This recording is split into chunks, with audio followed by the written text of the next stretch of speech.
Woo! Welcome to the Hawks Nest live stream show. My name is Brandon Kane, and I do thank you for tuning on in. Playoff wild card round. What a game of football action it was yesterday. We've already had a great game kickoff today between the Bills and the Jaguars. Bills showing a little bit of that time-honored part of things of a quarterback that's been in that big stage in the past and playing in that environment and understanding even on the road. And Josh Allen, the boys, able to take it out away from the Jacksonville Jaguars with a late touchdown at that in that game. But another fun game. All three of these in this opening round have been very entertaining games of that. And we've got one for you here today. The San Francisco 49ers traveling up to the east in the Philadelphia Eagles. And what is truly an epic showdown of blue blood organizations in this NFL. Thank you for watching today. Really appreciate you guys doing so. We're going to be doing the play-by-play today of this 49ers-Eagles game. And maybe we'll do a little bit of bonus coverage over there to the Chargers New England, but I can't say for sure. So we'll see how we go today, how we kind of hold up, how the voice kind of operates on that. I hope everyone's having a really good one today. Thank you for watching. Real quick shout out, if we could, here to the sponsor of the show before we begin things. And let me get you guys your picks on this in addition to that. And that sponsor is, of course, the Sleeper app. The Sleeper is the best sports app running in the game today. Why? Because I think that they give you the more picks than you get on some of these other apps that I've been on, where you just feel like you're really restricted, don't have a lot of just options. Now, you can get into the fantasy with them, the basketball fantasy, you can do a daily fantasy of basketball. You can do the playoff fantasy. That's a whole side of it. The over-unders, that's another whole side of it, which I really like to kind of dwell in. Got my picks hit last night, if you guys noticed, and you took my picks on that Bears game. Those did come through for us, so it was looking really good on that one. And today, I've got Barkley going over a touchdown because I think we all know the Eagles are going to score in this one. And then we got Tank's Bigsby over 9.5 rushing yards. This is a low-key smart bet because I think that there's a good chance that the Eagles get up in this game, and then the Eagles are able to go to the backup running back, give him some carries, and I feel like Bigsby can get that. And then McCaffrey over 44.5 receiving yards, because I do think that they are going to have to throw the ball a lot, and he's going to then get targeted a lot. Also got a 30% boost on this one, thanks to Sleeper Apps. So they throw a little extra on there. They're an extra kind of company, and what do I mean by that? Well, you're going to get yourself a free $20. No deposit needed. Just create a login. Don't even have to use a code. I'll put $20 into your account. Not too shabby there from them. And you, of course, get the match on my code, NEST, 100%, up to $100 when you use my code NEST. So $120 from me to you through the app, and you support the channel at the same time. We call that a win-win-win-win. And I would really appreciate it if you do, but there are terms and conditions that do apply. Please see their site for detail. I know in the state of Washington, there are still some ongoing restrictions here and there, but I'm being told any day now that this thing's supposed to be opening up. So have faith on that. That should be coming along. You can also use it in any casino in the state of Washington. We got this game about to start up. Let me get my screen up here. Boom, boom. I think I got this thing actually fixed today a little bit, which is nice. I was not able to get this stupid thing going yesterday. It was driving me crazy. It was driving me crazy. There we go. There we go. I like that. I like the looks of that. That's a little cleaner today. Crap away for the ball to go down. Yes. That old Duval magic. Duval. Just ran out on him. Ran out. It's tough, but got to take better control maybe to a game like that earlier on. Tough opening matchup to the Buffalo Bills. This is this is where the opportunity of way off to play in that opening round is so big, because even if you can be a team like the Jaguars that's had such a successful year, you can still find yourself in one hell of a tangle in that first round, Kevin. All the games are the opposite of what I wanted. Oh, no. Yeah, we didn't get any big great break here so far. Maybe it all will, the floodgates will hit today, perhaps. Well, he said, now I'm rooting for the 49ers. Yeah, we're all kind of Niner fans. I'll take anybody, though. D-Boy in the house. What's up, D-Boy? It's good to see you, man. I'm ready for this one, too. Should have hopefully, if this fits the form for the playoff weekend here, we're going to get ourselves a nice little matchup. Blue, how you doing? Hand grenade, space. Holy. Hello. Adam Baum, what up? You blacks. Always good to see you. Debo always puts a big smile on my face seeing you in the house, man. Hope you're doing well. Main goal, see Lord of Bravos. I can't really lose in this game. Niners win. We face what is probably the weakest opponent possible. But if they lose, well, I just enjoy the Niners losing. Amen. Amen. Yeah, sleep wrap hopefully will come soon. It's supposed to have been open up in Washington to be able to be utilized now, but they're trying to figure out how to tax it was my last understanding of it, and then almost like an any day thing. As soon as they get that figured out, they'll turn it on. And a bomb Stanford's fingers hurt, plus their defense is trash. Ain't scared of Lambs. I ain't scared of nobody. That's kind of where we were finishing up last night, I feel like, in our feeling and spirit and where we were at. Just that I'm not scared of none of these folks. Come on in our house. Let's go. And it's not even an energy of like, we're just going to destroy everybody. It's not even like that. Like, it's just like this team. I just feel a quiet confidence on this team right now. And like, I'll take my chances with what I got. I'll go with what I got. You come on in. And I feel like they got the same kind of feeling and pulse to it. Question for the chat. Who would you rather play, Niners or Rams? I mean, I'd rather play the Niners, but that's just because it would be such a difference of matchups to me than where you with the Rams, and that's an easier path. And much like we'd all root to get the bye week here this opening weekend, like nobody would be like, no, I just want to, well, there'd be a few people, but most people wouldn't be like, yeah, I want to just keep playing. I want to risk it in this bye week, even if it would be an easier matchup for you. You don't want to do that because you're like, yeah, I don't want to do that. I have more injuries, more risk of a loss. There's no risk if we have the bye. I feel the same way about having the easier path there, Corey, where you give me the easier path, which really would be the Niners to a large degree here.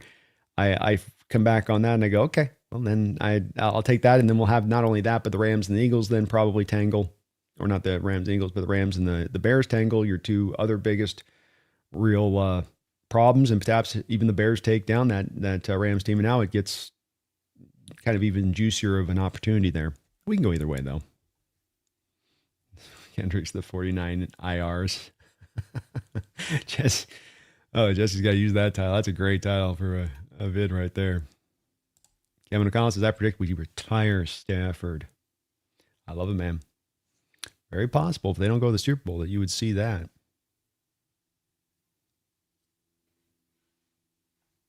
I don't see the Niners pulling this off either. Kind of surprised they're only a 5.5 point underdog, to be honest with you.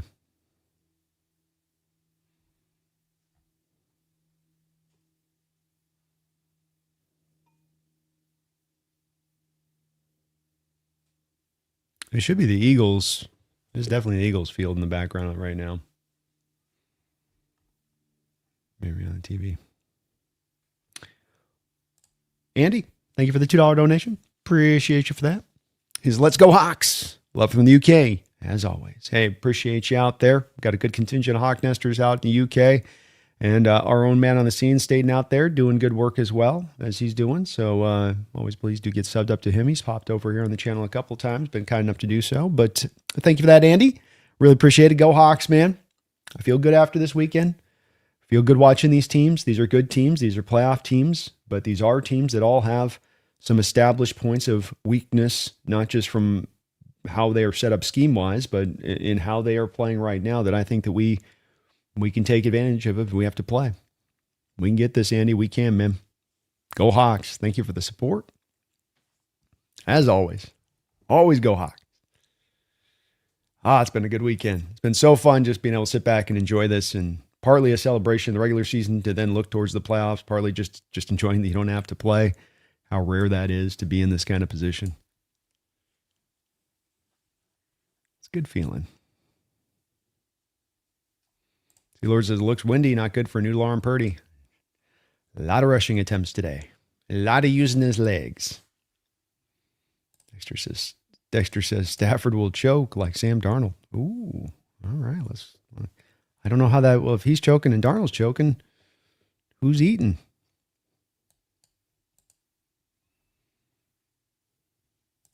Brent says, I want at Rams while Adams still getting healthy. Stafford's finger sucks. I don't want their spirits lifted with like an easy Bears win. That's a good point. Good point. It's going to be tough to see the Bears continuing to move on with how very flawed they looked. They just kind of relying on I just came back to my scouting report on Caleb Williams coming out last night, watching him play. And I know I said this last night, but just, when everybody on the scouting report of Caleb, it was all about, do you see him generationally or do you see him as kind of like sucking? Everyone sort of got into this spot where it was like, he's either generational or you just know he's going to get exposed. And that was a lot of what was out there on the discussion with him. And I always kind of felt like he was basically Russell Wilson with like 4 more inches taller than Russell Wilson, and kind of that player coming out, and not in the player that Russell Wilson showed in college tape, but the player you got in Russell Wilson in the first couple of years, where he's going to live and die kind of in the improvisation game. And when he's living in it, it can be very lethal because he can hit some big time plays and make some big time throws. And it wasn't meant to be actually, of course, Russell in that career, Caleb would take that every day, right? But I think that game last night kind of showed you that scouting report kind of fit to form for Caleb last night. And it makes him very hard in the playoffs to deal with because you just don't know play in and play out what you're going to get. On script, on time, completely off the cuff. Do you have to cover for 9 seconds on this play? It's not easy on that playing a QB like that as he's starting to get it with that level of, just elusiveness that he has in the pocket. Iron Troll is coming out of the closet. I guess so. Maybe that was an Iron Troll out there. Could have been, perhaps. I guess that makes sense. Thank you, Corey. I'm not usually one to be overconfident. You know that about me here. I'm not going to usually just get out here and start spouting my team's got this. No, yeah, we get it. But I just do feel the more I've thought about this Seahawks team over the last, you get a week of kind of contemplation here and what you saw. It's less of now just week to week reacting to what you kind of see. And you now get the full spectrum of the whole season in front of you, and you step back and you kind of go, oh yeah, I can kind of feel almost, I feel what this is and see what this is. And it's kind of emerges like something coming out of the water from the depths. You start to see it as it's just about to get to the surface. Feels like that this last week with this team, and just trying to kind of think about it and where everything sits and stands. Dan says, as far as every single game has been so far, it kind of shows having a bye is pretty nice. No cakewalks this year in the playoffs, though I think we would have smacked the Panthers. No cakewalks, and you want to avoid it if you can avoid it. That is definitely the bottom line on that one is if it's at all possible, get out the way of it, for sure. Let me see here. The box scores, the stupid thing doesn't do this. Just about to have the opening kickoff. Could prove huge in the grand scale of things, too. Brenny says, F the Niners. That is all. Meg in the house, how you doing? Good to see you. She said, go Eagles, go Eagles. Fly bird high. Fly bird high. What's my thing here? Fly bird high.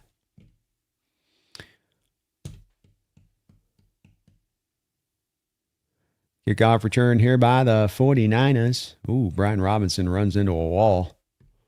And he'll be dropped. 24-yard line.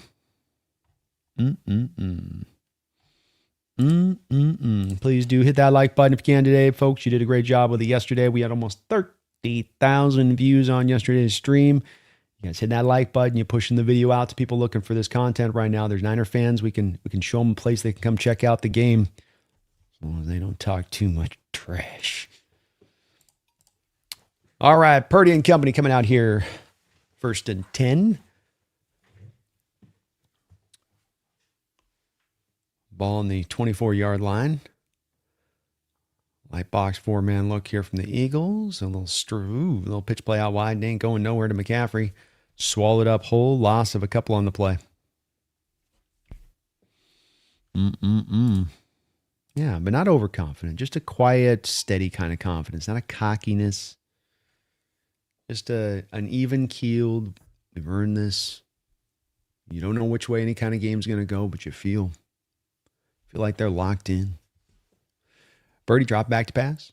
He's going to, nice throw over the top. Here he's got a man loose. He's deep down the football field. Is DeMarcus Robinson. Robinson wheeling backwards and forwards, evading Eagles before they are finally able to corral him way down the football field for a big-time play out the gate for the Niners. A rock DeMarcus out of a condensed split. He just hits Quinyon Mitchell. He hits Quinyon Mitchell with a hell of an open field move there on the route. Mitchell gets just completely twisted. And then adding insult to injury, as Mitchell's trying to pursue him down the field, Kittle just smacks him.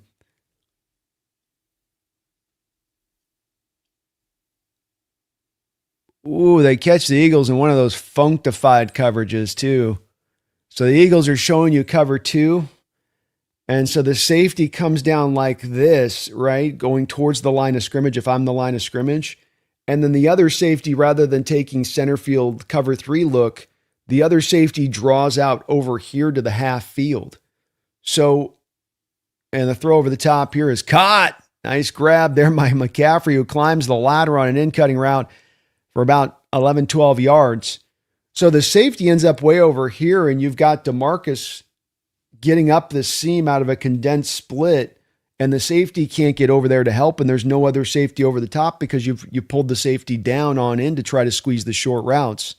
Purdy got that ball tipped, by the way, and McCaffrey, probably why it went up in the air so high as it did, McCaffrey showed you he's still got some hops for his age. 1st and goal for the Niners.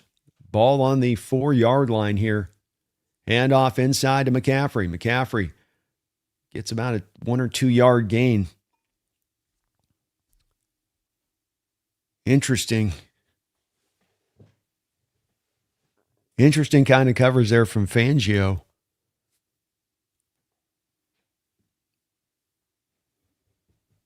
It's the dangers of squeezing down on the short routes for these teams that like to pop pass, where you just go, I don't have to worry about this guy going deep at all, so I'll just squeeze everything down. This is the dangers of that. 12 minutes to go in the first quarter here. 2nd and goal, ball on the 2-yard line. Under center here is Brock Purdy. 2 tight end look here. Fake pitched outside, comes back inside, got a man wide open to Marcus Robinson for a touchdown. San Francisco. Come back to the hot hand, the man of the moment. Cook Quinyon Mitchell on a nice route initially here. Comes back on Quinyon Mitchell and just crosses his face on a stutter step. Gets inside on a post route. Mitchell on both of these plays is just, it's like, like you get a Cobra with the guy doing the music thing, and the Cobra, like, why is he just, has he hypnotized? It's almost like DeMarcus Robinson had hypnotized Quinyon Mitchell because he's just sort of flat-footed on both of these 2 plays where he's just kind of sitting there looking, and he's not really moving his feet or reacting there in the moment to DeMarcus. DeMarcus just kind of jumps off the line of scrimmage, gives him a little tippy tap, and then he cuts it inside, and Mitchell's just kind of hanging there for a second, sitting on his heels. Ooh, what do we have here? What do we have here? All right. Peter Van Gent, thank you for the $5 donation, Peter. Great to see you in the house. Appreciate your support yesterday as well. A very rare, almost generational moment in time where I'm going to find myself rooting for the Niners. Go Hawks. I know you think about it and you go, have I ever been in this position? No, wasn't really liking him in the late 80s. No. Yeah, early 90s, not a fan then either. Terrell Owens, Niners, Jeff Garcia, nope, didn't like him then. Harbaugh, Niner, no, not there either. No, so it's probably been a minute, Peter, but I'm perfectly happy with that being the matchup instead of next round instead of the Rams at that point. And boy, that you talk about kind of smacking Philly right in the mouth here out the gate. Going, they kind of did the backhanded. They either did the backhanded slap or it's the one with the gloves. It's not the pure overhand coming down on you, but they kind of did a little. What's with you, Philly? Huh? How about a little of that action, huh? You like that? Was that nice? Not going to wake you up? Got a little bit of that sort of feeling to it, didn't it? Great little bit of aggressiveness there by the Niners, though. And a good, why Shanahan's such a smart play caller is to have that anticipation in your game plan that early on in the opening drive, your scripted plays. And you're like, all right, they're going to drive up. I know Vic. I know Vicky Vic. I know this Vicman. He's going to pull up his coverage early on. He always does it. We're going to slash that sucker over the top on a seam route. But a very generational moment in time. As I say, like enjoying this first round bye. It doesn't get to happen much in your lifetime. Enjoy as well. Just the unusual nature of rooting for strange bedfellows, Peter. That's what they call that. Thank you for the $5 donation, though, man. Appreciate you. Adam Baum, thank you for the $10 donation. Adam Baum, you're awesome, man. Appreciate you. Turnovers. So far in these playoff games, whoever doesn't turn the ball over usually wins. We need to take notes. It's a great point. This is a very good point. Saw a lot of, things getting loosey-goosey at times. It's not always guys that just are having a ball punched out. In a lot of cases, it's just guys not securing the ball or just being a little too loose and free with it. I think quarterbacks in this kind of environment, especially those who haven't played as much, in the context of playoff football, will start to try to do a little bit too much at times and press, and then that leading to the interceptions. And you're right. And this is not just for, I think, how this playoff is played, Adam, but to your point on this also, return here nicely done by the Eagles returner here. He's sidestepping his way through traffic. Just kind of a little sidestep here, go up forward, a couple side steps here, get some more yards up the field, get some nice little gain carved out. But beyond it being very much a truism of what we're seeing in the playoffs here so far in these early onset of games and playoffs in the prior, this is also, I think, a centerpiece of this team. And that when you talk about the Seahawks having something that can upend them in this playoffs, if it fits to form from what they saw in the regular season, the one thing that would come up at times that they did seemingly get better at correcting on the back half of the schedule to a degree. We'll get back on this one just a sec, because I think it's a good point. Jalen Hurts under center here. 2 tight end look. And condense it down with Brown and hand it off to Saquon Barkley. He'll be tackled for a gain of about 3 yards there. But beyond that, they did get improved upon this, but it still did remain a little bit of that Achilles heel to the team this year. And so that you think about it having the impact in the playoffs, you think about it with where it's been with the team this year. It is a big part of just kind of keeping at the forefront of the players' minds. And I think first and foremost, it's, fumbles, because this isn't just the Sam Darnold thing, and Sam with the fumbles too. I think he can be included on this to that part of it, but we can't fumble the ball. Specifically, it's really the receivers on this. Saquon cuts this back, and he's got a big play. Saquon down the football field, beautiful cutback on his part. Started inside, took just a nice quick lateral step. And with him, that lateral agility is just next level. Catches the Niner player inside, just getting washed out. It has Lenore. Lenore just let himself get washed out to play the inside B-gap run. And then he just cut it out the second he felt Lenore slide inside. He just bounced it back outside. Lenore's you force everything back inside first, and you make sure that you've taken care of that with outside leverage before you start to drift inside.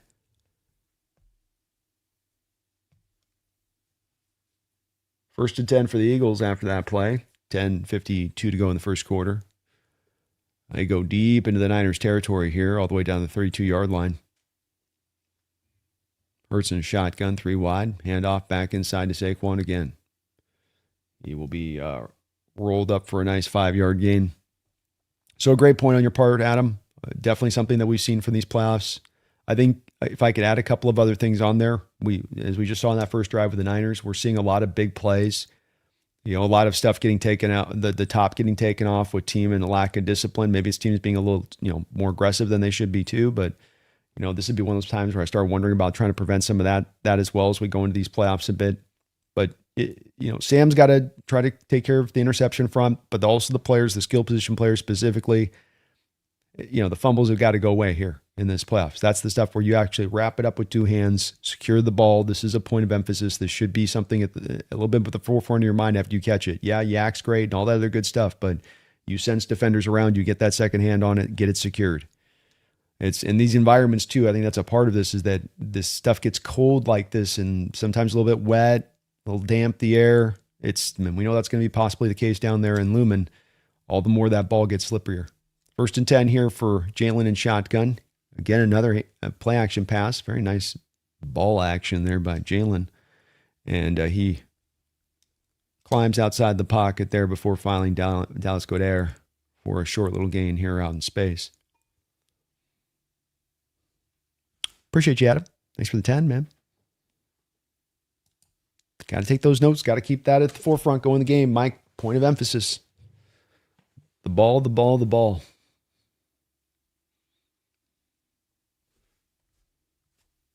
Second and 6 here for the Eagles. Nice opening drive for them here to try to answer the Niners. They're going to go with a little pitch fly sweep to Devontae Smith. Smith runs it nicely there. He is so thin.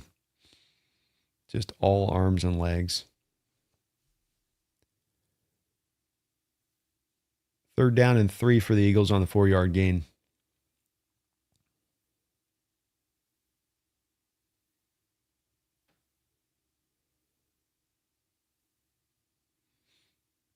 Stylistically, these first 2 drives, you see the 49ers playing aggressive, knowing they're kind of the underdog. Hey, we got to go at it. We got to get after this. We're not just going to grind this thing out. Eagles coming out going, we're just going to grind this thing out. Handoff here, 3rd and 3 to Barkley. To my point, he goes and gets himself a 4-yard gain. Eagles, from that standpoint, they go, look, this isn't about Barkley getting the 3 yards. We're not there. Can he get 2? Can we get to the Philly push? And that's why they're so tough in the playoffs, is that they live in this brand of football. They own this brand of football. And it's very tough to deal with because Barkley goes up a bit of notch here. He's so good as a runner, and they're so committed to it. And then Hurts starts using his legs more, and then he's very careful with the ball. It's a particular brand of football, and it's not always the most elegant to watch, but it is effective. 1st and goal here from the 7-yard line. Pitch play out wide here to Saquon.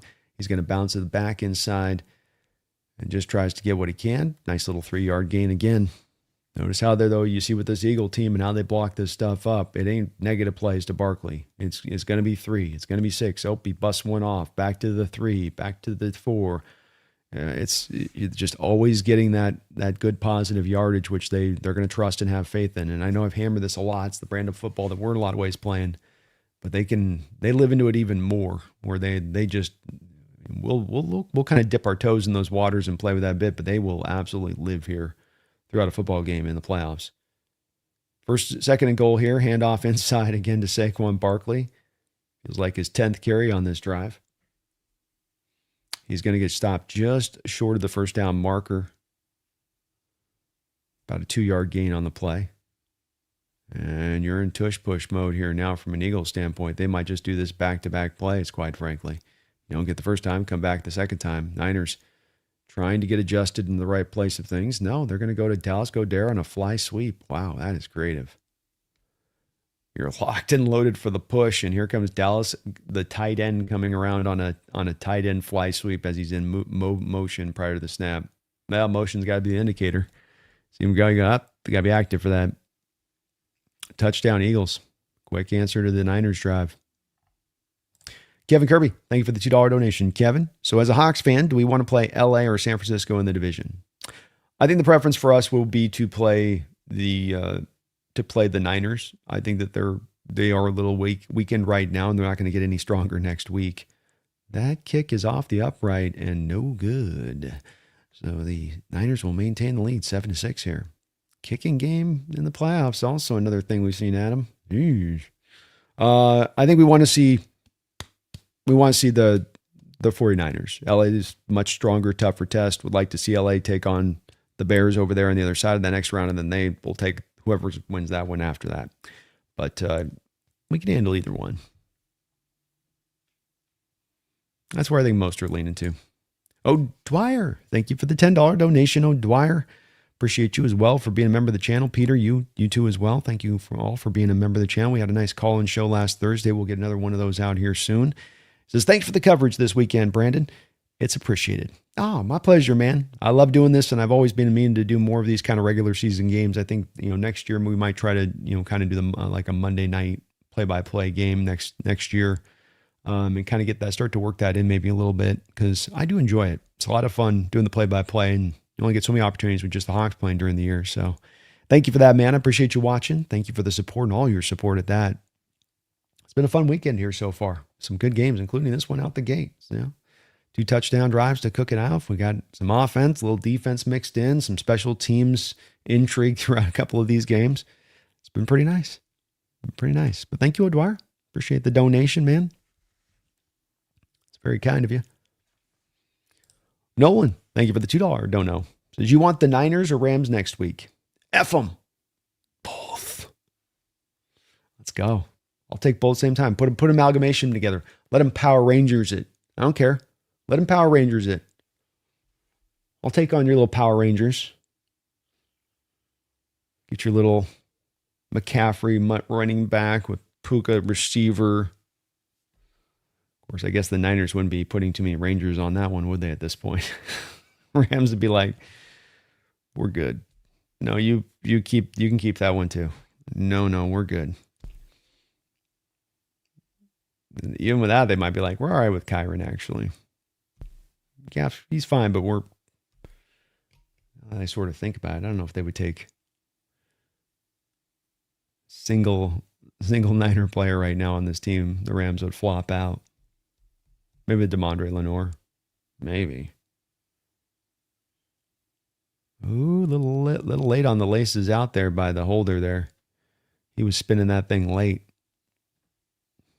Laces out. Laces out. And the Eagle kicker looks like he was kind of blaming him there. Wonder if he talks some stuff to him now as he's holding on to the kick here. He's like, can you put the laces out now, bro? Huh? How about now? Can you do it on the kickoff for me at least, please? Can you do that? Are you capable of doing that? I know I can't rely on you to kick. They're all saying I missed the kick. Laces out. Laces out.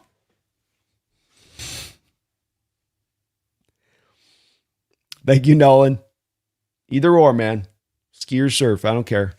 Just tell me if I got to bring a jacket or not. Kickoff here at the 10-yard line. Brought back out by Robinson, and he is not a kick returner. Why is Sky Moore out? Sky Moore must be out for the Niners, huh?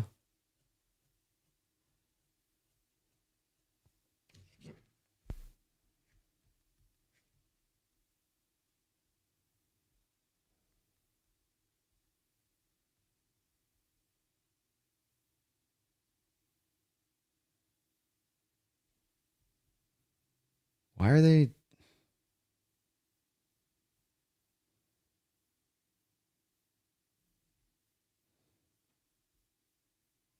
I don't see any note of that. Pitch play out wide here to McCaffrey. He's going to have to wheel his way around some traffic there just to kind of find maybe 3 or 4 yards. Appreciate you, Nolan. Thank you as well for being a member. Kyle from South Park in the house. Kyle dropped a lot of donos last night. Thank you for all that, Kyle. Appreciate their $2 donation here. Niners win. Your injury excuses will be muted. Ooh, throw there. Niners come back and try to attack Quinyon Mitchell again with Kittle out on an out route, and Mitchell is able to jump that. It's where you feel a little bit of the lack of arm strength, perhaps at the wind here in this building from Purdy. That thing just hung up in the air. I mean, it was on target, but it just kind of hung up in there a little bit. Yeah, it's going to be harder to lean on the injury excuses if you are able to beat this Eagle team on the road and then come back to us, And I think I could give most of the Niners credit. Some fans in our chat were that way, but, like Jesse didn't. Jesse ate it and said, we lost the game. No injury excuses. Out route here on 3rd and 6. Trying to get it out to Brian Robinson, or not Robinson, but Demarcus Robinson. He does make the catch. He's going to be a little bit short. Another throw there where Brock's not really stepping into that throw. Just kind of almost a little bit of a short arming it and pulling Demarcus back out. Like, I don't know if he's even trusting that arm here in this wind. 4th down and 3. And the Niners are going to punt. Both of the last 2 throws, he didn't really get in there and let it rip. Kind of tried to off back foot it a little bit. Just ever so slightly, not like he's floating away or anything, but just kind of on the back foot with where his release is. And he's losing some oomph from it. But no excuses, man. You take this Eagle team down where they're at. They're kind of well rested coming into this game. I don't know. We've been good enough. And the Seahawks beat us. They'll just be that good. Logan, thank you for the $2 donation. Appreciate you for that, Logan. And he says, who would you rather play, the Niners or the Rams? For me, it is the Niners. And it does come down to just so many injuries. If Trent Williams is back in there, he's not at full percent. Kittle's not at full percent. McCaffrey's got to be worn down like hell through the course of this season. No Brandon Ayuk. Look to their defense, and it's awful. You've got, your top first round pick that was going to be very important to their edge group is gone. Bosa, the most important part of their edge group, gone. Warner, gone.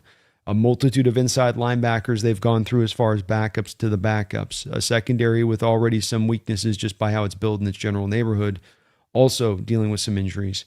I think that you're in a way better place from them on top of being the more talented roster, frankly. I think you're a more talented roster and you're better injury-wise. When I look at the Rams, I think that they're in relatively good injury place. They're a lot closer akin to us than they are to the Niners.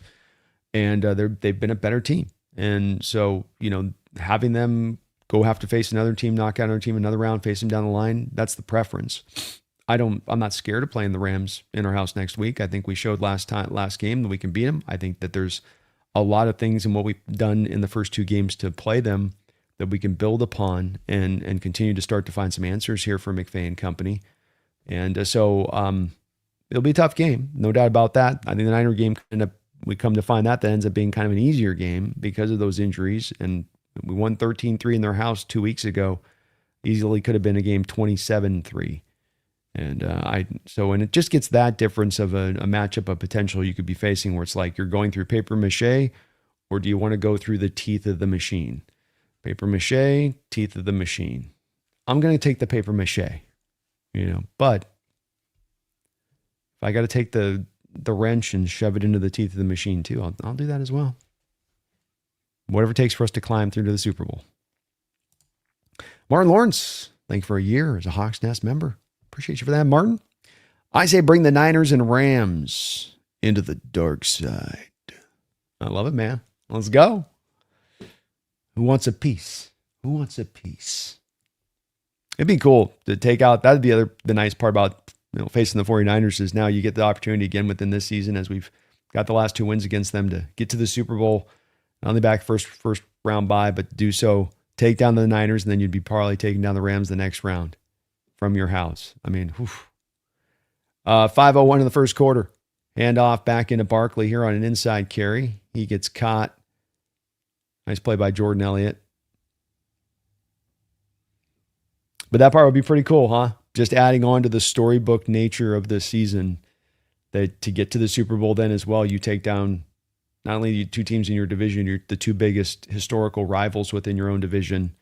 Two teams that have both been to a Super Bowl twice recently.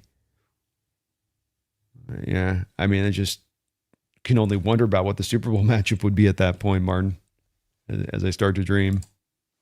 Thank you, man. Thank you for your long support and time here on the channel. All right, Eagles, 2nd and 9. Rare short stop by the Niners on the run game. They're going right back to it, though. Niners recover well in that play. It looked like there was a little bit of a hole opened up there, and it got closed down fast. For a very short gain there for Barkley, and this is going to put the Eagles in a 3rd and 7. And now this is the spot where they're a little less comfy, an Eagles team, and how they want to play this. Want to much more be in that 3rd and 4-ish kind of range here. A mere 3-yard difference can sometimes make a big difference here, and we'll see if Saleh decides to dial up a little bit of some pressure look. He's going to show a 5-man pressure front here with the linebacker standing in the B gap. Off coverage on the outside. Oh, man. First down. He finds Cooper over the middle of the field, does Hurts. I don't think the Niners found anybody in zone coverage that time. Oh, DeMondre Lenore. Boy. I hate zone drops to a spot and they're just looking at a player and then they don't actually go to the player. They just kind of pull to the spot on the field. 1st and 10, quick throw and catch on a comeback route to A.J. Brown for about 8 yards. Definitely windy out there in this game. But Lenore drifts out here, and the other player goes right in. And here you go. Boy, just sink to the player maybe. But there's a reason you don't do it too as well. I know that's where coaches would say, yeah, that's how they're getting you then with flood zone concepts is you sink to the first player, pulls your guy out of the zone, and then they attack you over the top to the other zone, which I'd say that's fair. 2nd and 2. 2:24 to go in the first quarter. Ball at the 48-yard line, Niner territory. Play action pass. Hurts, drop back, throw, looking deep. And he's going to let the big dog hunt. This thing goes deep down the field to no man's land, looking for Dallas. And he ended up in Fort Worth. So, well covered up by the Niners there.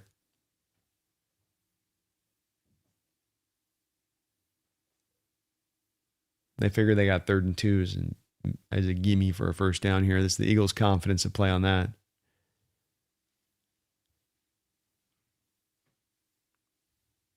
They don't play offense like an artist. It's much like it is a blacksmith offense for you. Again, the 5-man pressure look here. Handoff into Barkley. Barkley brought down in the backfield. Great play by the Niners defense. I can't pronounce that last name. Okuuana. He made a good play.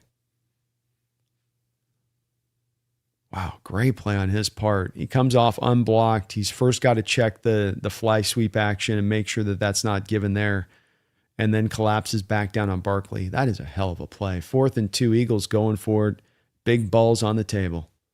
Empty look here for the Eagles. Barkley aligned out far wide to the far hash.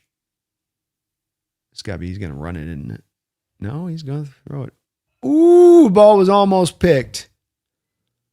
Ball was almost picked. The fine young nickel corner Upton Snout. I'm going to call him Snout from now on. Stout made a great play. He jumps that route. Probably is in a position to maybe make a pick there, and that's a pick 6 if he gets his hands out. He's just anticipating the throw is going to be a little bit longer and wider on him, and so he gets that hand out. Instead, it's kind of the ball ends up landing right here on the arm, where if he had thought to maybe reel it in, but he was just trying to, it's 4th down. That's what you want the player to do is make, like 4th down, make sure you knock this thing down situationally, be aware. Great play by Upton.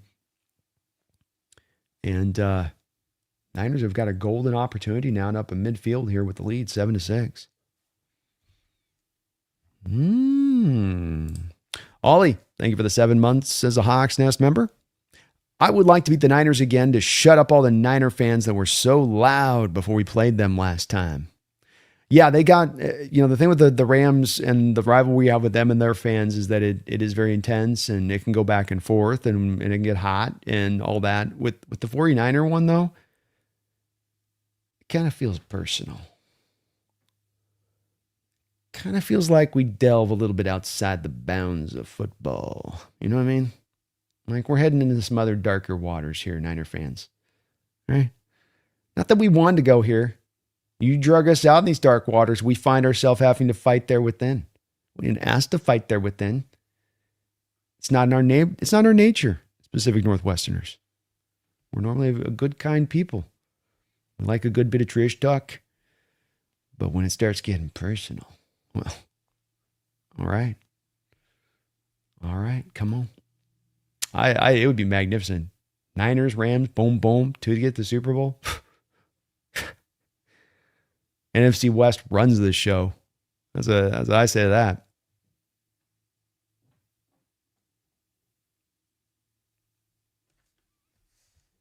Let's go. I want another shot at him too, man. I want another shot, both of them. I want both. 2 dragons. 1:29 to go in the first quarter here. It's been an entertaining first quarter. Wind is definitely playing a little bit of a part in this football game.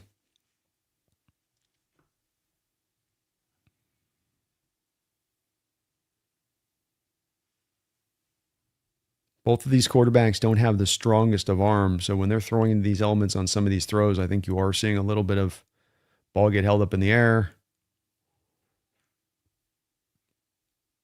coaches may have to start to kind of lean away from these out route throws too. If I'm an offensive coach looking at this, these out route throws, that wind hits it into that wind especially seems to be where it's really causing the most change on the passes. Handoff inside a shotgun to McCaffrey. He bounces it outside, bounces it back inside once the outside gets closed up by the leverage, and he's going to gain about a yard.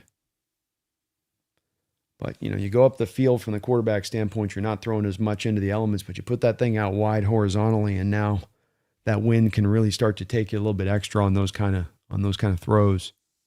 There's been a couple of them here with both Brock and Jalen you see, and you go, yeah, that's maybe I'm going to be worried about maybe running that route. Hard part here, though, becomes the defense gets aware of this too, and this ball is going to be dropped by Jennings on an out route, bringing up 3rd and 9. Hard part about this, too, is the defense is also well aware of this, so they start squeezing the inside routes, taking away the seams and saying, and basically, tempting you to want to throw outside. Daring you, I guess, would be the right word.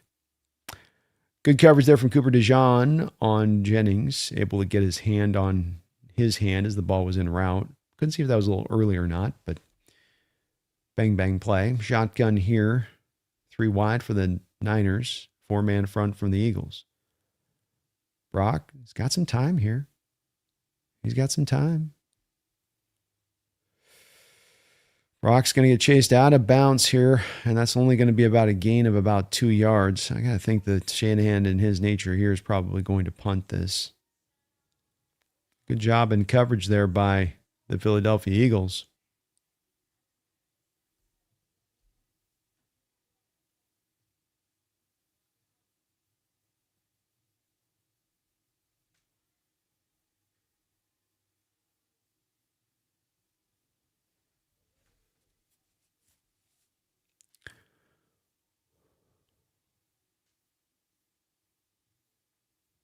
Here's the punt. What a punt. Oh my gosh, what a punt.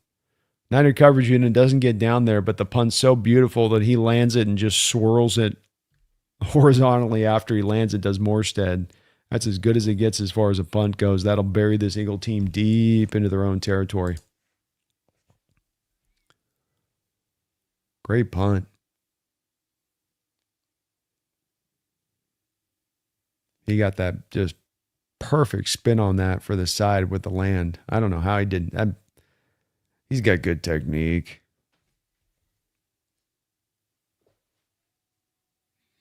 Was Witherspoon a better pick than Carter? I'd say so, Raj. Yeah. Undoubtedly, in fact. And Carter's not a bad player, but Witherspoon is just that good. And the NFL as well, he may not be much a common understanding of this in NFL fandom, but I will guarantee you that it is well understood in the NFL world how good Witherspoon is. He gives you he gives you positional flexibility, which Carter does not. Carter can't play 1 tech. Carter plays 3 tech. Witherspoon can play outside, inside. Shotgun here for the Eagles. 3 wide here to start things out. Got a little aggro on the last drive. Let's see what they do here. Another little out route throw there, attacking the off coverage of the Niners to A.J. Brown.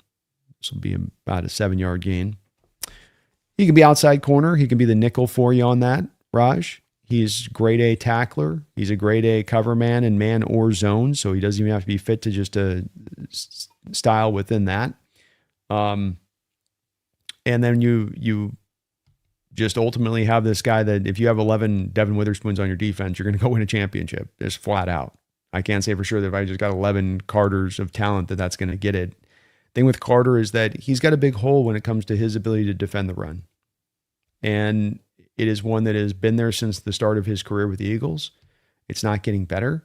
The Eagles protect him from it in a lot of ways by getting him out on the field in a rotational basis as a pass rusher. But when you consider already that he can't play both, like Byron Murphy can play both defensive tackle positions, and he can play them both at a very high level. And he can be a pass rusher and a run defender. He has shown in both of those places. Carter can really only be, at this point, a fairly just situational pass rusher from a 3-tech positioning.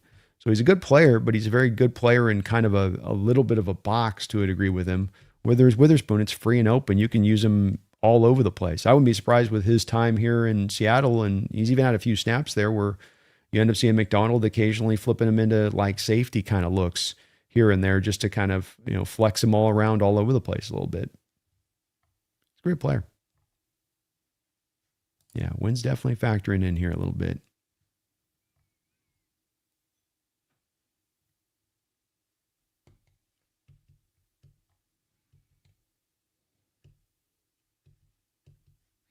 CM says Niners don't want to talk ball. They always go straight to insults. That's kind of what I'm talking about a little bit with that, where it's like, it gets a little personal real quick rather than like, well, what do you guys think about us? So now we're going after a wide nine with a running game. Like, F your running game. Your running game's a bitch.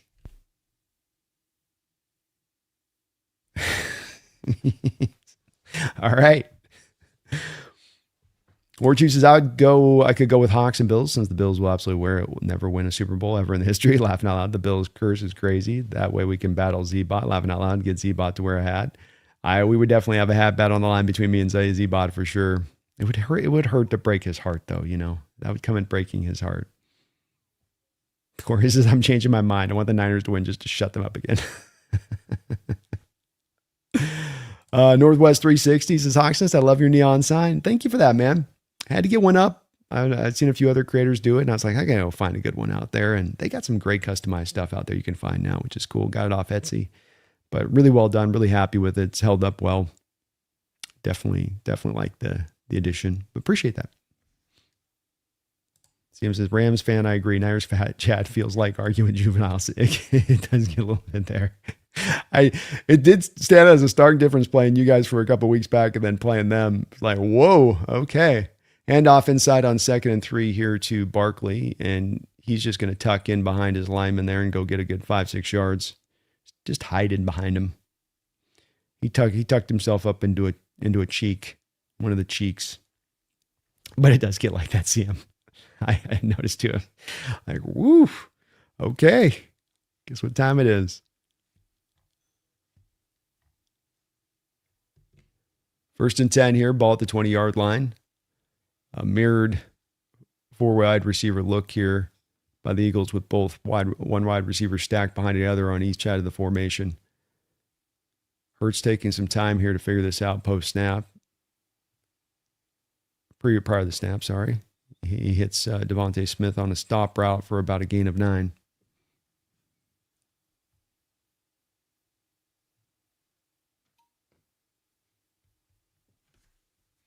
Ryan, I don't know why OCs go empty in 4th and short either. So I was thinking that they were going to try to have him run it and then just design run with Hurts.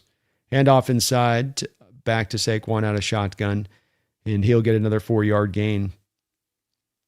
Just kind of finding a little crack there to sort of slip through and squeak out a 4-yard run. Eagles doing a good job of getting some movement with this defensive line of the 49ers here. 1st and 10. Again, that shotgun look with the mirrored receivers on either side stacked behind one another. Hurts doing a lot of pre-snap kind of movement, alignment changes, a little bit of miscommunication with the Eagles, play clock winding down, just barely gets the snap off. Niners bring a late blitz. He twists back over and throws it to no man's land. That was an ugly play from the Eagles right out from the onset. A couple of these plays here, they're trying to get some moving parts in place here, and Hurts is having a hard time getting it communicated to the offense. They just can't seem to either hear him or I don't know what's going on. But I don't either. The 4th and short, I guess if you're going to run it, could make some sense. Even then, I don't like it. The thing I don't like about it as well is that you're so much likely to take the short throw there. And you're going to try to throw it hot, and you're going to try to throw it on a quick route. And so what are you going to get instead? You're just going to get a bunch of hands up like this into the passing lanes. And you don't want to hold the ball long because you don't have the extra help if they blitz. 2nd and 10. Quick throw out into the flat to Devontae Smith, and that is eaten up by Jair Brown. Good play by Brown. But I don't get that either. And you're just going to have these defensive linemen are so well taught to get their hands up now that you're just going to end up with 5 hands up, and your quarterback's got to try to find a little hole to throw through on the hands. Whereas if the running back's there, that you can at least create a situation where either get him to help out if there is a blitz, or if there's a guy that gets beaten by their man, he can step up and help out. You can roll him out into the flat, and now you don't even have to throw it over the sea of hands. There's an option over there. Agreed. I think they were doing that a lot with Bryce yesterday just because that's the easy button that they hit with Bryce, especially with him doing it yesterday a lot. It's kind of the easy button on him, and Caleb they do this with too because it can simplify some of the reads for the young quarterback who's still trying to figure it out. False start by the Eagles here. Kind of a big penalty because it takes him down from a third more of a somewhat makeable to not as likely makeable here. And that wind is pushing the goalposts as they do a great job of showing a shot here with the goalpost swaying in the wind right now. Just goes to show you how much that it's hitting. And right now where the Eagles are at, I believe the wind's pushing into their face right now by what they're showing. 12:08 to go in the second quarter. Off coverage by the Niners. Shotgun look empty. Oh, you guys. Why does it? That didn't look like a 15-yard gain. They complete a 14-yard pass there.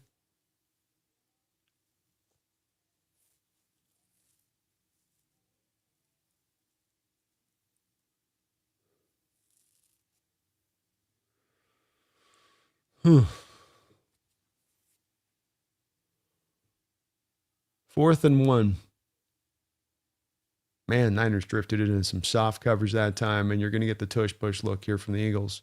Hurts lined up. Hurts gets it. Hurts rolls right over the top. Can't stop it. First down.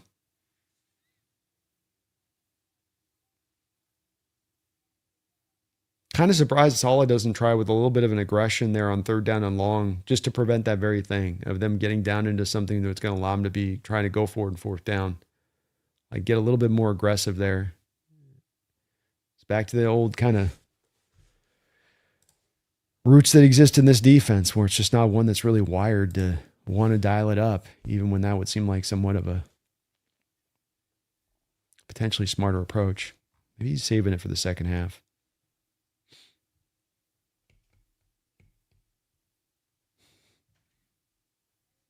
Or is this the Niners playing good defense or does the Eagles offense bad?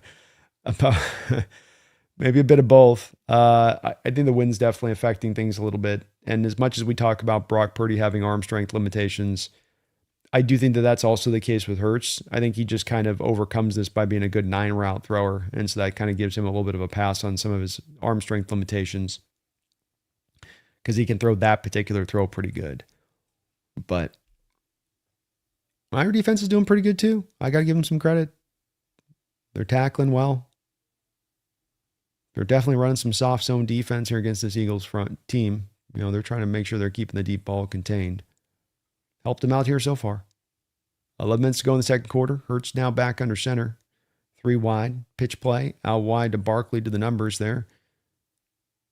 And 49ers able to bring him down after about a 4-yard gain.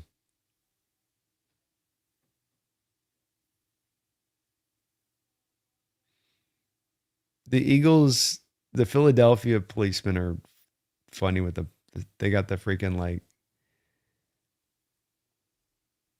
futuristic cop looking like uniform, like almost it's very unique to them out on the East Coast. They're showing a guy they were trying to hold down the blue tent. That wind is blowing. 2nd and 6, right at the midfield stripe, fake bubble screen, come back to Barkley on a throw out in the flat the other way, and Barkley's loose. Barkley down to the 30-yard line, and he almost broke that if not for an Eric Hendricks tackle. Well-designed play by the Eagles. And in these windy elements, this is probably what you're going to have to do to try to create offense rather than just trying to run your offense. Fake one side, come back the other. Niners blitzing on the play right to the far side of the field that he was faking too, which left him one less defender on the back side of the field. First down and 10. Now you choose to blitz, Robert. 9:42 to go here. Handoff inside to Bigsby. He'll gain it for about 4 yards. 3 yards is what they'll give him there. Eagles, 15 carries on 72 yards here so far to 13 passes. They are definitely controlling the clock early on in this game. Despite the Niners starting out with the football. Niners only have 9 yards rushing here. Not good.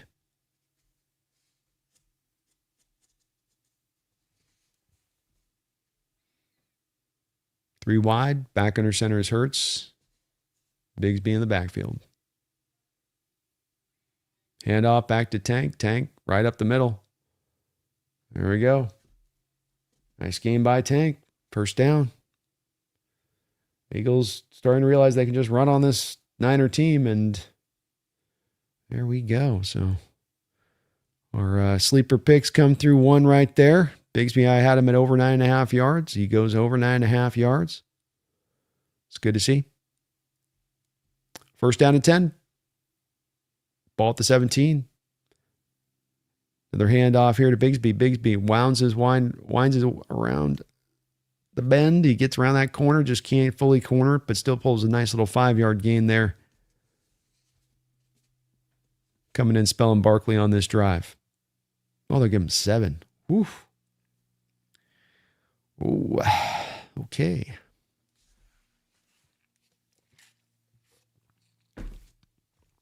Garth saved me. This is what I was looking for. Yeah, it's like it's good to see in the house, Garth. Says, are the Philly cops dressed like Jean-Claude Van Damme and Ty Cop? That would be incredible and evidence of time travel. They kind of look like that. It's either that or how the cops were dressed in the late Superman movie in the late 70s, Garth. Handoff outside zone here to Barkley. Barkley hits the brakes, lets the defender fly right by, but the rest of the defenders couldn't able to kind of rally up and then make the tackle. Loss of a couple on the play and a important third down here in this game coming up. It was kind of like that, man. It was kind of like the Van Damme time cop sort of look. They've got weird looking boots on. He's wearing a motorcycle helmet for some reason. Where's the motorcycle? You're on a football field. Why are you wearing a motorcycle helmet? I don't know. It looks cool. I'm badass, man. Quit. Why you stressing me, man? Why you stressing me, bro? I'm saying it looks very like, it's also got a little bit of that feel from handoff inside on 3rd and 5. It just tells you the faith the Eagles have in the tush push. And they're like, he'll get 4. We'll push it past that for 2 downs. And now you're on 4th. He doesn't quite get 4. Instead, if it's a 2. And we have learned about this with the tush push. This can be one where it's a little bit, this is where it's a little bit too far for the push and the tush. You got to get a little too much hand in that tush to make the push go. And they're in shotgun, understanding that here. Niners have a lot of guys up on the line of scrimmage anticipating run here. Devontae Smith goes in motion prior to the snap. Roll out here to touchdown. Great call. Play fake into Barkley. Roll out Hurts. Dallas Goddard just go and find a play. Oh, we got a flag. Late flag. That thing took about a half a year. Oh, an ineligible man downfield. This will remain 4th down, and this will probably mean that the field goal attempt will go in part here now. Sirianni's trying to get the officials over to him.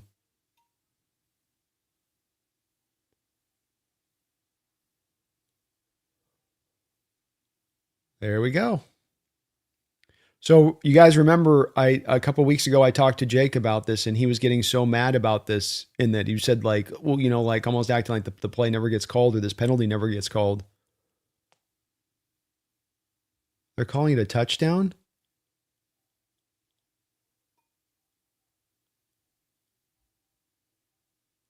Uh,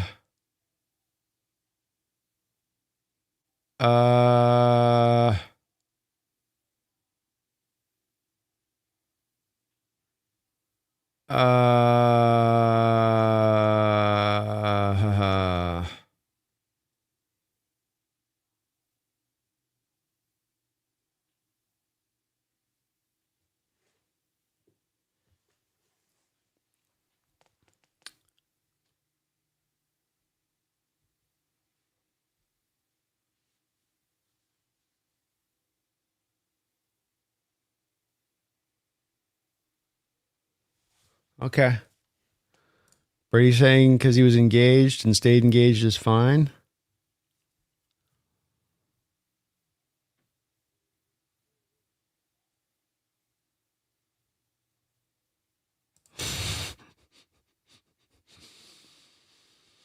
It's more of CM. It's more of coming back to like I just don't know what is downfield and eligible anymore because it's been called on us multiple times this year. Got called on your Rams team against us. He's engaged. This is where the rules get into that place of things where it's just like the catch rule. They make it so unduly complicated that anything can mean anything anywhere because you can always find a line item within the rules as to why it doesn't mean that.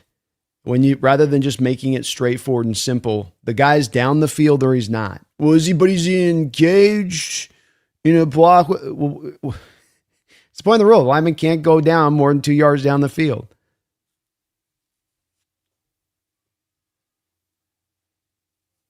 It's more of I'm just trying to understand the rule than I care about the call. I don't have a dog in the fight of this call.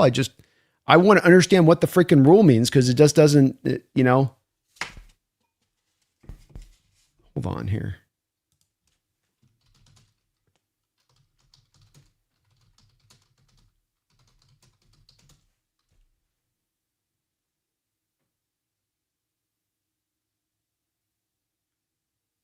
In the NFL, an eligible man downfield per rule prohibits offensive linemen from being more than 1 yard past the line of scrimmage when a forward pass is thrown, preventing them from getting ahead of the passer to block defenders, resulting in a 5-yard penalty if violated on a passing play. This rule ensures fair play, maintaining the balance between offense and defense, especially on plays like bubble screen, where linemen try to get the field, blah, blah, blah. Key details. The ineligible often cannot cross the line of scrimmage by more than 1 yard before a forward pass.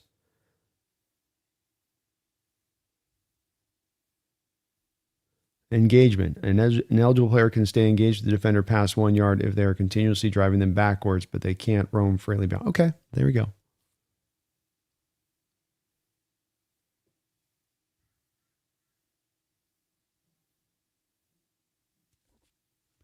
It's in there. Exceptions and nuances. I like that.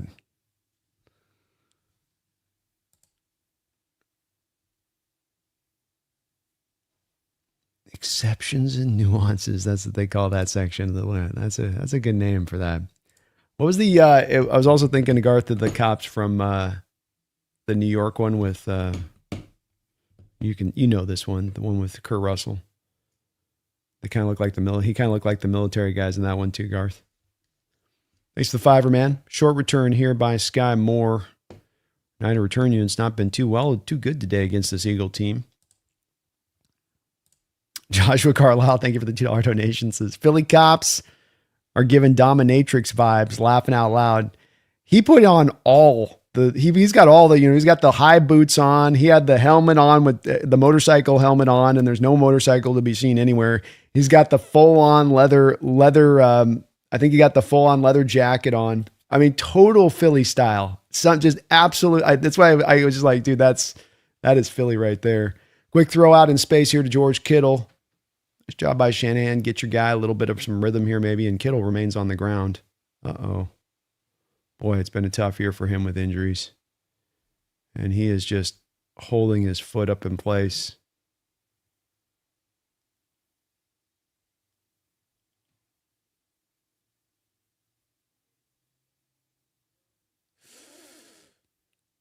Oof. Boy, he kind of hopped on the 1 foot too. Uh-oh. He's reaching to the back of his foot. Oh, buddy. Not good. Reach to the back of he touched the Achilles there. Yikes.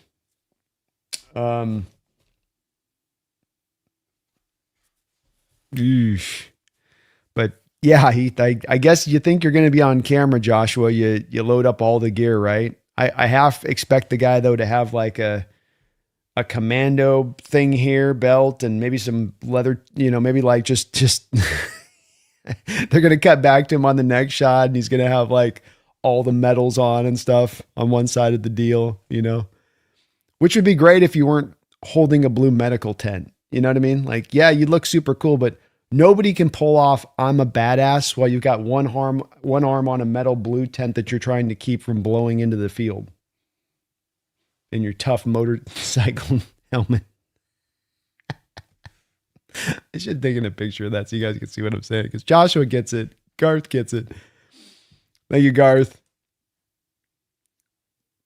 Yeah, it looked like an Achilles pop to me. He was getting drug around and he kind of bounced on it a little bit. And yeah. Barclay definitely playing the Rams.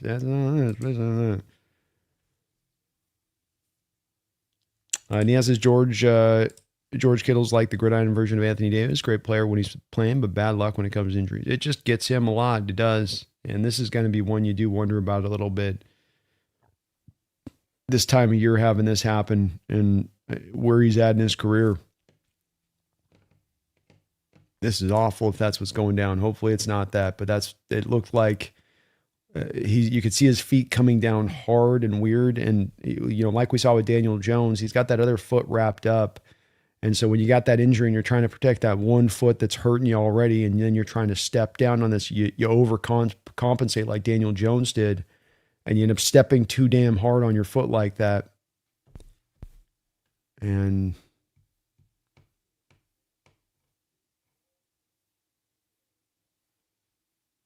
yeah, that was he did the step. So that same back step you've seen from Kirk Cousins and Rodgers, where the foot gets stepping back oddly and it's fully extended up while it's planted weird. And it just causes that snap in there. 2nd and 4 for the Niners. Throw here and completed. Juwan Jennings is up and he's down the football field running hard. He's down to the 30, down to the 25, finally pulled out of bounds at the 25-yard line. Another big play down the field against this Eagles defense that's been so good against this Niner offense as far as really just holding back their ability to run the ball, but similar spot on the field right up the seams. They catch him in cover. Looks like they got him in cover 1 there. And the safety who's responsible over the top could not climb up on the underneath route there to get up on him and took a bad angle on that to get the tackle made. First down for the Niners. Ball on the 26-yard line into Eagle territory here quickly. Juszczyk goes in motion. Brock dropping back to throw. Checks it up back down to McCaffrey. McCaffrey will get slung down to the ground by Zach Bond for a gain of about 5 or 6 yards. Megan, thank you. She escaped me. So, yeah, escape from New York. Thank you, Megan. Thank you for the donation. That's what I was looking for. It's like the cop soldier things in that one, like how they were dressed. That was the Philly cop today, holding the blue tent. Like a badass, I might add. Like a complete and utter badass. Where can you watch this game? It is on Fox right now, D-Boy. Is Jesse streaming right now? No, I don't think he streams games. 2nd and 4. Creative little play there to McCaffrey on the pitch play. They kind of wound Juszczyk from a tight end position into motion to turn into a fullback post snap and lead the way.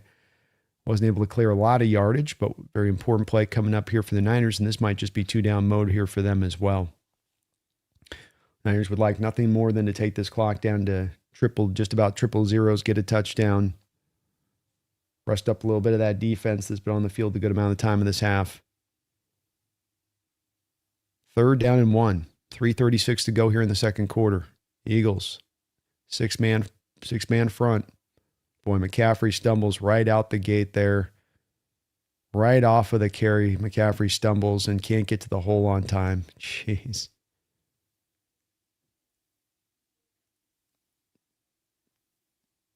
And you go for it, understandably so here. Oh, boy. I think Purdy stepped on his feet.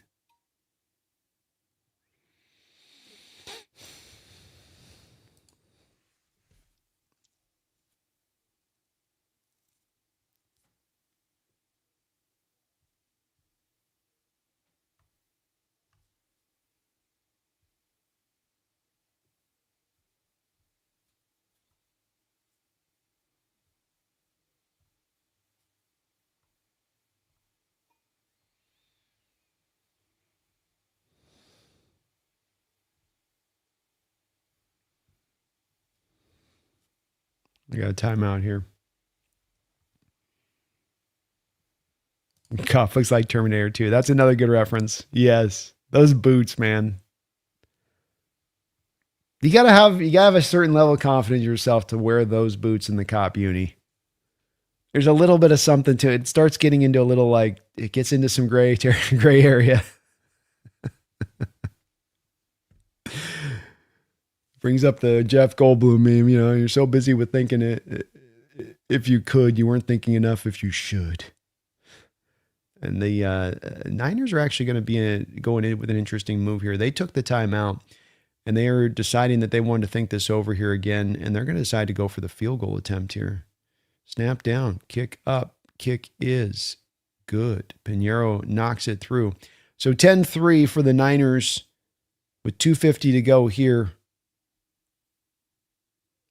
I think that if the Eagles did not miss that field goal attempt before, oh my gosh. Achilles are just so bad, dude. That's just the scariest injury to me. ACL is almost as bad, but I think it's got to beat. Just that one where you just think about it and how frightening that is, and just it's brutal injury. Get well, Kittle. Get well, man. Fun player to watch, hell of a player at that. And you never want to see that. I wouldn't wish an Achilles injury on anybody. That thing is tough. Very tough. But I think if the Eagles had not missed that extra point earlier in the game, and this would still be a 14-7 lead, you'd see them probably trying to go for it there. But Niners instead looking at it going, well, let's go with this. I think also as well, you think even with 2:50 to go in the 3 timeouts the Eagles have, you go, well, they're not going to be able to fully just run the ball. They are going to have to pass this, and they do have to pass that into the wind with the way the wind's been blowing. They're going into the wind with the throws. So maybe there's a little bit of thinking in this that maybe we can stop them down, get another possession back to us, and get an opportunity here before halftime with our offense.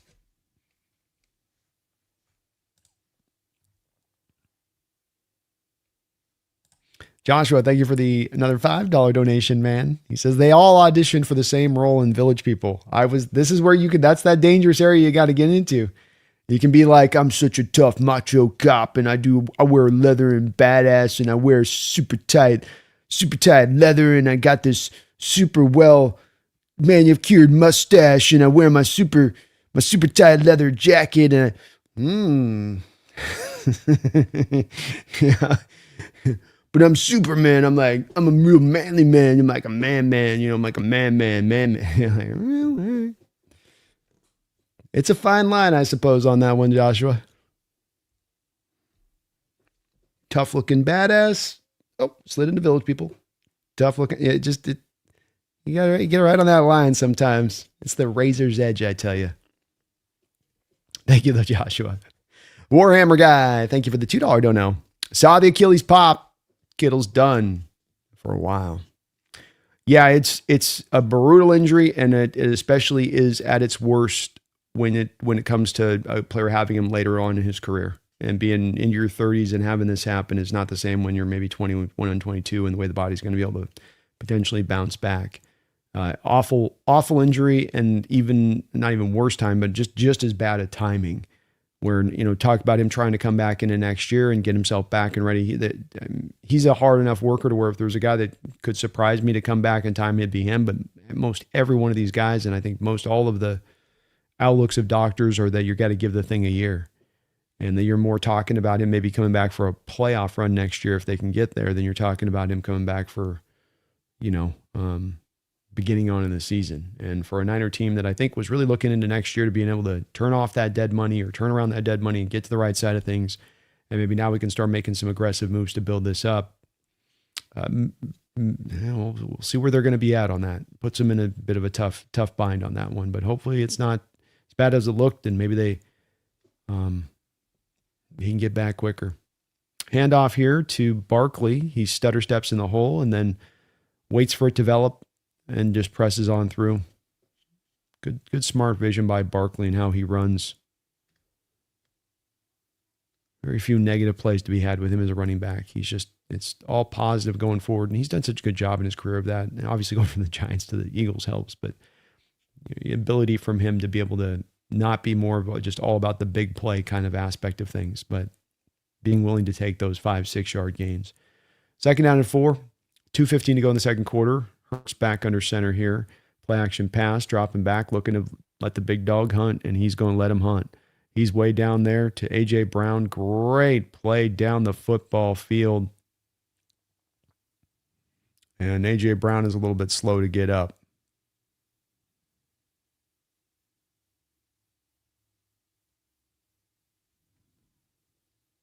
Mondre Lenore in coverage. Lenore got beat.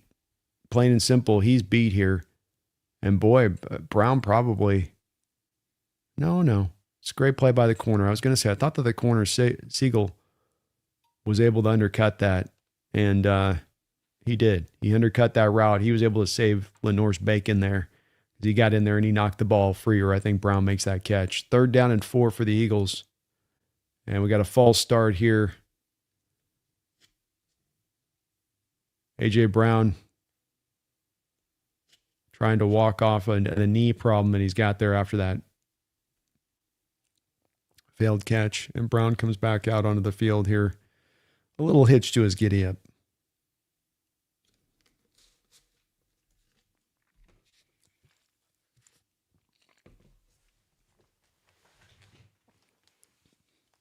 Third down and 9.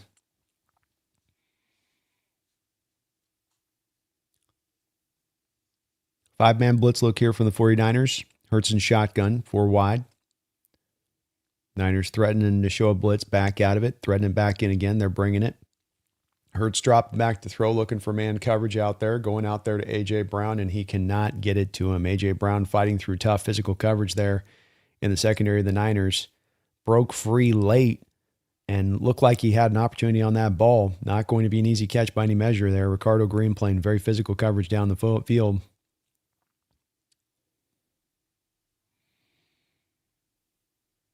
So it might be a little bit more than I'd like to see the officials let the players get away with in Ricardo Green's. And this is going to come up next week. We're going to talk about this week with playoff football and secondaries and letting them kind of play physical in the secondary. I really don't like when they let the cornerbacks 10 yards down the field, grab the outside of the shoulder pads and prevent the contact at that point. We got a little bit of almost a fumble here where the ball landed off a Niner player and rolled, and Sky Moore had to go jump on that thing.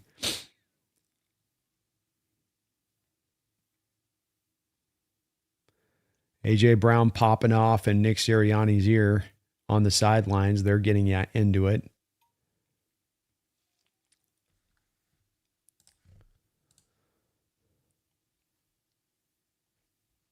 Why is A.J. mad Brown and his coach? This has been my whole point with A.J. Brown. Take over LA. This has been my point with him for, this whole season. Like, what is your problem? Why are you out? It's like, what are you mad at? What are you pissed off at? That play there. It's like he can't have made a better pass. He put it in a spot. The officials didn't call the cover. They didn't call the flag there. Maybe that's as much you could go with. I don't know on the prior play, like, okay, he's maybe mad that Hurts doesn't get the ball to him on a little bit of a timelier basis there on the throw deep, but it's not like it's pretty close. Hurts has got it in the right place. If the guy doesn't come through and make a great play, Siegel, then that doesn't happen. And the other part about this too is that even with that, it's like he's throwing into the wind, man. Like Hurts is throwing into the wind and he's trying to throw a deep ball down the field to you. And that's not going to be an easy conversion. And you've got 5 targets in a first half where they've thrown the ball 16 times. What are we complaining about?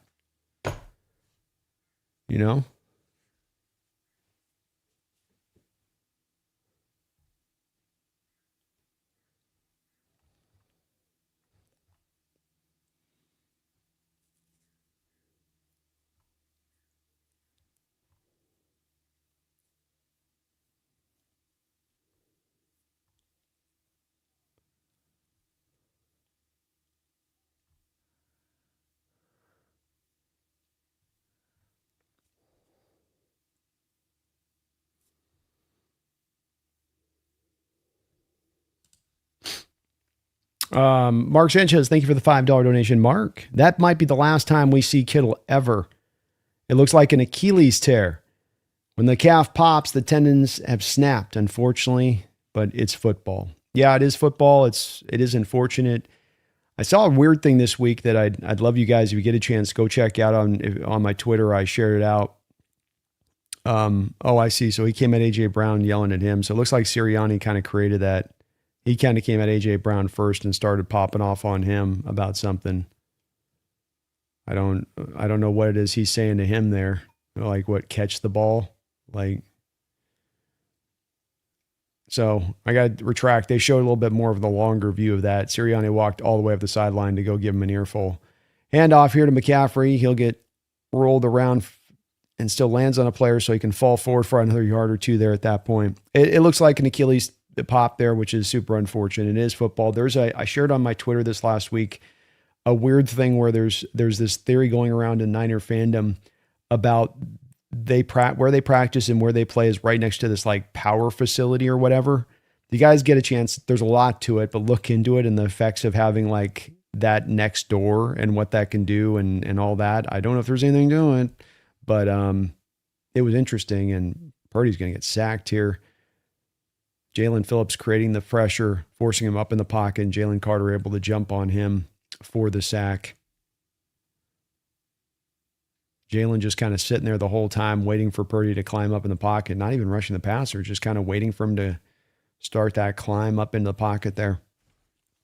It does look like it's going to be a long road to recovery on that one. There's no easy ways through that, and it's going to take some time. It's going to take some time, and that's unfortunate because Kittle plays the game the right way. He plays hard, and he loves the game, loves the sport. Been my favorite tight end in the sport for the last few years, just because of everything that he does.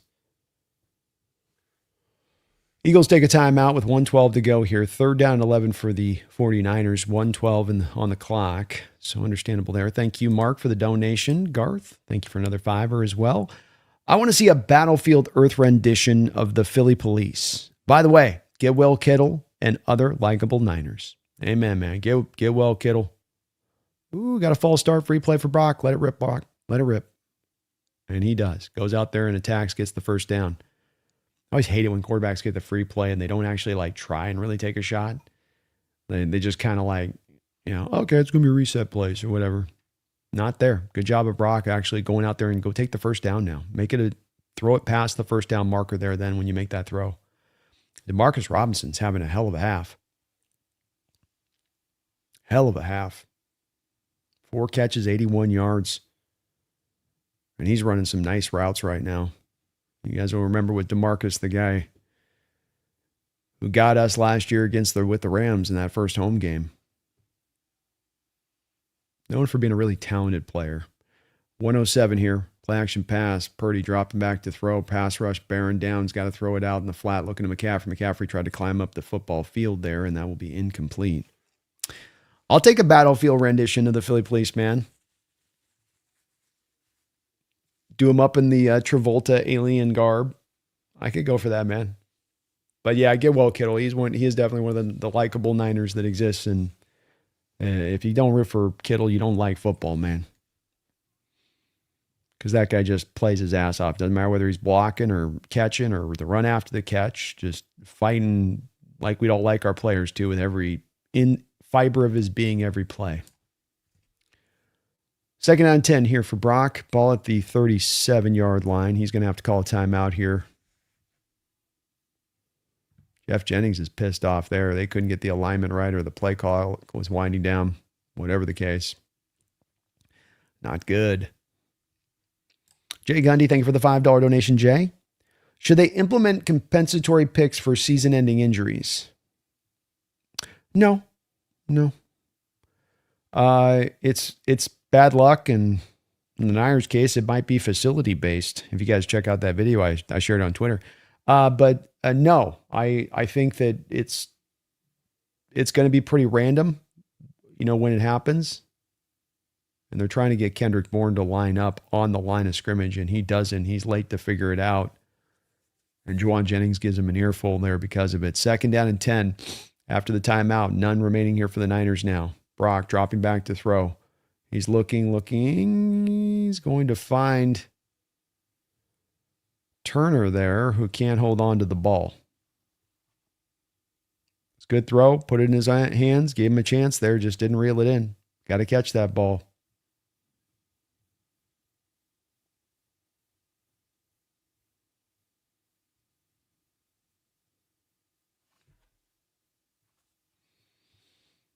You ain't going to get the ball in perfect position every time. You got to catch that. 57 seconds to go here, 3rd and 10. Purdy back in shotgun with an empty look. 3-man pressure front here from the Eagles. He's got some time.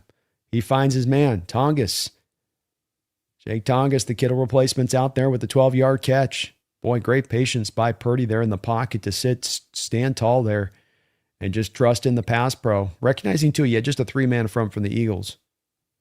Hurry up look here for the 49ers. Back underneath here to McCaffrey. He makes the completion, short reception. This is going to eat a ton of time on that short reception. Brock, buddy, come on. Oh, boy, this is going to eat like 20 seconds, and they're trying to get into the right play now. 13 seconds. Brock, back to throw. He's going to just chuck this over the head, and that is not it right there. That whole situation there, you just got to go up and clock that. That was bad management there by the Niners. Bad clock management by the Niners. You don't have time now to even run a play inside. You're going to have to get it out of bounds here. That's where I'd run like a hook and ladder. Have an in-cutting route. Defense allows the in-cutting reception. Throw it back to a McCaffrey running out, and then have him run out of bounds.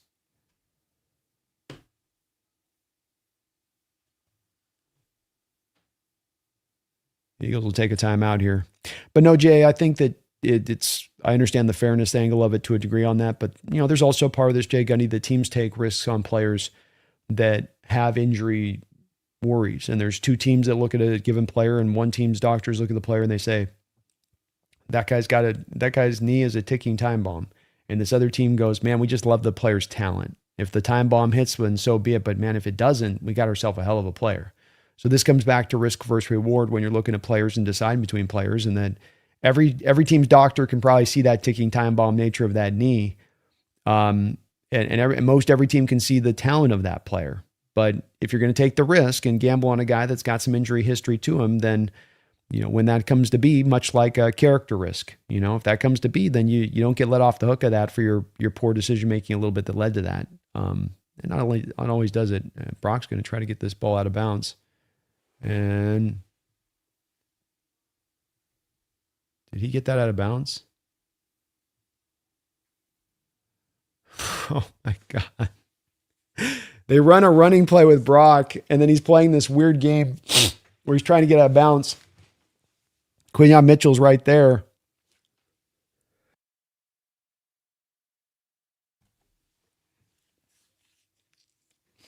This is going to leave 1 second on the clock, and I think they're going to try a field goal here. Very long field goal.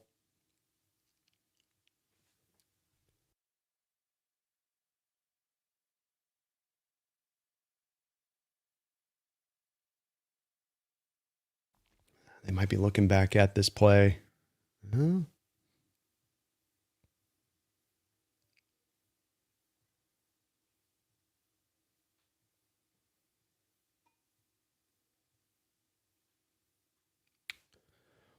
Looks good. It looks good to me. I think he got out of bounds. He fumbled out of bounds before the knee landed inbounds.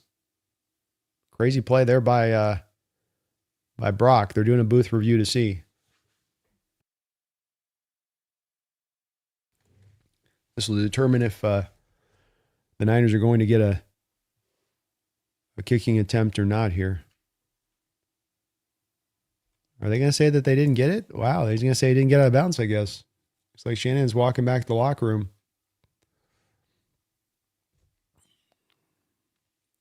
So that'll take us to half. No field goal attempt. Huh. Look like, they run off because it's a fumble inbounds. Yeah, well, there we go. That clock management was awful, though. The Niners didn't get they didn't get screwed there. That's just them screwing up you walked up their line of scrimmage. That's a clock it play. You walk up, you clock it. You don't walk up there and just try to angle everybody around with no timeouts. Brock knows better than to do that. So again, Jay, I totally get where you're coming from on potentially doing that, but I think the more you look at that with the compensatory pick stuff, it just doesn't make a lot of sense to do that because teams got to pay the price if they're going to take that risk on a guy like that. And I think there's a lot of those injury risks. I think there's a lot of those moments teams are making that call out around the sport because they can look so deeply medically into these guys and they know so much about these guys' medical history. So it's less than it ever was about being a random roll of the dice in that and a lot more about, I mean, they look at even things like, wrist girth and ankle girth on these guys. I mean, they get deep into it on their evaluations of these players and their bodies and what can and cannot those bodies take. Warhammer guy, thank you for the $2 donation, Warhammer. Who do you want to face, Brando? Niners or the Rams? I'd rather take the Niners on. It's just the injury situation as much as anything.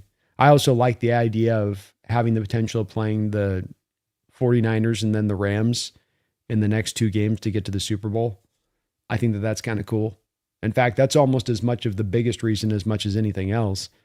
But I do think the Niners are severely diminished, and I know that they're hanging tough here with this Eagles team, and that's absolutely a tip of the cap to Shanahan, this team, and Saleh, and them getting this team ready every week to play, no matter what. But I think they're quite a different challenge from what the Rams are, and would prefer the Rams to have to face on the Bears, and we'll take on the two of those guys down the line a little bit. DJ, thank you for the $2 donation. Says prayers for Kittle, the only 49er I actually like. Yeah, big prayers out there for George Kittle. That is awful injury. As I say, I wouldn't wish that on my enemy. That's a long road to recovery. That's a tough recovery. That's a painful recovery. That's hours and days and doing this thing and doing that in little small movements of lifting leg, lowering leg, lifting leg, lowering leg, lifting leg, lowering. I'm just, that's hellacious. It just is. It's hellacious. There's no two ways about it. Whether these guys are well paid or not, that's awful. And hopefully he's able to bounce back. Garth, thank you for the $5 donation. Appreciate you, Garth. Kittle is a Niner, so why should it be? We should get along so awfully. Name the band, a-holes. Kittle is a Niner, so why should it be? We should get along so awfully. Name the band. It's a lyric, huh? Kittle is a Niner, so why should it be? We should get along so awfully. I don't know. That one's not. I'm not hitting the. I'm usually pretty good with lyrics, Garth. Somebody in the chat's gonna know it though. He says, "Name the band, a-holes." Who's the band? Who is it? Kyle from South Park. Thank you for the $5 donation, Kyle. BP, CMC, DL, TW, JJ, all paid to win big games like this. The injury excuse is to cover bad drafting and overpaying injury-prone guys over the past 3 to 5 years. Yeah, I think that the injury excuse is, I think it is one that's come up for the past couple of years, to your point, Kyle. And so when you look at this Niner team, like with all these things, we're talking about like on a player, you can say the same thing about the Niners. You guys you've had issues with this injury thing for years now. It's been a problem on your team year in, year out, where you're just getting a multitude of guys that are beat up. This year's been the worst of it, maybe. But it's been kind of leading to this. And is some of it a bit of the aging roster that you have? Yeah, that's a little bit of it. But is some of it seeming like there's an issue maybe you're not addressing that's maybe a little bit more at the root cause for why this is also occurring? Yeah, maybe so. And I will say to your point on that, they made no tough decisions over this past year when it came to these aging players. And ever saying, look, this guy's been great for us. Love what his production's been with us. But, we got to make the tough decision and anticipate that we just signed this guy. We're more paying for past performance more than we're paying for future performance. And that's a tough decision to make, especially when you have a good soldier and a warrior and a guy that's been in tow for you and done such a great job for you and everything you've asked. It can get sometimes in a cold-blooded way of it, but the alternative is that you end up in the pickle that you're talking about, Kyle, where you're paying guys and then you're paying a couple guys more money than you'd like to pay at an age that you don't want to be paying it. And then it ends up preventing you from being able to build a roster that can be truly a contender at that point. And it's a pickle of a situation to be in.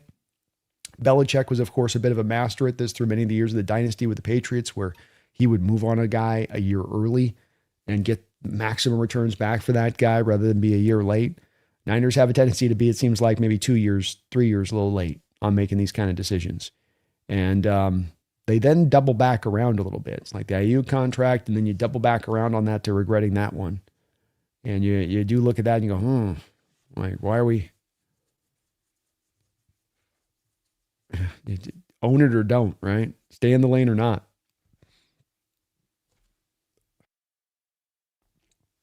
Kyle with another $2 dono. Thank you, Kyle. Appreciate you. If Brock Purdy loses, hammer the Sam Darnold narratives. Indeed. I don't think that anybody's going to do that, of course. Nobody wants, because Brock's one of those guys that's gotten the benefit of the doubt, but, should he? He's playing good today. I'll say this, 10 of 15, 168 yards, 11 yards an attempt, 1 touchdown. It's going to be hard to make much of an argument, but your point on this stands in that there hasn't been a lot of really much of an argument made to Sam either. It tends to be in pretty lazy terms. For instance, the fumble that you have between, the fumble, but where McCaffrey hits his foot and it causes McCaffrey to get stopped short of getting the first down on the fourth and short there. That's his fault for getting the foot, much like they were a couple of weeks ago 2 weeks ago with Sam on the fumbled snap. And they're saying, well, that's on Sam. Well, no, it's really on Sundle. And that stuff, and just beyond that, that's kind of stuff will sometimes happen. But the Darnold narratives, we're only shaking those once he does something here in the playoffs for these folks that are so adamantly. And even then, I don't think we're going to really move the needle much with them, Kyle. Still think that they're still going to just be resolutely standing pat and being like, yeah, he got lucky. Broken clocks right twice a playoff year. Something like that. Thank you though, Kyle. Appreciate the donation.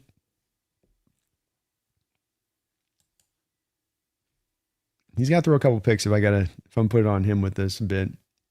They're hanging tough though. 10-13, they're in this. Keon Lund, thank you for the $5 donation. Keon. He says, the thing I've noticed is how close the teams are all to each other. Whether they're 8-9 or 12-5, seems like the teams are close, except us. 48-13. Let's go, man. Sometimes there are separator teams, and this happens to be a year in the NFL where I think the playoffs have shown this to be the truth as well, that this is an opened up year, and it's wide open for anybody to go out there and take. And if there can be a team that can emerge as truly an elite team, not just a contender, not just a Super Bowl contender, but that elite team that is just uniformly good, start to finish, front to back, and that they can win in a variety of ways, and that they're playing hot brand of football, and that they're in great health. That team can absolutely separate itself from this stack of playoff competition because of the lack of truly elite teams that are defined here right now in this playoffs. And I think that's a fair point. And we're in a position, as good a position as anybody, to rise to that level, having that first round bye and the playoffs going through Lumen Field, and just needing 2 games, 2 wins to go get you to the Super Bowl. So I see the same thing, Keon. A lot of these teams are very close together, even with the record disparity that might exist. And in the Eagles' case, it's the Eagles team that did get the chance and opportunity, and has in recent years, to beat up on a division that's not particularly good. Who's the second place team in this division? Dallas. Washington, bad. Giants, bad. They're not exactly iron sharpening iron out in the East, if you know what I mean. Jeff Jennings, thank you for the $10 donation, Jeff. He says, restructure Purdy. Pay him more. That's right, man. He's carrying these guys on his playoff back right now. On his little baby back. His little baby back ribs. He's carrying these Niners up on those little shoulders. $53 million per year. And the first year of the deal ain't bad. Now starts to get a little bit more expensive.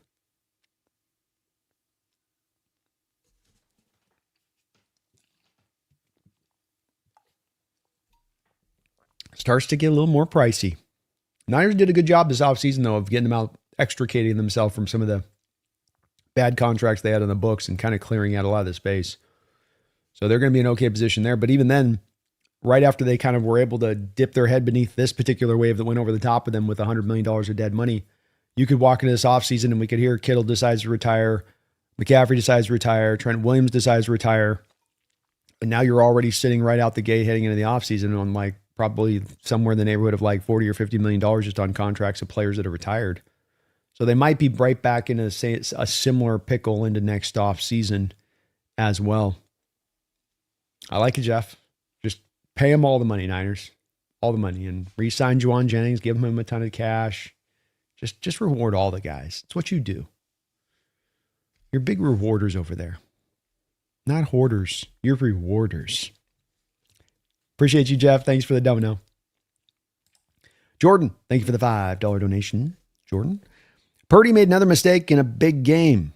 Guess he is like Sam. You guys are on it.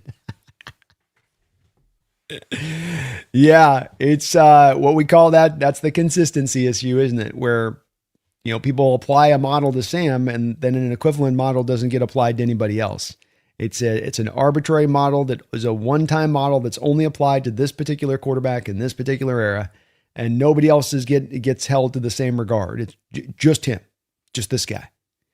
And every other quarterback might do similar stuff to what he's doing that's causing that narrative to hang over his head like a black cloud, but they don't get to have that. They're freed of that. There's a reason they did it. There's a good reason why this happened to them. There's no reason for him ever. It's always his fault. It's like that, isn't it, Jordan? So true. Banker Elpries, thank you for the $2 donation. Says, I'm waiting for the Pats to get exposed for an easy schedule.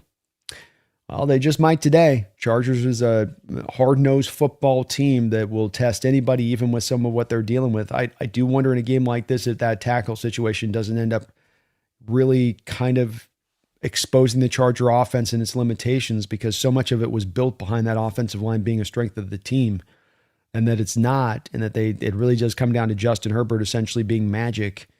I do wonder if they can quite get that done versus where kind of the Bills are or where the Pats are on the vibe standpoint. But, I agree. They did face an easier schedule. So, it certainly is not a team that's as good as their record would indicate. But man, that Charger lost those two linemen, Rashawn Slater and Joe Alt. Losing those two guys just felt like such a huge blow to that team. It's like you talk about maybe just two players outside of Herbert that the team couldn't afford to really lose, that they really wanted to rely upon being there. With how Harbaugh runs that offense, with how dedicated he is to run the football, you kind of wonder on that one. I think it's going to be a hard day at the office for them to pull off that upset. But I do think the Patriots eventually in this playoffs get exposed in that way for its good team, good story, moving on the right path. But it does feel like they're still a little bit of ways from a talent standpoint of being ready to get to the big show, the big game. Hand grenade. Thank you for the $2. Don't know. Bears, are they this year's Commanders? Kind of. Yeah. Team doesn't play necessarily a great brand of defense, leans on the offense to carry the load, and a quarterback to kind of magic his way through stuff by and large. Very, very, a lot of similarities to that Commanders team, I would say, for sure. And I think there's even more this year upon him than maybe there was with Jaden Daniels, where Jaden could play a little bit more, I think, on time in the scope of the offense. Had an offense, I think, that was just more pure customized to what he does physically well, whereas Caleb is more really asked to, I think, have to do that off-script stuff and live in that realm, and that's tough to execute from that standpoint, game in, game out, especially in the playoffs. And not have mistakes come back and bite you, to play cleanly in that kind of manner. But props to him. The kid was tough yesterday. I think I'd rolled his ankle up at one point, able to get through that. His knee was bleeding, and just, having to make plays out of that pocket over and over again. They remain dangerous because of that. But certainly they're, like a lot of these playoff teams too, they've got their share of issues, defense as it stands. I wasn't blown away by their special teams unit last night either. They are a work in progress, and I think they just lost their left tackle for the year too. Hand off inside here to Saquon Barkley. Start out the third quarter here for the Eagles. Take the ball 35-yard line. It'll be a nice 8 or 9 yard run there for Barkley. Thank you guys for all the support and donations on the channel. You guys are awesome. Really appreciate you. If you guys get a chance today, almost 500 people in the chat. If you can hit that like button, sub on up if you get a chance as well. We're on the road to 30,000 subscribers here. You can help us get to that mark by subbing up. It's free. Doesn't cost you anything. Helps out channels like mine tremendously.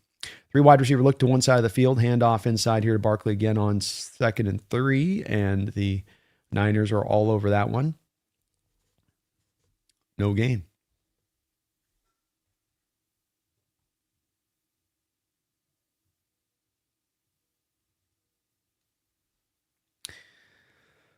Oh, Nick Sirianni is hard to root for. I once thought Harbaugh had the most punchable coach's face, but I do think it's probably Sirianni. 3rd down and 3. Blitz look here from the Niners. Fire zone threat. Blitz, 5-man blitz. They fall out of it. Bring just 4, no pressure. Find Saquon out in space. He can't reel it in. Started looking where he was going to run before he looked the ball into his hands and drops it. 4th and 3. Eagles with a punt. 3 and out. Great job by the 49ers defense. Devontae Smith is limping over on the sidelines for the Eagles.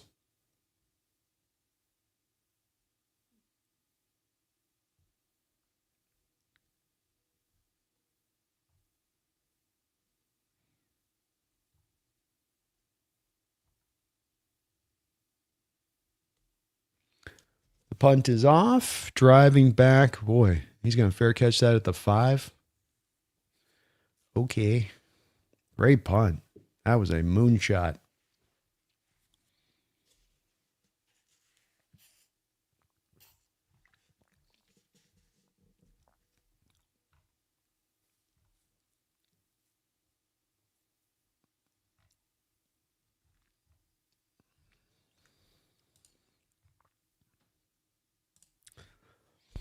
Gar, thank you for the $5 donation.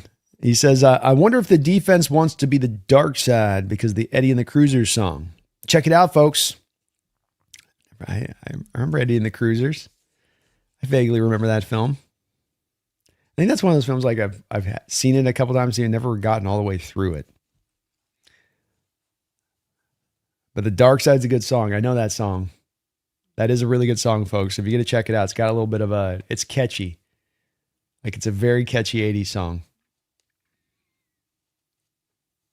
Kind of almost has like a Garth. I think almost have kind of like a Springsteen kind of vibe to it.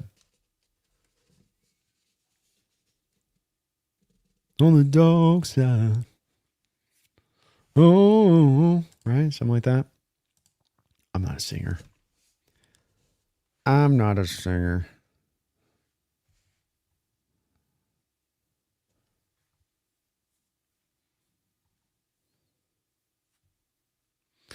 Any updates on Stafford's finger? It sounds like not broken.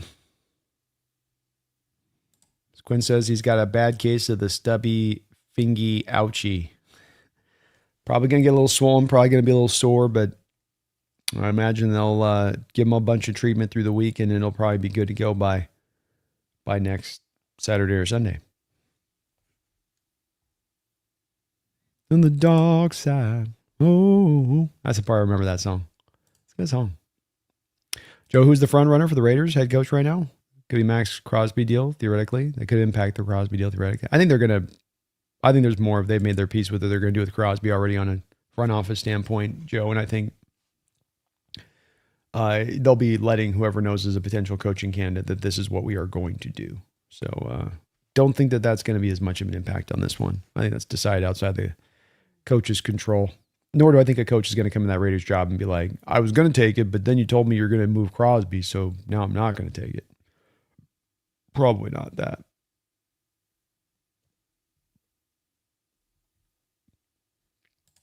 Jordan, thank you for the $5 donation. Jordan, appreciate you. Shotgun look here for Purdy. Blitz here from the Eagles anticipating run. They don't get it. Purdy's going to break the pocket. He can run this, but no, he's going to run this. Good job by Purdy. They're kind of faking that through and waiting late and then going to get himself 5-6 yards on the carry. Nice job. Jordan, thank you for that $5 dono. Says, this game makes our defensive performance that much better. Indeed. 49ers and their passing offense right now, already what they've done in this game, surpassing what Purdy was able to do in the full total of the game against us. And that was in Philadelphia. That was in San Francisco. So he's getting some things done against this Philly defense. Philly seems to be kind of hyper concentrating on stopping the run here and clipping the wings on the short passing attack in the Niners. McCaffrey will get a short carry here of about 2 or 3 yards, bringing up 3rd down. But yeah, makes our defensive performance look that much better. That's for sure. We do have a flag on the play.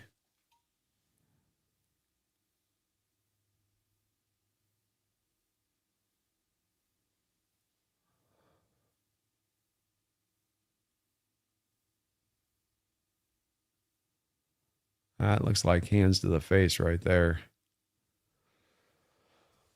And that is going to be hands to the face by the Eagles. Pretty blatant. He put his hand right up in the face mask and tore it slow-mo all the way off of his head.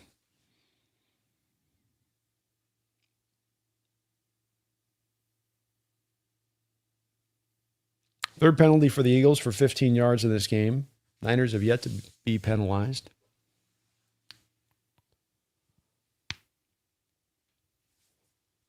Ball at the 19-yard line.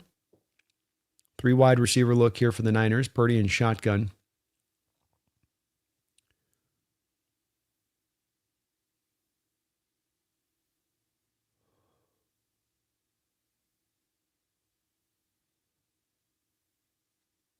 Looks like a bubble screen there and incomplete.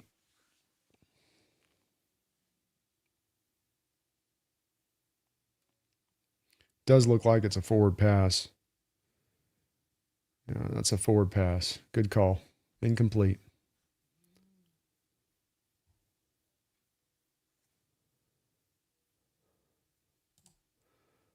North Star for life. Devontae Smith's made of matchsticks. He's so thin, man.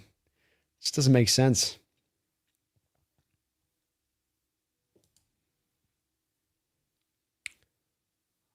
We got a timeout here. D-Boy says, Brandon, did you see this is how you feel about people, the media calling our defense 2.0? If you see this is how you feel about it. I'm not really a fan of it. I like us being its own thing, I think, from my standpoint of it. The Legion of Boom as well is kind of a moniker that does kind of come back from a little bit of like the style and manner that you played. And that part of the reason that you were Legion of Boom had to do with that, you know, your zone defense that would allow completions, but then you were going to punish people for the completions. You were going to hit them after the catch over and over again. This is more of a defense that is more of like, we're going to just shut you down. You know, we're just going to be tight in coverage and not allow the completion. So it's like to call it that too is a little bit of also just not understand, you know, where it's like, well, the reference of the Legion of Boom itself sort of references back to the style of defense you play too, on top of just being a cool phonetic name. But no, I'd more like the side of it being a different nickname, you know, and then no one's going to really remember in his Legion of Boom 2.0, you know, that doesn't really, I don't think that'll capture. But if you have the dark side can kind of set, you go win a Super Bowl in the back of that, you know, yeah, I think that more makes it more singular and makes it more unique and makes it more cool from a historical perspective, having kind of its own name. Dick says Brandon isn't using catchy in the 80s, using the word catchy and 80s song in the same sentence, redundant. About taken. Yeah, that's true. It's very true. It was an era of that. Martin Lawrence, thanks for the $5 donation, Martin. Sam could score a Super Bowl winning touchdown on a 4th and 30 from his own goal line as time runs out, and some people will still point to him being in 4th and 30 in the first place.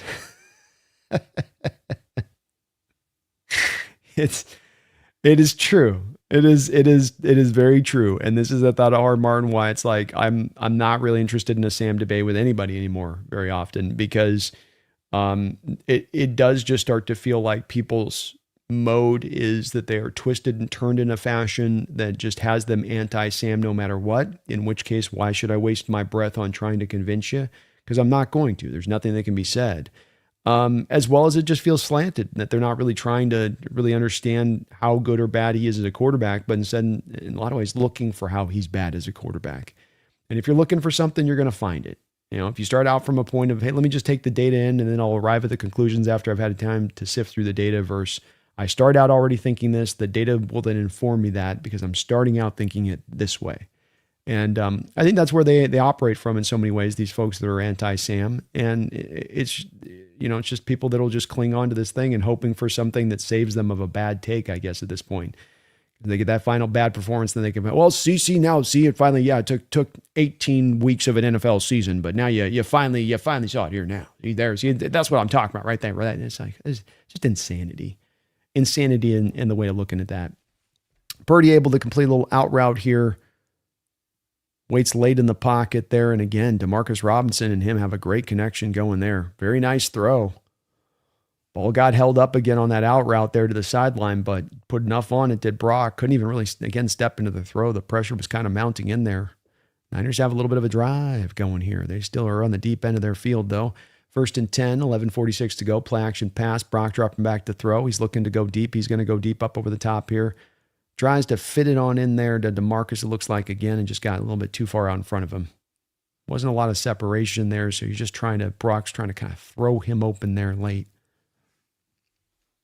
Well said, Martin. Very, very well said. Thank you for the donation. And you know I agree. Yeah, Mob's all right, D-boy. I like the dark side a little more. Mob's good too, though. Yeah. 2nd down and 10. Ball's on the 33-yard line here. A blitz by the Eagles.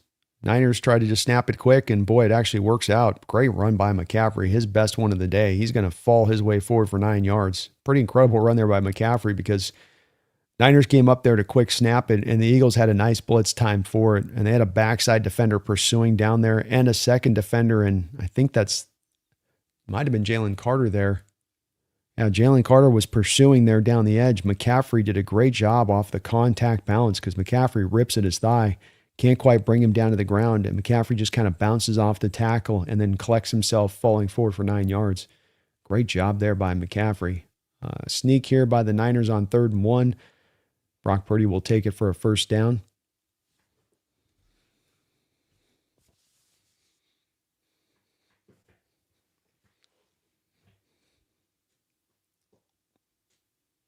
McCaffrey goes to the sideline here.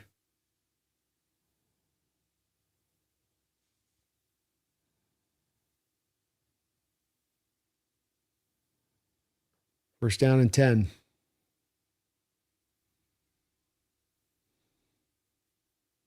Dropping back to throw. Pressure in his face, falling off his back foot, and he's going to get picked. Quinyon Mitchell. Good cover corner there for the Eagles. Got after him in this game early on, and Brock, the pressure starting to mount in the pocket here by the Eagles defense. He's had some clean pockets, but the last couple one on this drive, you could start to feel things starting to get a little bit compact for him up there. Eagles bringing a lot, and looks like Carter was kind of leading the way there on the pressure front. And just kind of a blind throw by Brock where he throws it up. You'd much rather see him kind of break the pocket there, try to maybe scramble away a little bit there.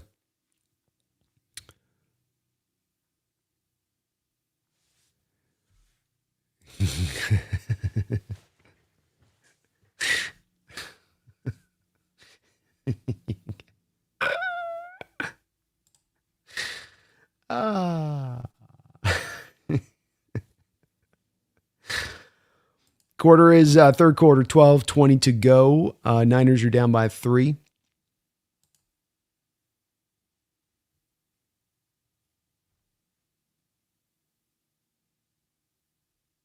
Dead zone's not bad. Still kind of like the dark side a little bit more.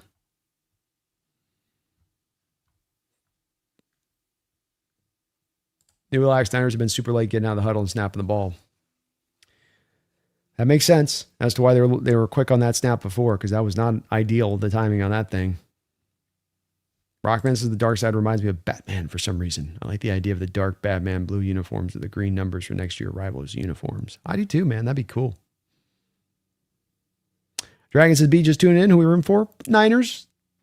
They're beat up. They lost Kittle in this game. He'll be done if they play us in the next round. So, I mean, they're just so weakened at this point. We would feast.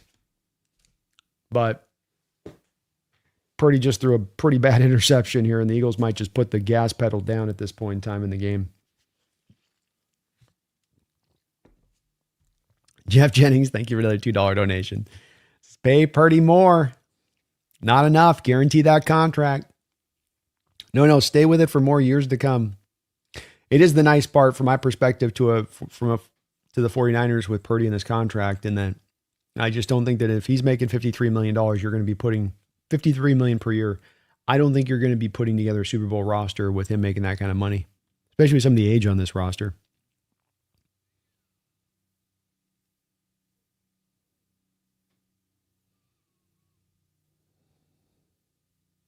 That's where the height of limitations on Brock Purdy show up too. Where a guy, when he's not 6'3", 6'4" in that throw, they're doing a good job of showing the over route there with Juwan Jennings that was open. And he can't see it because of the pressure. And he can't see it because of the pressure, but also because once the pressure gets in on Brock, it's these guys are up here and he can't see over the top of him. Where a guy a little bit taller quarterback has the opportunity to maybe see that in-breaking route over the top and at least make that throw instead, where Brock gets condensed in. Those smaller quarterbacks can get condensed into their looks on plays like that, especially when they start to get panicked and try to force things. Hurts is going to try to throw this ball late on rolling out, and it'll be incomplete on 1st and 10.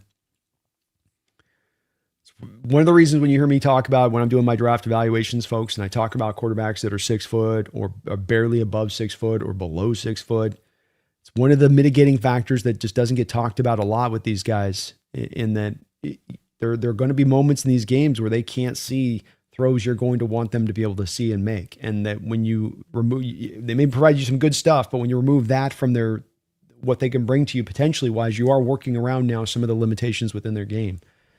As opposed to a bigger quarterback that wouldn't have those. 2nd and 10, they're just going to run this ball, or the Eagles. It's a designed run to Hurts the whole way, and he's going to have a nice run of that for 11 yards out of bounds, 1st down.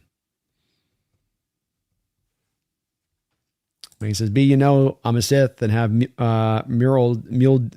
dual bladed sabers. Just saying, hey, you're on board with this. I know you're on board. We got a flag on the play, by the way. Holding on the Eagles. Wasn't legal. I know you'd be on board with this. I don't have to sell you. Ethan Hawksnest, I remember hearing a 49er on a podcast saying something effective. If you believe in Sam Darnold so much, why doesn't Snyder give him an extension? What? Laughing out loud. Well, I think that's a great example though, isn't it? Because that gets to the heart of what I'm talking about with the Darnold criticism from outsiders looking in. Even the criticism that sometimes can exist on the insider of fans here, and what we have as far as the discussions around him, I think it's rare. I think most of the Hawk fans have gotten to look at him close enough now where it's like pretty hard to deny it. But this is exactly the heart of what I'm speaking to when it comes to the Darnold criticism. It becomes these things that don't make much sense. 2nd down 18 here for Hurts. He's got 3 wide receivers to the far side of the football field. Saquon to his right. Handoff inside to Saquon. Saquon bounces first outside. Great job by DeMondre Lenore, rallying up and tackling from his corner position there on Saquon and not allowing him to get a single yard. Niner defense is holding strong here and giving their offense a real true opportunity in this game.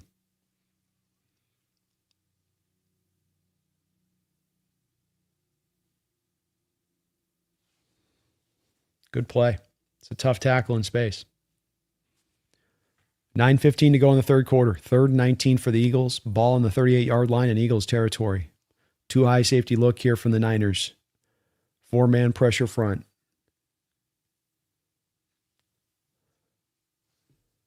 Hurts looking, finds Dallas Goedert, and he'll be brought down after a very short reception, very short of the 1st down. Eagles are going to try to punt, trust their defense here.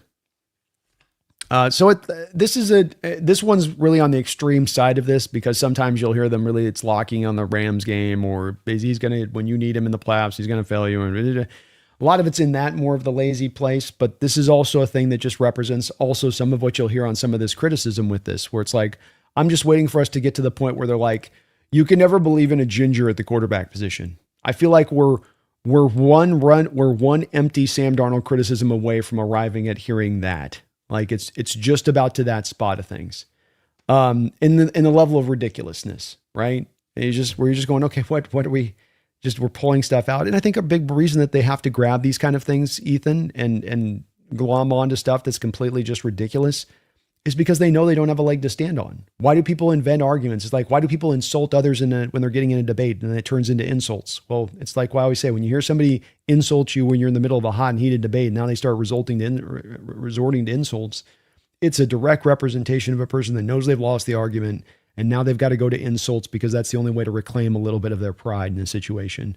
And I think likewise with the Sam Darnold deal, you have a lot of people that have had really crappy takes when it's come to Sam, because they were so over the top in their criticism of him last year, coming on the heels of that Rams performance, that rather than own that and sort of accept it, it's sort of like they dig their heels in and they just start inventing reasons in their own mind, which of course with not giving the extension, he just signed a contract, to your point. Why is he giving an extension? Why would he do that?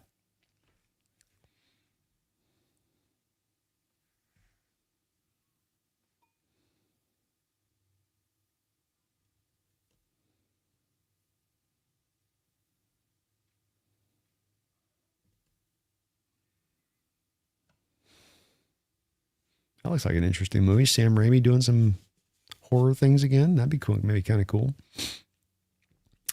But it's silly, Ethan. It's very, very silly. Randy says, and they say Darnold was the one seeing ghosts. Red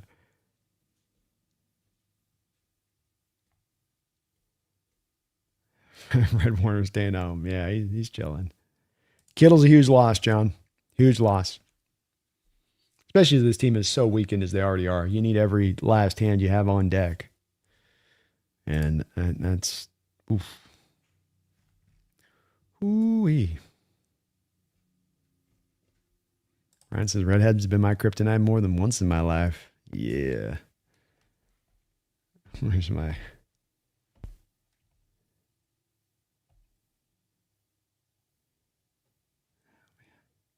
when I can't find my...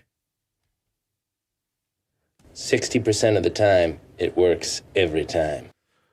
All right, 49ers got to get something going here. Down by 3. Still within shot of this Eagles team. Eagles got to start getting more and more uncomfortable as this game goes along, as this thing is as close as it is. That wind is a-blowing out there. Those flags are a-flowing in the wind.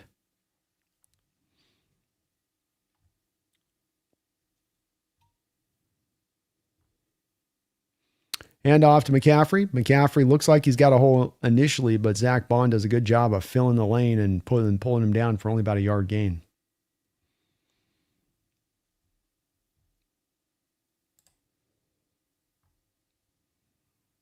Megan's with it. Let's go, Megan. As a ginger, I feel offended. Just kidding. You're definitely right, Brandon. It's just, I'm telling you, it's one step away. Prepare yourself. It's coming in next, you know. He wins the playoff game next week and be like, but he's a ginger. I'm almost about thinking that this is at the heart of it. Blitz look here on Purdy. He's got to get rid of the ball quick. Jake Tonges does not get his head turned around fast. Again, with the snaps here, Niners are having a problem here. And somebody was mentioning earlier on this, and I don't know what it is. I'm going to start watching for it here a little bit, but you're getting snaps off way too fast. And the Eagles are taking advantage of this, and they're running shock blitzes at you post-snap that are really catching your offensive line and quarterback off guard. Purdy's got to come up the line of scrimmage here and take a beat. And Shanahan's got to get him the play call in for enough time to be able to come up and take a beat to figure out what's going on. Too much rushing to snap going on here. 3rd down and 9. Again, a blitz from the Eagles. Got to anticipate a little bit here from Purdy's perspective. Play clock winding down once again. Dropping back to throw. Loops it back over the top to no man's land. Jeez.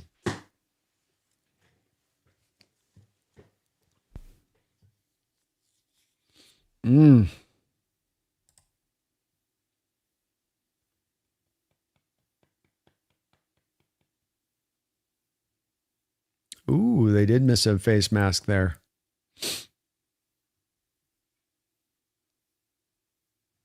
They did miss a face mask there. This game's making me tired, says Brandy. I love the telecast flash to Mac Jones, too, like they're intimating something.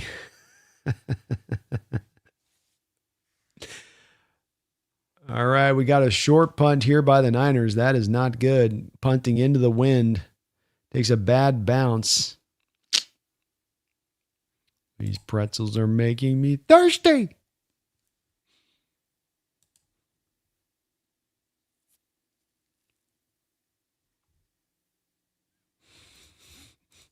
Elite special teams, by the way. You guys got the good jokes today.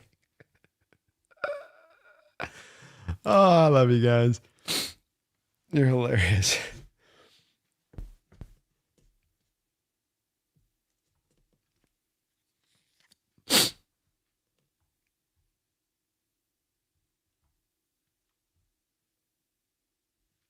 Sad. We'd like the Niners to win. But I'll tell you what, I don't know how many more times this defense can hold up the line like they have so far. Leonard says, is it fair that the salary cap doesn't take into account state taxes? Tennessee, Florida, Texas have an advantage. Yeah. In general terms, Leonard, I mean, the one thing is with this is that there's a pretty heavy offset where a lot of these states that don't have income taxes will, if they don't have state income tax, that a lot of them will then have a really big sales tax. So Washington, I don't even know what it's up to. What are you guys up to? Are you guys up to 12% yet on all your purchases? So Washington State doesn't have any income tax, but it's got a sales tax that's pretty hellacious. And so they do seem to find a way to kind of offset that in a lot of states in that way. But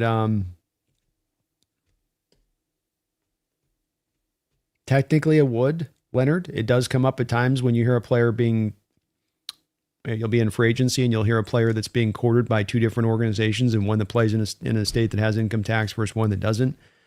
So it's definitely, I wouldn't say that it hasn't played a part at times in certain negotiations, but I think in the overall state of things and the overall way of things is that it doesn't really move the needle that much when it's all said and done, or that we don't have a lot of great examples of it moving the needle in that way.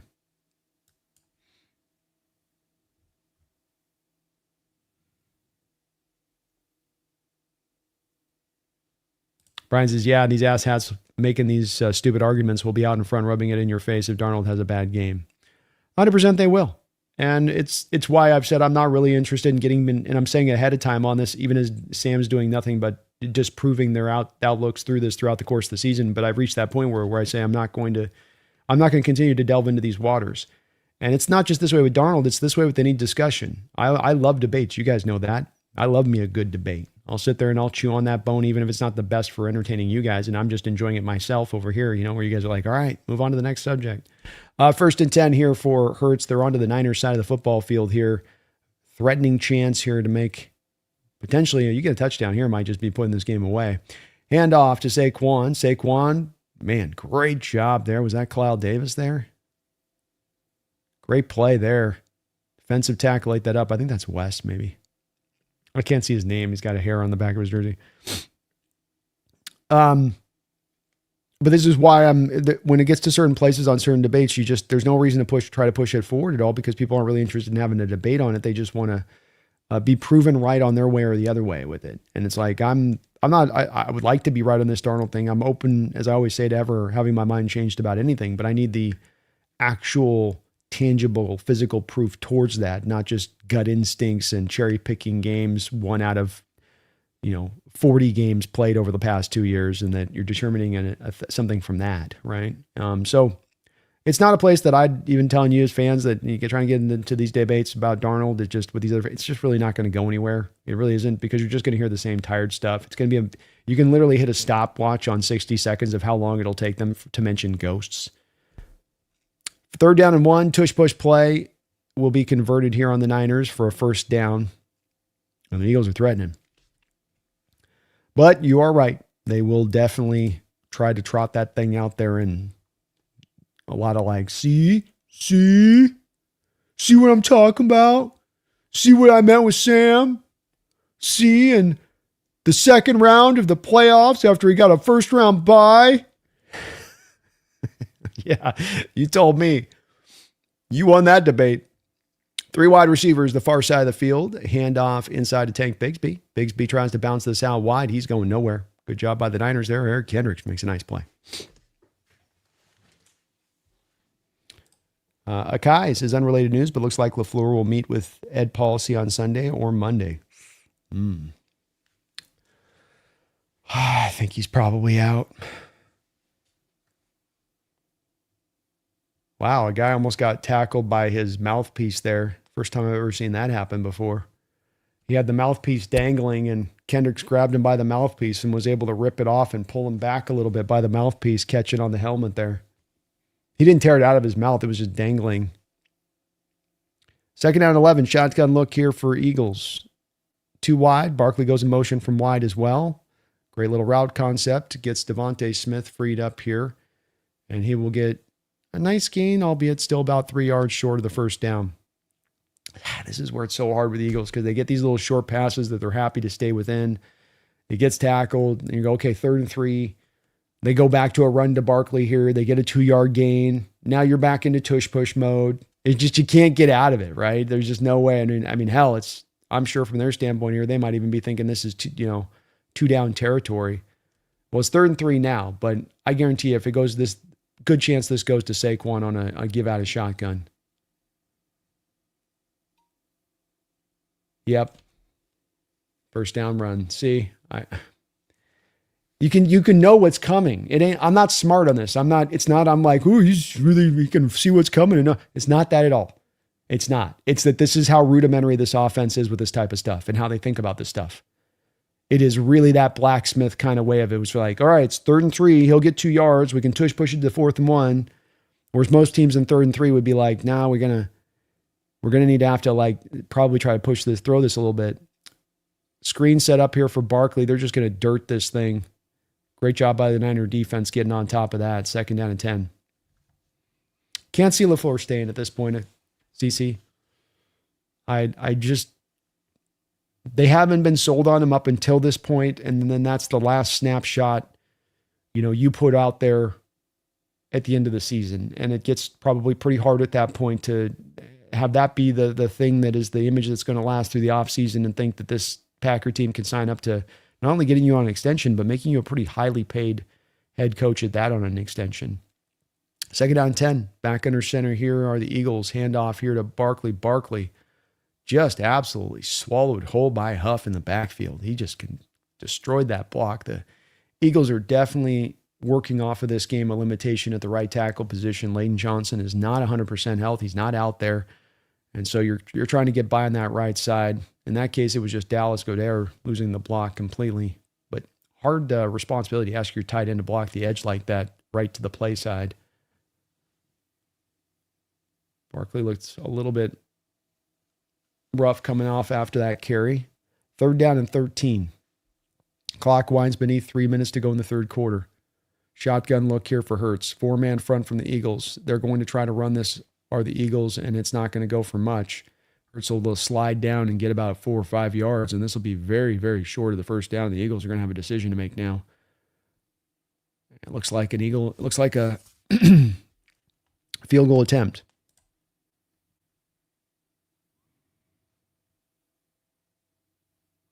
Ever got their own? I'm scared on how Darnold will play in the playoffs. Does everyone else feel the same way? Nope. Feel pretty confident with how he's playing. Don't think he'll play necessarily have to play perfect, but I think he's gotten into the right mode of play that is going to help us, and it's a style of play that can work in the playoffs. And I think he's going to find effectiveness. I feel confident in him. Here's the field goal attempt up and right through the uprights. Almost dead center there. Eagles will take a 6-point lead. As Rockman says, Sam just has to relax, take care of the ball, and stay within himself. He'll be fine. Use his legs at times. Be willing to throw the ball away. Take some checkdowns. There'll be some of the big keys there. Working on a show that we'll be doing this week too, looking at how this defense can take out this Stafford-led Rams offense as well.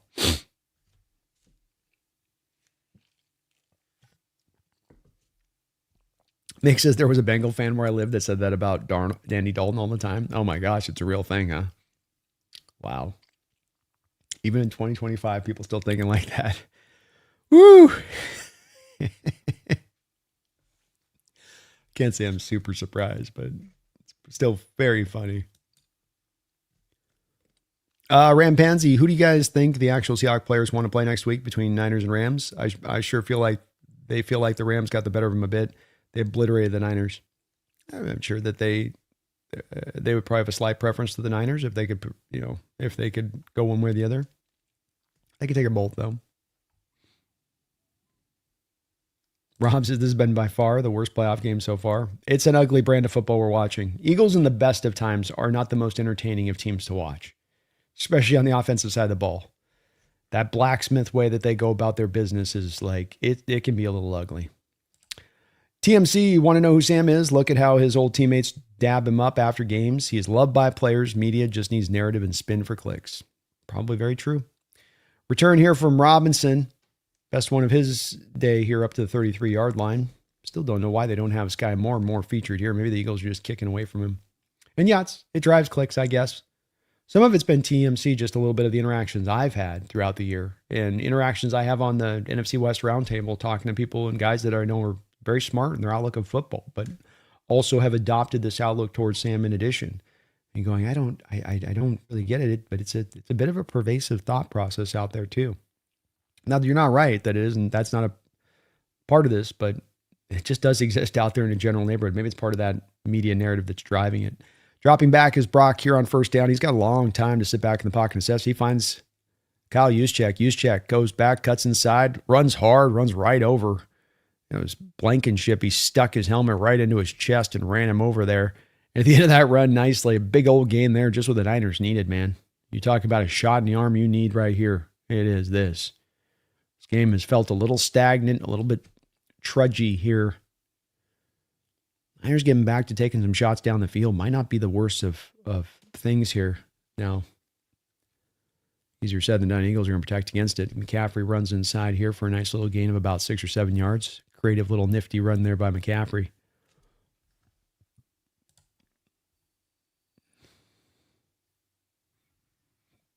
Tristan's Comedy says, even if Sam turns the ball over, our defense will take care of the mistake. Defense blows coverage, our offense will clean up mistakes. This is how Mike has been training these guys. Let's go, man. Beautifully put. Beautifully put.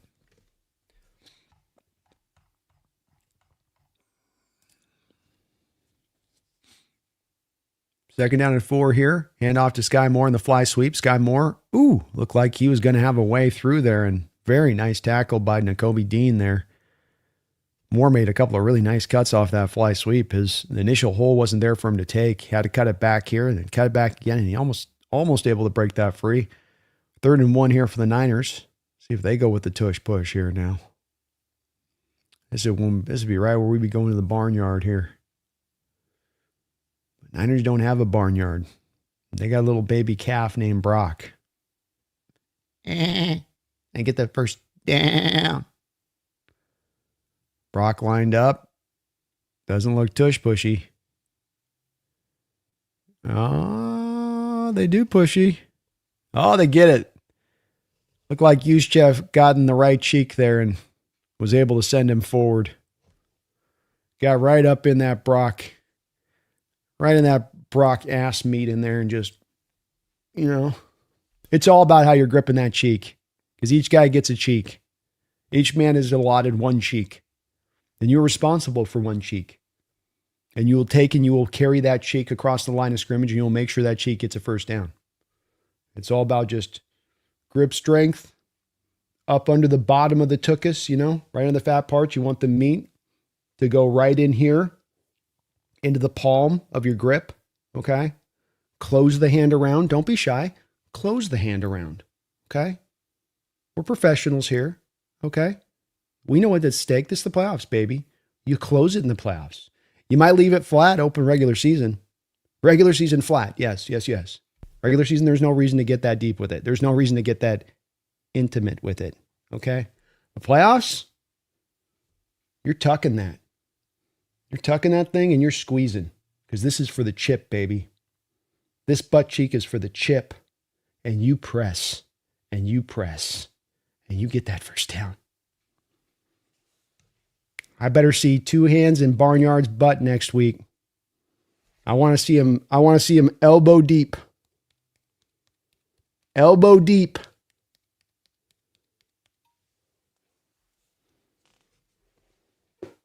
No exceptions. I want to see a prideful bunch out there. I want to see a bunch of shy guys out there where there's cameras on. You get in there. Like you're trying to inseminate a cow like they do on those farms, The guys got to put their arms all in there deep, and they're like, oh, God. Oh, okay, you did it. You got it. I want it like one of those. Oh, no. God. Did we get it? Okay, we got it. Do you want the chip or not? How important is the Super Bowl to you guys? Laugh as you will.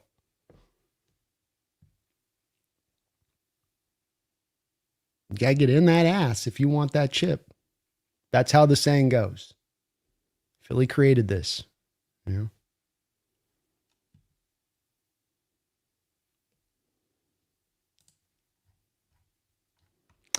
Oh, goodness, guys. Try to have some fun with it. Find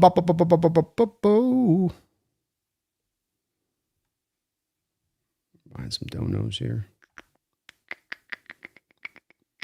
Jeffrey, thank you for the $2 donation. Says, sign me up for Mike McDaniel as OC if we lose ours. Yes, sir. Yes, sir. I would definitely take him. He'd be my number one guy to take over if you could. First and 10 here, ball on the 29-yard line for the 49ers. They're going to go with a flea flicker fake here. And then Juwan Jennings is going to look to throw this deep, and he's got a guy over the top, and he's got him! Christian McCaffrey deep on the trickery, but we do have a flag on the play. Ah, darn. What happened?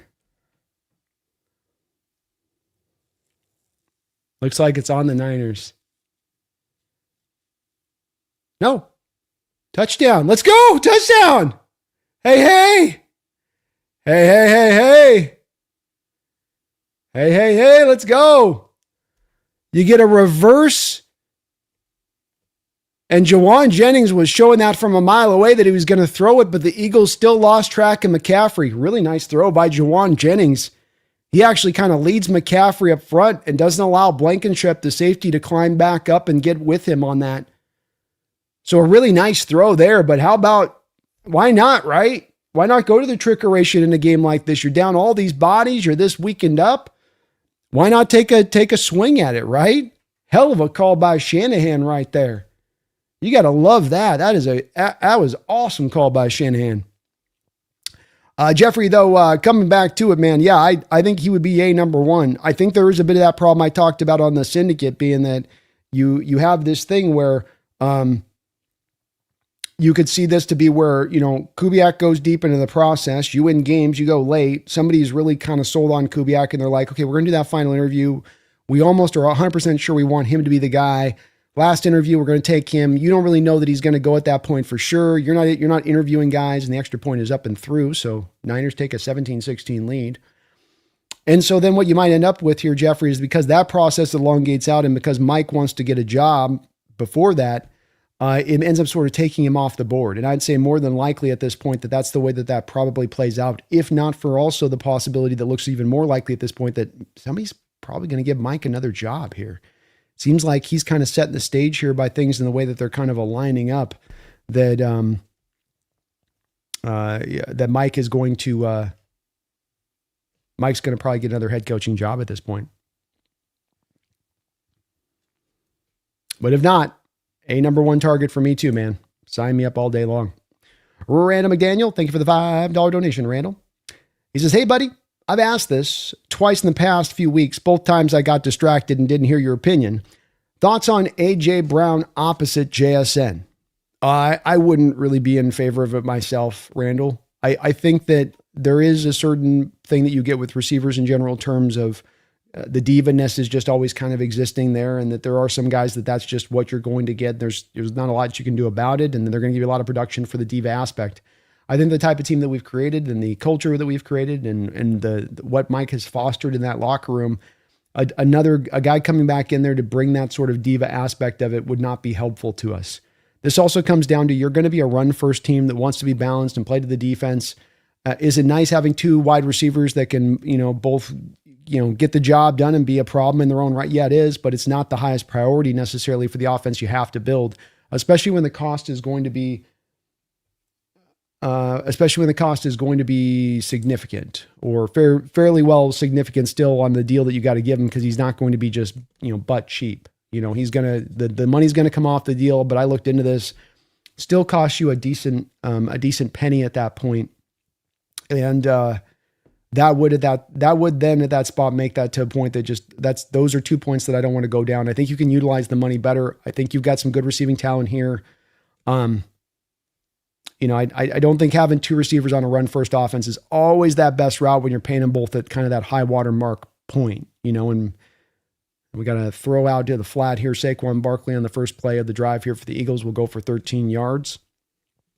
So I wouldn't want to do it. I really don't like the diva stuff in receivers anymore. I'd be really in search of not having that. And again, we got a flag there holding on the Eagles. This will take this play back. So I would be more pushed to saying no. You give JSN the money. You look at Shaheed. You have a Horton guys in development. You look to draft and bring in guys and keep the thing pretty talented there. But I think that you try to load balance. You try to load balance, certain positional groups on this team for how you want to stylistically play. And you don't want to go cheap at the receiving core. I don't think you'd be doing that, though, because I think you can restructure Cooper Kupp, sign Shaheed, sign JSN to the big monster contract, still have Horton in-house with a couple of other receivers on the back end that you feel good about special teams-wise, and you'll be just fine. You'll have more than enough to get the job done at that point. Other thing with AJ is I'm a little worried about him with his knees and with his body, and then he strikes me as the guy that's going to break down as he gets into his late 20s, early 30s. I don't think that body's holding up there, Randall. 1st and 20 for the Eagles here. Hurts dropping back to throw. He's going to try to complete this underneath, and it will be dropped by Dallas Goedert. Great job out there. Wallow, the kid filling in for them at linebacker, made a nice play in coverage there on Dallas. That ball be dropped.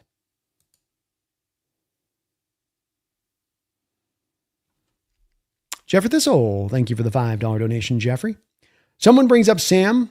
I'm like, he plays for the Jets, and they almost look at me unsure if it's true. Tells how educated their opinions are. Interesting. Little test that you roll on people, huh? 2nd and 20 here. Shotgun. Hand off to Saquon on an outside zone run. Saquon trying to capture the edge there. A nice run. He'll get about 5 or 6 yards there. This will bring up about 3rd and 16 now for the Eagles. Clock runs it down to about 14 minutes to go here now.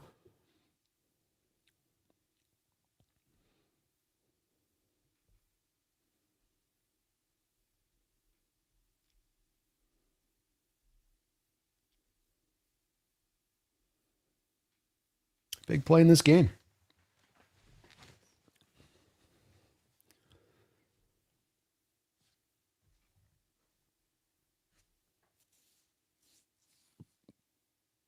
Third and 13, empty look here for the Eagles. Hurts flushed out of the pocket, throws it late, throws it away, incomplete.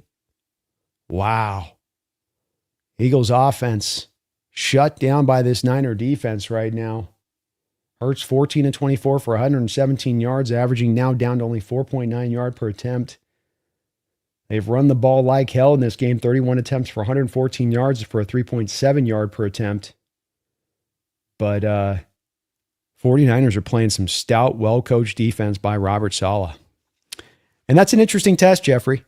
Someone brings up Sam. I'm like, hey, he plays for the Jets, and they almost always look at me unsure if it's true. Tells me, there we go. That's an interesting way of doing it there with that.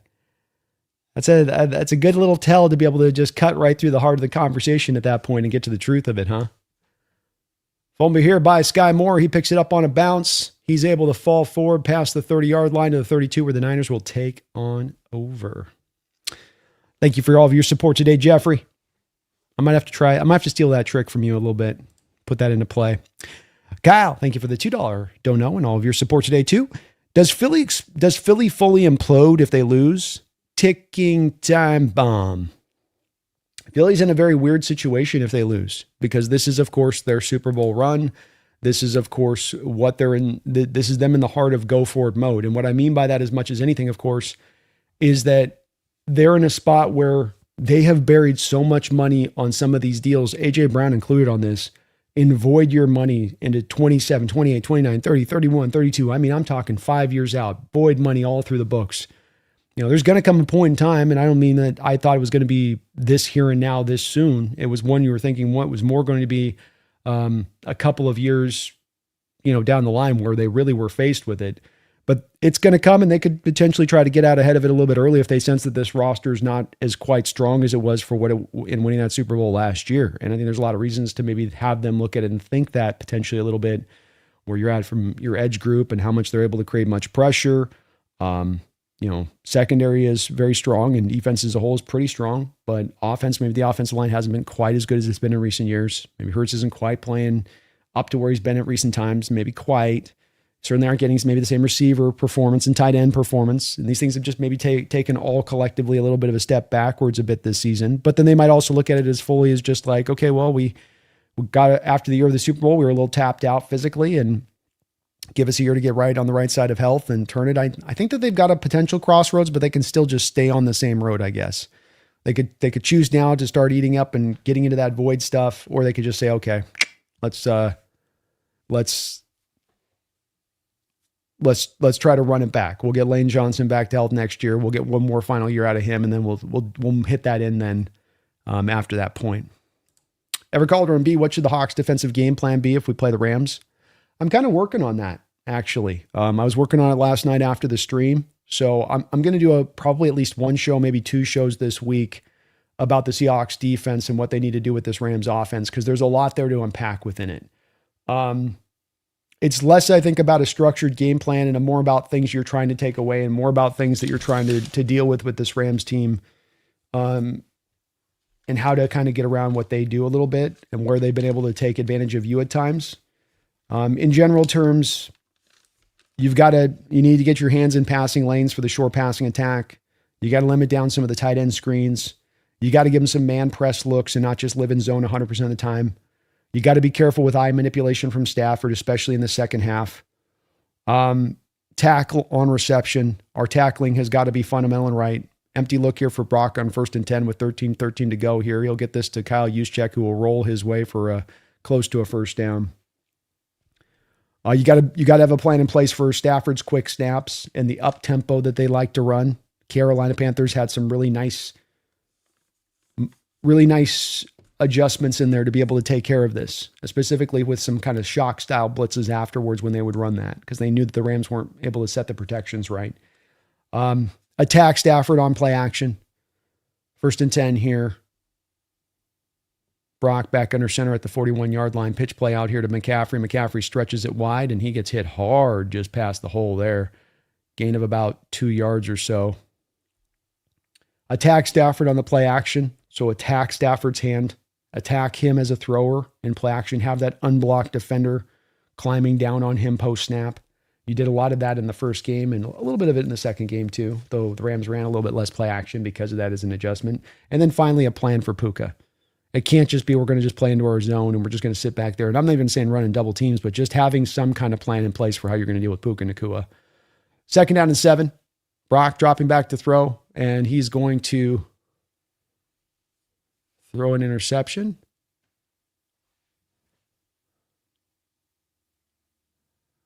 And we got a flag on the play.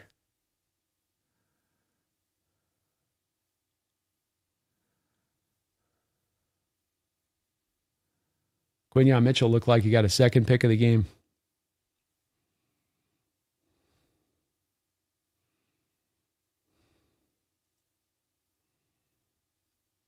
What's the flag on? He definitely held him too. He pulls on his shirt on the back. I'm sure they're not going to call it though. But he totally slingshots. God, I hate that the officials let them get away with that type of stuff when it's that out in the open and the guy's literally utilizing the pull on that in order to pull him back closer to the guy. It's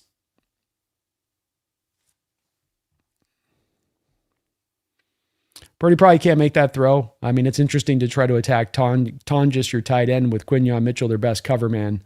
That's probably a decision that you would not want your quarterback to make as far as his breakdown of plays, especially on a 1st down throw.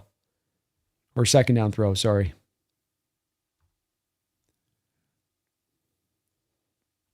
First and 10, ball at the 38-yard line in Philly territory.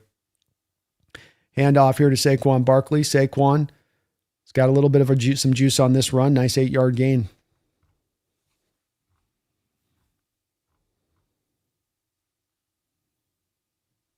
Lord Disciple Brandon, I'm not sure what happened with my super chat. As mentioned, you could argue we want Rams now instead of later. You could. I mean, I don't have a hard-line opinion this one way or the other. I generally like to play the 49ers, and some of this is the difference of matchups you get. Is it easier road to go Niners-Rams, or is it easier road to go Rams-Bears? And I think it's easier the former than the latter.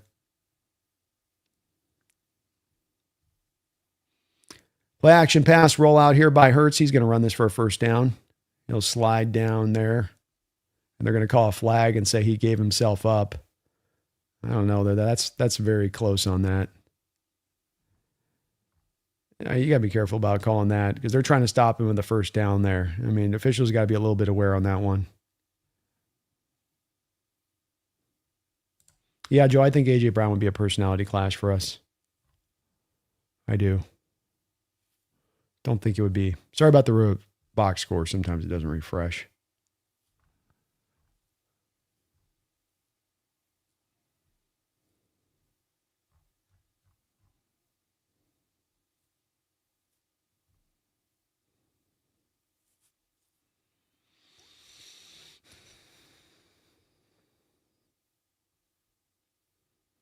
Nick, did I went to NDSU? Two of my three suit mates did insemination classes. It was hilarious when they would come back to the dorm. Oh, man. Couldn't catch me doing that. You couldn't catch me. All right, ball is going to go up after the 15-yard penalty all the way in the Niner territory here at the 36-yard line. Hurts under center, 10:52 to go in the fourth quarter. Hand off here to Barkley. Barkley bounces around, and he's just jump cutting his way to a 10-yard gain there. He bounced through the first hole, bounced into the second hole, and then climbed up the field quick as he does. Cat-like quickness he got, and goes and gets himself a nice gain. Yeah, that was a tough flag, man. That's a hard call by the officials there too. I mean, a game like this, I'd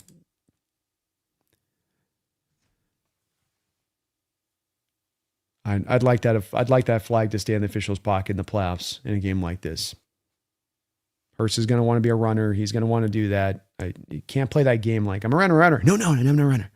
Like, come on. Going for the first down. Okay, I'm getting down now. Handoff inside to Barkley. Again, just bouncing us around through traffic. First defender in his face, bounces left. Another defender there, bounces right. Maintaining forward momentum the whole while. 1st and 10. The Eagles have a drive going.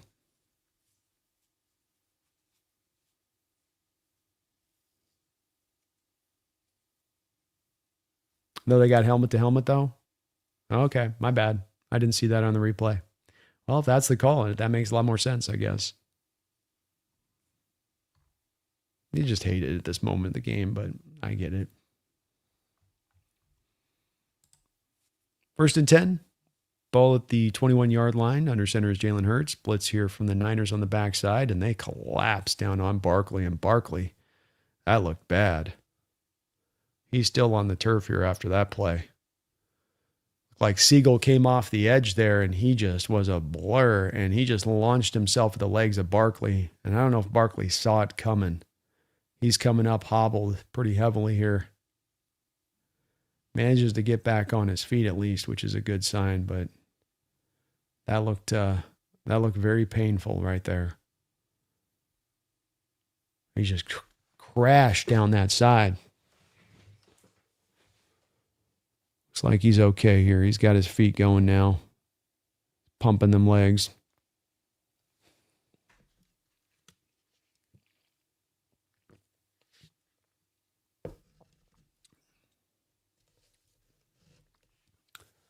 Oh, I see. Have you ever gotten a Charlie horse in your thigh where somebody comes up and they knee your thigh? It kind of looks like that's what happened there. Got his thigh kneed right there. So it hurts, but you can usually kind of give it a second, and a lot of times it'll be all right. Let's see if they're looking at his ankle too, though. Be a big loss for the Eagles here if they don't have him rolling. 2nd down and 9 for the Eagles here. Ball 21-yard line. Shotgun look here. 2 wide receivers at one side, 2 to the other. Little condensed split to the short side of the field. Hurts is checking the play at the line of scrimmage here. Looks like he's checking the pass. Wants to hit him over the top here. Ricardo Green back there. Nice coverage. Stays on top on that play. Got to give the officials credit here. They're letting them play physical on that side with the Quinion Mitchell pick. Then you got to let them play physical to the other side here with Green, and they're letting them do that. I like to see that from the officials. So at least maintaining consistency there on those kind of calls, which is good. 17-16. Barkley still limping over on the sideline here for this play. 3rd and 9. 4 wide receiver look here. Niners threatening a blitz with 6 guys. They bring 5. Hurts dropping back to throw. He's got a completion here, but that will be short of the first down to Shipley. And far short of the first down where you're not even into tush-push mode here. Got to feel like they're going to go for the field goal attempt here to try to take the lead.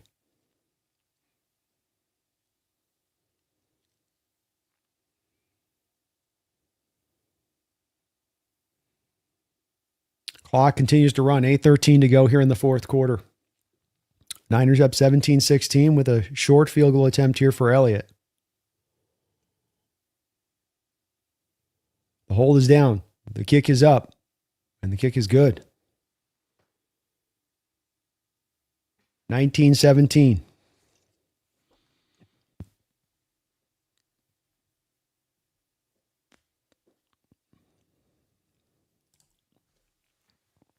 Keon Lund, thank you for the $5 donation. Keon, I appreciate that. The NFC West quarterbacks are Darnolding. Can't wait for Sam to put up 250 yards, 2 touchdowns, 21 yards rushing, 2 first downs rushing on those first downs, and clean manager type performance. Let's go. Well, to your point on that, that's the thing with this on this whole letting the quarterback live and die in the QB's performance in the playoffs. We're going to put it on your arm. And I think to your point, Keon, I felt like a lot yesterday when I watched that Panthers approach. And, a little bit of times the Bears got behind the game, so they kind of had to do what they did. But that I did feel like that there were teams that were getting too angled into trying to throw the ball too much. I thought the Rams did a little bit of this too much yesterday too at times, just not staying committed to the running game. And a quarterback's not staying committed to staying within themselves and trusting their team and trusting the process of the day and not trying to do too much. And that these interceptions being thrown by Brock are him doing too much. It's the pockets breaking down. You can't see the play cleanly. You're throwing it out blindly. Go find you got quickness. Go break the pocket, throw the ball away. I think it happened on first down. There you have 2nd down and 7. Come back for the 3rd down play. Your defense is doing great. Give your defense the chance that if you can't get the first down here, you're putting back then that Eagles team on a long field in order to accomplish it. There's little mini wins to have in the decision making in those moments. And it's part of then the whole team playing together and not just playing of we've got to do way more than this part to overcome that part. And then we got to overcome that part. So we got to go and you start extending above yourself. You start going beyond, you start trying to do too much. And that's where you start to force things rather than just letting the flow of it happen, trusting your talent, trusting your team, trusting your schematics, trusting your coaching, trusting the play calling. And I think today on Brock and a couple of these moments here, it's like these are not just bad picks in a lot of ways. They're bad picks on bad decision making. And that's a big part of the driving force in the playoffs. It isn't as attractive as how many yards did you throw for, how many touchdowns did you throw for, but it was your decision-making smart throughout the day. You made the right choice on the play for what happened. And sometimes the smart choice is making the right read. Sometimes the smart choice is, hey, this play is going dead. I can sense this play is going wrong. You can sometimes feel it when you come out of the huddle and you're laying out of the huddle and you're scrambling, you're trying to get guys in alignment. Okay, how do I mitigate that? How do I minimize that? How do I not make this issue that just dropped up and make it bigger and worse? And that's playoff football in a lot of ways, is really being smart in your decision-making to the utmost, to the nth degree, if you will. And I think we're going to learn a lot about that, Sam, because he's been playing in that manner here at the back half of the schedule. And I think you're seeing a lot of players and coaches, quarterbacks, to your point on this one, Keon, these playoffs that are used to playing in more of this other manner where it's like with Caleb, I got to play superhero ball and scramble and pirouette and spin back here and run over here and wait late in the play and throw off my back foot and throw it back across my body and fit into a tight little window. And, oh, look, I made a completion there. But, hard for that to be a sustainable brand of football to play too. Hard. Thank you, though, Keon. I appreciate the donation.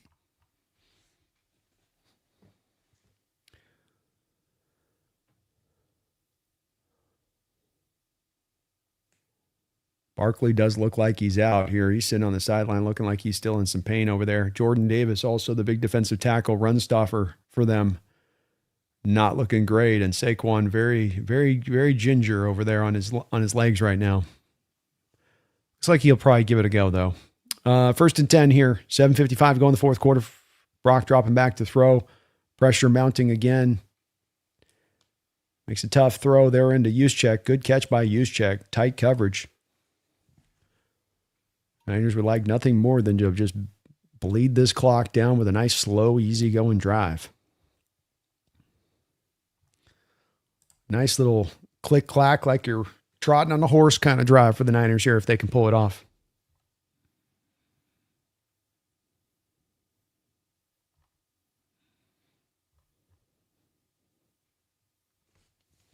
Second down and 5. Eagles bring a late blitz. Brock climbs up in the pocket here. Boy, tough run there by Brock. He found a way. I don't know how, but the pocket was closing in all around him, and he found a way to just kind of eke his way up out of the front of the pocket there, escape danger, and then be able to get up the field there to get around and go get a 5-yard gain and a first down. Wow. And Sam, one place you look at with Brock that I'd love to see that he does that if we could see Sam do, it'd be great, is that pump fake thing.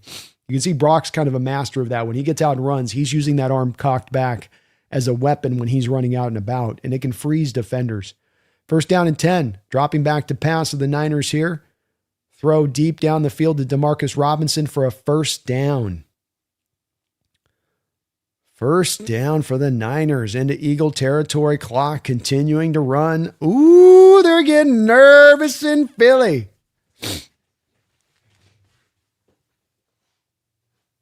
Things are getting tight in the city of brotherly love. 6 minutes to go. First and 10. Brock and shotgun. Robinson to his right.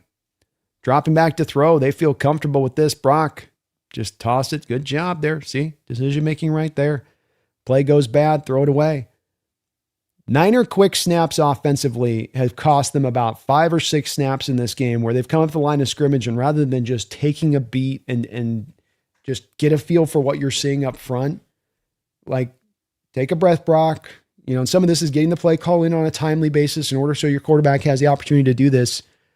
But there's some plays here today where it's the quick snap has come and the Eagles defense has really been able to feast on that with them not getting really fully solidly set. Brock and shotgun. McCaffrey to his right. Receivers mirrored on either side of it. And now Bourne will go in motion here post snap. Brock throwing back to throw. He's got a screenplay set up, and maybe they set up here pretty decently. McCaffrey, good run.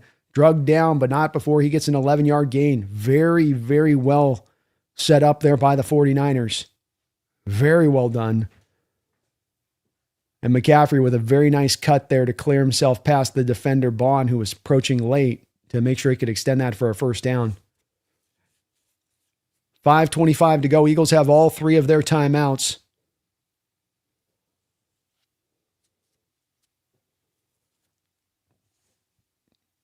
McCaffrey, another handoff inside, spins out of a tackle and falls forward for a gain of 4.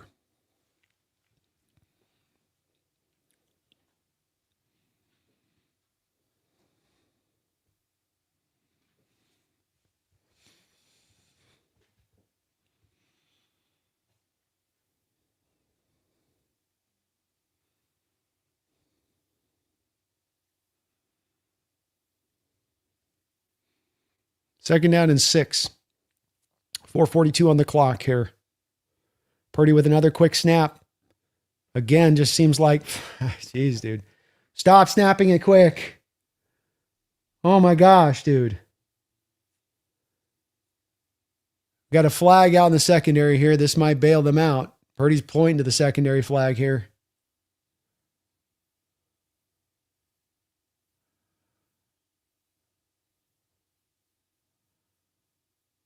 Holding on the defense. Wow, automatic first down.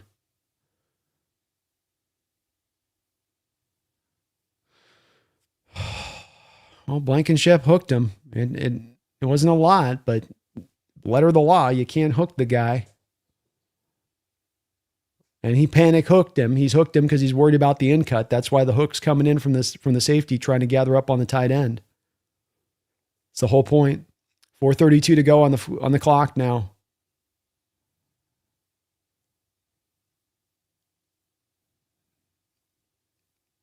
Seventh penalty for 48 yards for the Eagles in this game. 3 wide receiver look, shotgun look for the 49ers. Eagles threatening a blitz. They don't bring it. McCaffrey, room to rumble, and he's a rumbling. Great blocking by the Niners, just clearing Eagles out of their path. And another nice run here from McCaffrey. Might have been his best run of the day, in fact. First down. Nakobe Dean, boy, you want to watch a linebacker not taking on a block well at all. He just freaking got completely washed out of the play by the climber at the second level. Weird since Jordan Davis has kind of rolled that ankle and he's back out there, but since Jordan Davis kind of looked like he rolled that ankle, that run defense hasn't been quite as good. Eagles are going to run out here with a heavy look here on the front, expecting a run all the way here. Brock dropping back to pass. Looking underneath, very nice throw there by Brock. Great throw there. That's such a subtly nice throw there by Brock. He's getting it back on an in-cutting route here to Kyle Juszczyk on Bond, but you've got to throw this behind him a little bit on purpose because you've got Blankenship climbing to the front side of Juszczyk. So if you throw that in front of Juszczyk, that ball gets picked. Juszczyk gets lit up. It's a hospital ball. You put it on the backside. Yes, you make it a tougher catch for Juszczyk, but you give him an opportunity to protect himself, make the catch, and get down. That's a big play right there to keep, not only get you a nice positive play on first down, but to keep this clock motoring. 3:10 to go here in the fourth quarter. Ball down at the 4-yard line. Second down and goal. McCaffrey in the backfield. Pistol look formation here. Blitz coming from the Eagles. Niners have a good play call in place. Oh, they got everything right there that they wanted. But Cooper DeJean made a great play on Juwan Jennings. I don't know if it was a great throw there by Brock, but that's just what they wanted. Full sellout by the Eagles in the run game.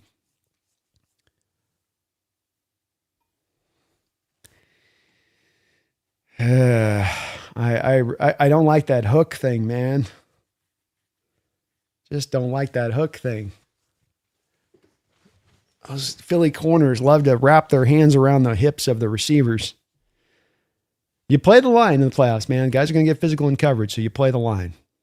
Niners having some struggles here, getting everybody set prior to the snap. Kendrick Bourne does not know what he's doing out there.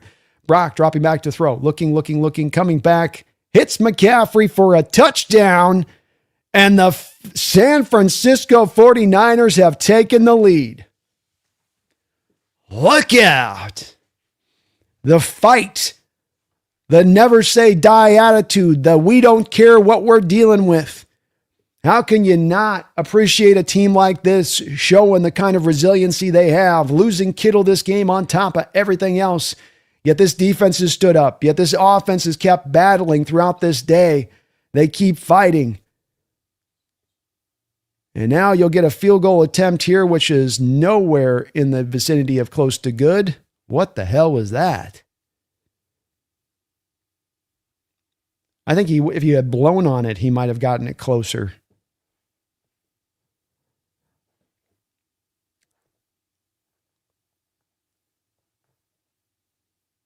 That was an awful kick.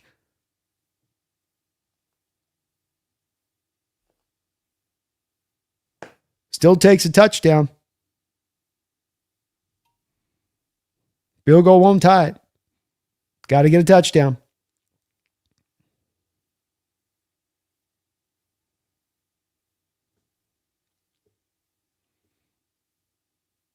What a drive by the Niners. Props to them. You got to give this team props, man. They've come out in this game, and the Eagles have just been kind of,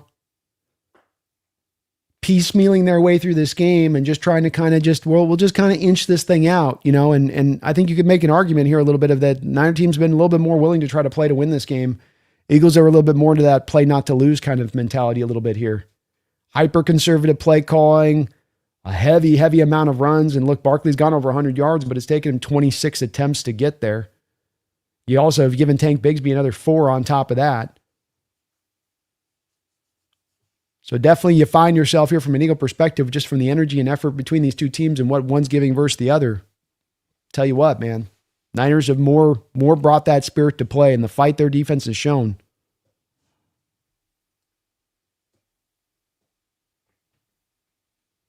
NFC West, baby, let's go. Best in the sport by a mile. There is still 2 minutes and 54 seconds left to go. There is still 3 timeouts left to go for the Philadelphia Eagles, folks. We got almost 800 people in the chat here today. Do me this favor if you could. Hit that like button. It helps people look for right now updates on this Niner Eagle game right now by you hitting that like button. They're searching. They're looking. You can help them point our direction by hitting that like button. And if you get a chance to, please sub on up. We're trying to be on the road here to 30,000 subscribers. That's the next big, great number we're in the sights for. You can help us get there by subbing up today. It's free. Doesn't cost you anything.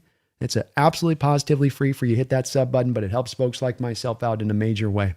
Shotgun look here for the Hertz crew as they step out at the 35-yard line.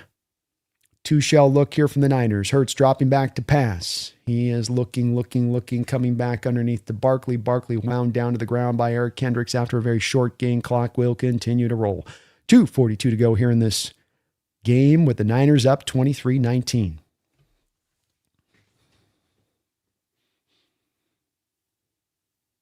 Hard for the Eagles to just turn this down now. Ooh, great move there by Barkley. Wow, what a great move there after the catch. He only was able to get a yard there after the catch with that move, but whew, he is hard to bring down in space. 3rd down and 5. Clock stops at 2:25.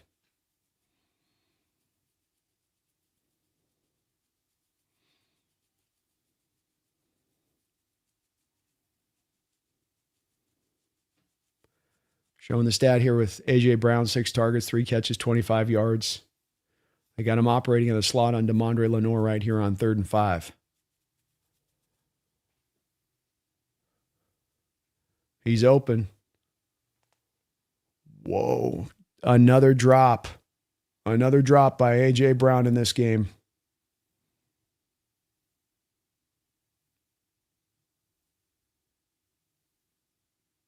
It's hit you in both of your hands. You got to make the catch. There's no contact catch situation going on here. He's got the defender beat. He's done the hard work. I don't know if maybe he's getting a little bit of alligator arms because he's sensing the safety that's lurking over the top and he thinks he's about to get crunched. 4th and 5. It all comes down to this. Game on the line for the Eagles. Blitz look from the Niners. They fall out of it. Hertz dropping back to throw. He's got some time to throw, and he finds Dallas Goedert. 1st down. Still alive. Clock will wind here. I don't know if they're going to be able to get it off before the 2-minute warning. Hertz is trying to do a lot of assembling, and you get over here and then you get over there. That's just... Plenty of time here. They've got 2 minutes and 3 timeouts here from their perspective of things.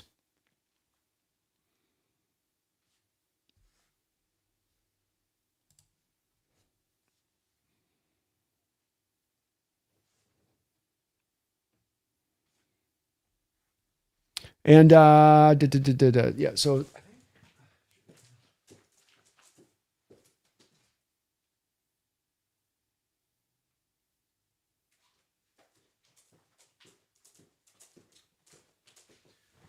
I know it can be aggravating. There are some people that get the signal and you'll get the telecast a little bit sooner than others, and especially with me coming through the YouTube and broadcasting out, it does make me a little bit behind where you might be on the telecast for you.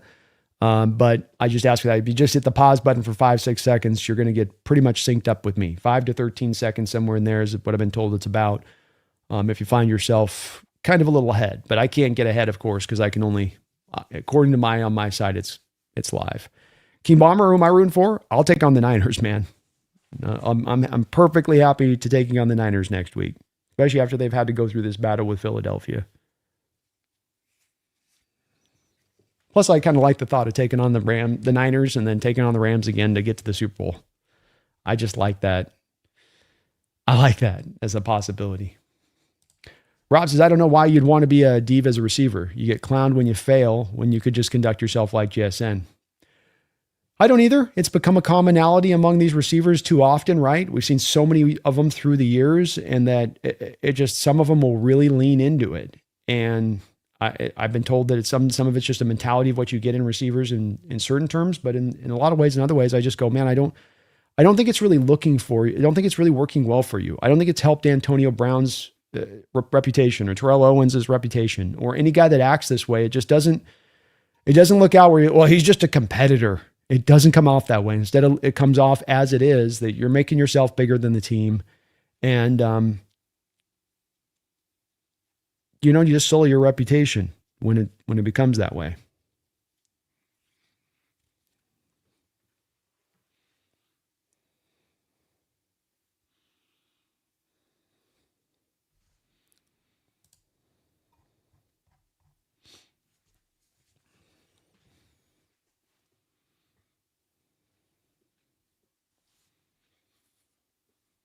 So 2 minutes to go. Eagles need a touchdown. This wild card round, every game has been won, as they're shown right here, by the trailing team at the 2-minute mark. You want to be the team with the ball last, I suppose, is the lesson in there. Hurts dropping back to throw. He's looking underneath. Little mesh concept being run by the Eagles there with Devontae Smith, and he comes around wide open free, catching the Niners in a little bit of a soft zone defense there. He gets out of bounds. First down, Eagles.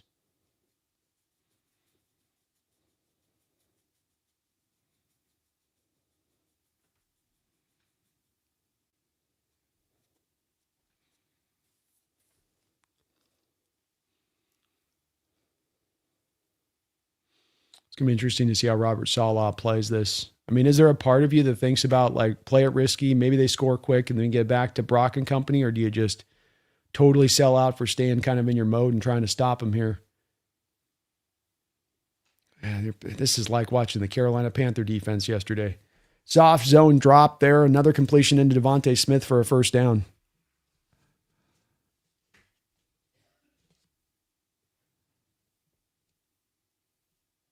Niners just trying to drop guys into space. Nobody picking up anybody in the zone when they did so. And Hurts just settled right, or Devontae settled right down.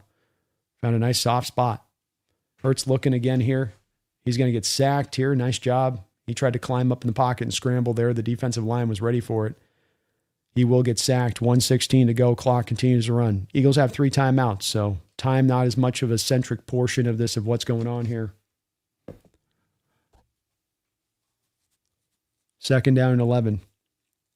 Hurts adjusting his guys along here.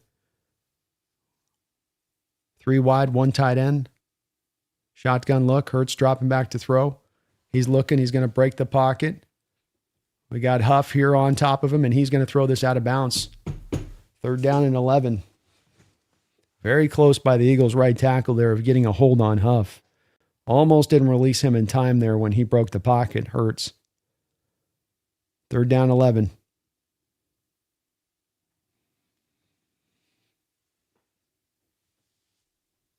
I agree with Dwyer. I hate the prevent defense in these kind of moments. I understand you want to be safe a little bit, but could be a thinking this too, where you take a risk, you do get the TD, but at least give your offense back the chance first, letting them bleed all the clock out, and now there's just no opportunity.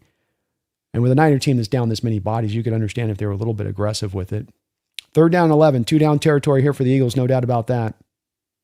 48 seconds to go in this game. Double A gap kind of look, pressure look here from the Niners. They're going to fall out of it and just bring 4. Pressure underneath here. Ball tipped up in the air. Ball will be incomplete.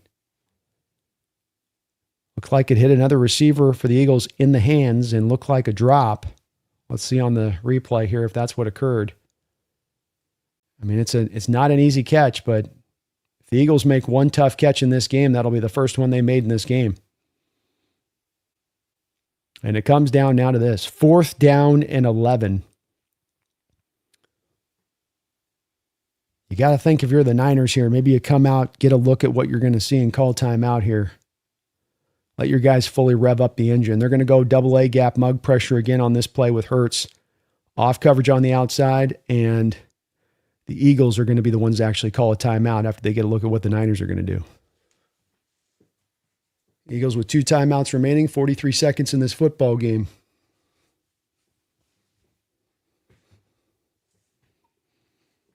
And if you guys can, it's no rule here. I'm not drawing a rule, but if just possible, give it a chance to not spoil it for everybody in the chat if you happen to be a little bit ahead on the game until I'm quite there with the play-by-play if something does go down.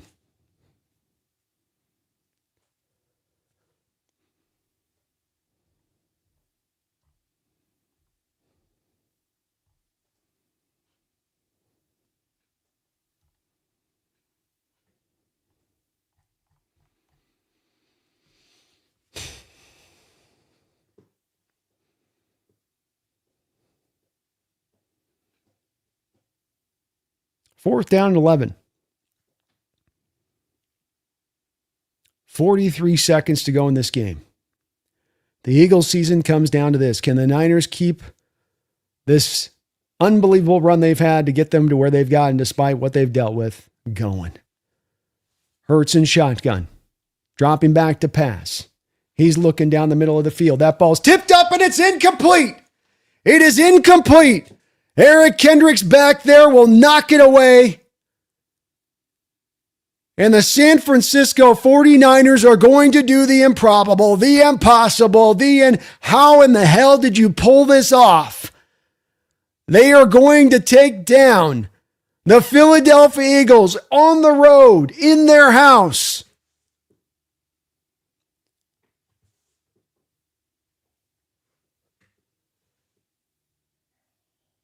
What a great play by Kendricks.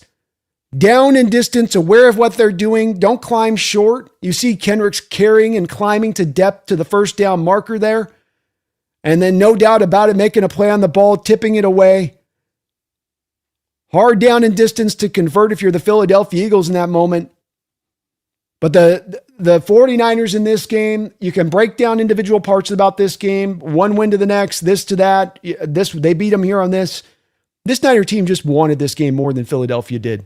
I don't know if it's a Philadelphia team that's satiated on the back of the championship that they had last year and a couple of the runs that they've had. Maybe they're a little bit wore out off of a deep run last year. But they came out into this game. They play a brand of style of offense in the playoffs that's pretty timeless and has worked so very often. I think they tried to lean in that as much as ever in this game. But there was also very much a feeling of a lack of aggression on their part and just sort of that they could, I want to say more of anything, just felt like they could kind of lean on the 49ers in this game and that would be enough with the Niner injury situation. And it was not enough. And the Niners were bringing a sense of purpose to the play in this game, including right from the jump here, where you've got Brock Purdy on an attack route right from the rip, trying to throw a seam down the football field and attack into the depth of coverage on that play. I think you just felt one team going for another team that didn't. And I think that there's certainly a mode you want your quarterback to play in as far as game manager and then within control. And I can't really do a lot to be mad at Jalen Hurts in this game. I mean, his receivers kind of sold on him a bit in this one at times. He didn't play tremendously hard, but I mean, again, too, I think some of it was the play calling from the Eagles, just being very conservative and thinking that they could just kind of, just find your way through. I call playing not to lose a little bit as much as anything else. We'll just play very safe. We'll play very much in the parameters. We'll get Saquon his 25, we'll get Saquon his 30 touches in the game. And if we get Saquon 30 touches, then we just win. It felt like a very simplistic approach by the Eagles today. And then meanwhile, you have the Niners on top of taking shots down the field. You got them bringing out trick plays. I feel like they were loose and free with it today, were the 49ers versus the Philadelphia Eagles and their willingness to let it rip. And when you got a team maybe that's dealing with house money like the Niners are, you're in more of a position to be able to feel like you can do that versus the Eagles that are just, it goes without saying that you should win this game, that you must win this game, that just you can play this game 20 times with what the Niners are dealing with on an injury front wise, and then they lose Kittle a quarter in the game and that you're going to step on them. But that's just not the way that this played out today. And this Niner team, as I've given them a lot of credit and just one more lauding, as much as I hate to do it, and I hate giving this team credit at all, but the credit you've got to give this team for being able to rise above the degree of difficulty they're dealing with here. Injuries across the board, free agent losses this offseason, $100 million of dead money on their books. And yet still they have found a way week in and week out to get the job done. And they show just a toughness and a get after it kind of approach to their process that just is very impressive to see. And they're going to provide us a hell of a fight next week. Don't expect that just because 2 weeks ago we got that team in that way, that's the exact same performance you're going to be able to bring out next week, a couple weeks from now here to play them again. It's going to be a fight. We're not likely to go get a comfortable win because that's the way these playoff games plays. They tend to be close and they tend to be tight down the line. But Niners, you did a hell of a job today. Go get this win. Demarcus Robinson ran some great routes. I mean, he played his ass off in a game where you needed your receivers to step up. And Demarcus Robinson stepped up in a big way for them. How necessary was that? I mean, Juwan Jennings with only one catch in this game. So if I come to this game to you on the front of this and I go, hey, the Niners are going to get this win and Saquon Barkley is going to have 30 touches and Juwan Jennings is only going to have one catch and Brock Purdy is going to throw for 2 interceptions and the San Francisco 49ers are going to lose the turnover war, but the Niners are going to win. And that's just what happened today. All those things. It goes to show you that you can get caught up at times on whoever wins the turnover war, and certain games that plays out to be the case.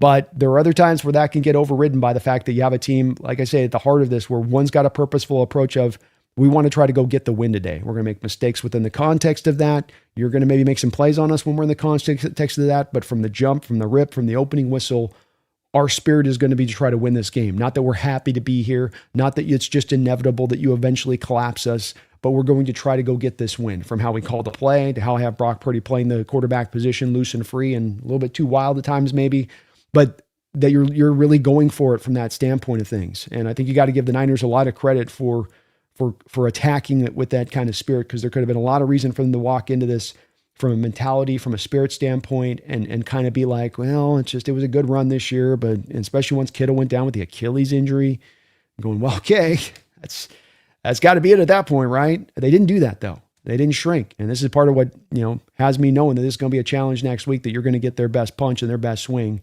And we'll see how it goes. But wow, what a game. What a game. It wasn't always the most exciting, but that fourth quarter ended up lighting up kind of nicely at that point and making it go here. Matthew, did I miss your dono? I'm sorry, Matthew. I'm a little behind on the donos. My sorry. Matthew, thank you for the $5 donation. And good to see you in the house, man. Sorry, I'm a little behind on the donos today. I'm getting a little long-winded.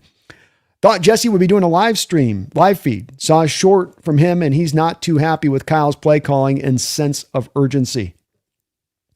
Well, he's going to be a happy man here at the end of this game. And sorry, I'm a little late on getting your dono there. I was a little behind on that. But there's a couple of guys that Jake doesn't do it as well. I would think that they would do more of the watch-along parties and stuff like that. I mean, shoot, we got well over 1,000 people in the house tonight. These are some of our biggest viewed games is the live play-by-play, Matthew. But I can also understand it. It's kind of a sacred experience for every fan to be able to kind of enjoy the game in their own way. And that when you're doing the play-by-play and you're interacting with the chat, you're not doing as much of you just locking in and watching the game a little bit. And so I think that'd probably be some of the reason that they would say that they don't do the live streams on those days, because I think that it would be really in their benefit to do so. But he'll be doing a wrap up, I'm sure, and he's going to be very happy with the returns. And yeah, I can maybe understand a little bit of this. I mean, I think that they did a little bit of pushing the ball up the field. I think that it also kind of depended a little bit upon, which side of the field you found yourself on by how aggressive you felt like you could get as far as pushing the ball down the field.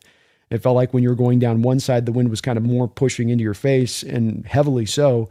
And when it was going down the other way, that the wind was actually kind of with you a little bit.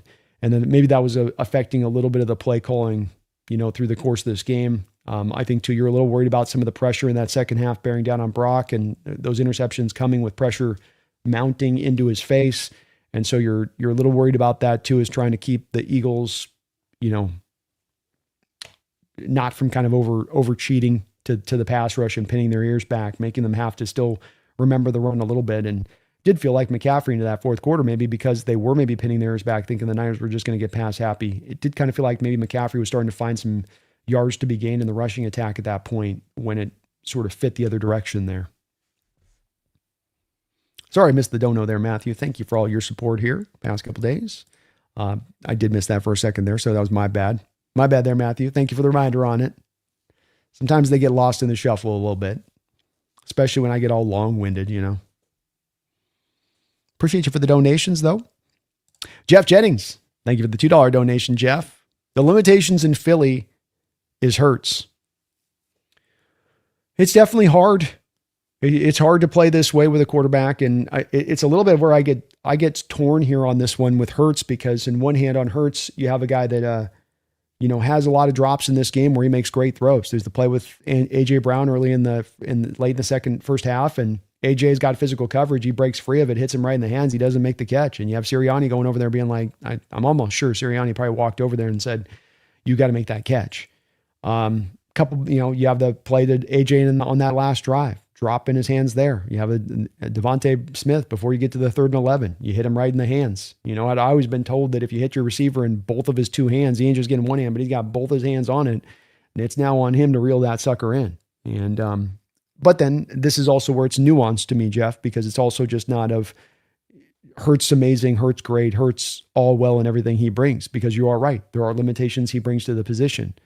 And this is where it can get a little bit tough from a team building perspective of you're working with a quarterback who's earned the contract extension. He's gotten you a championship. You can't come back to that guy and say, you got limitations. We don't want to pay you all the money. You got to pay him all the money. And the problem, though, becomes now when you start to pay that guy versus him getting off that rookie contract, and you're starting to get a couple of years into him signing that deal, and now the full weight of that contract is the bear of that burden is on your back. Well, now it gets harder to build out the rest of the team fully as completely as you once did. Even a Philadelphia team that's buried all of those void years and all of those different directions down to 2041. So it is a limiting factor for them. Eagles are in a real trepidatious place as far as organizationally goes, because there's not a real straightforward decision here for them to make about the team building concept at play here. And what I mean by that is Saquon ain't getting younger anytime soon. He's going to be fast arriving at that place as a running back where you're like, it's going to get to that cliff spot where the guy that wants to get average maybe 5 yards a carry on a given season, if everything's rolling well for you, it's not going to get there. You got Lane Johnson's getting a little bit older out there. They don't have much edge rush. They had to bring out Brandon Graham out of retirement. They've got some good parts on this team, but they've also got a lot of other stuff that they got to get kind of fixed up, and you don't necessarily have the cap space, and you're not necessarily going to have the draft positioning in order to get that done. Going to be interesting to see what they choose to do, if they choose to continue to even amp up the aggressive level from Philadelphia's standpoint this offseason, or go, okay, now we got to try to eat some of the void year stuff and take a little bit of that pain upon and start to kind of twist our way down the other direction of it. I'd guess the former rather than the latter, but you're not wrong, Jeff. There is definitely some limitations with Philly and Hurts, and he's limited as a quarterback. He's not the full meal deal. And as much as that wind was definitely affecting Purdy at times today, I think it was almost equally affecting Hurts and his ability to put the ball where he wanted to put it and put enough oomph on the ball to be able to throw through those winds. Leonard Shelvin, thank you for the $5 donation. Leonard says, which team drafted 2 Hall of Fame quarterbacks in 1979?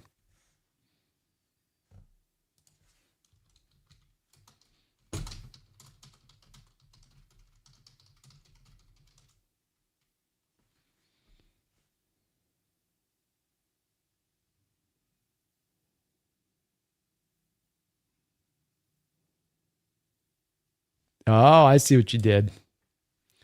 I see what Leonard did. Okay, Leonard. The answer to that one would be the Kansas City Chiefs, who in 1979 drafted John Elway, baseball player, and Dan Marino, baseball player. What could have been? We could have had a Marino Elway outfield in KC, Leonard. What a cool little stat. Until I just looked it up now. I was not aware of that one there, Leonard. Thank you for the dono, man. What a great stat too.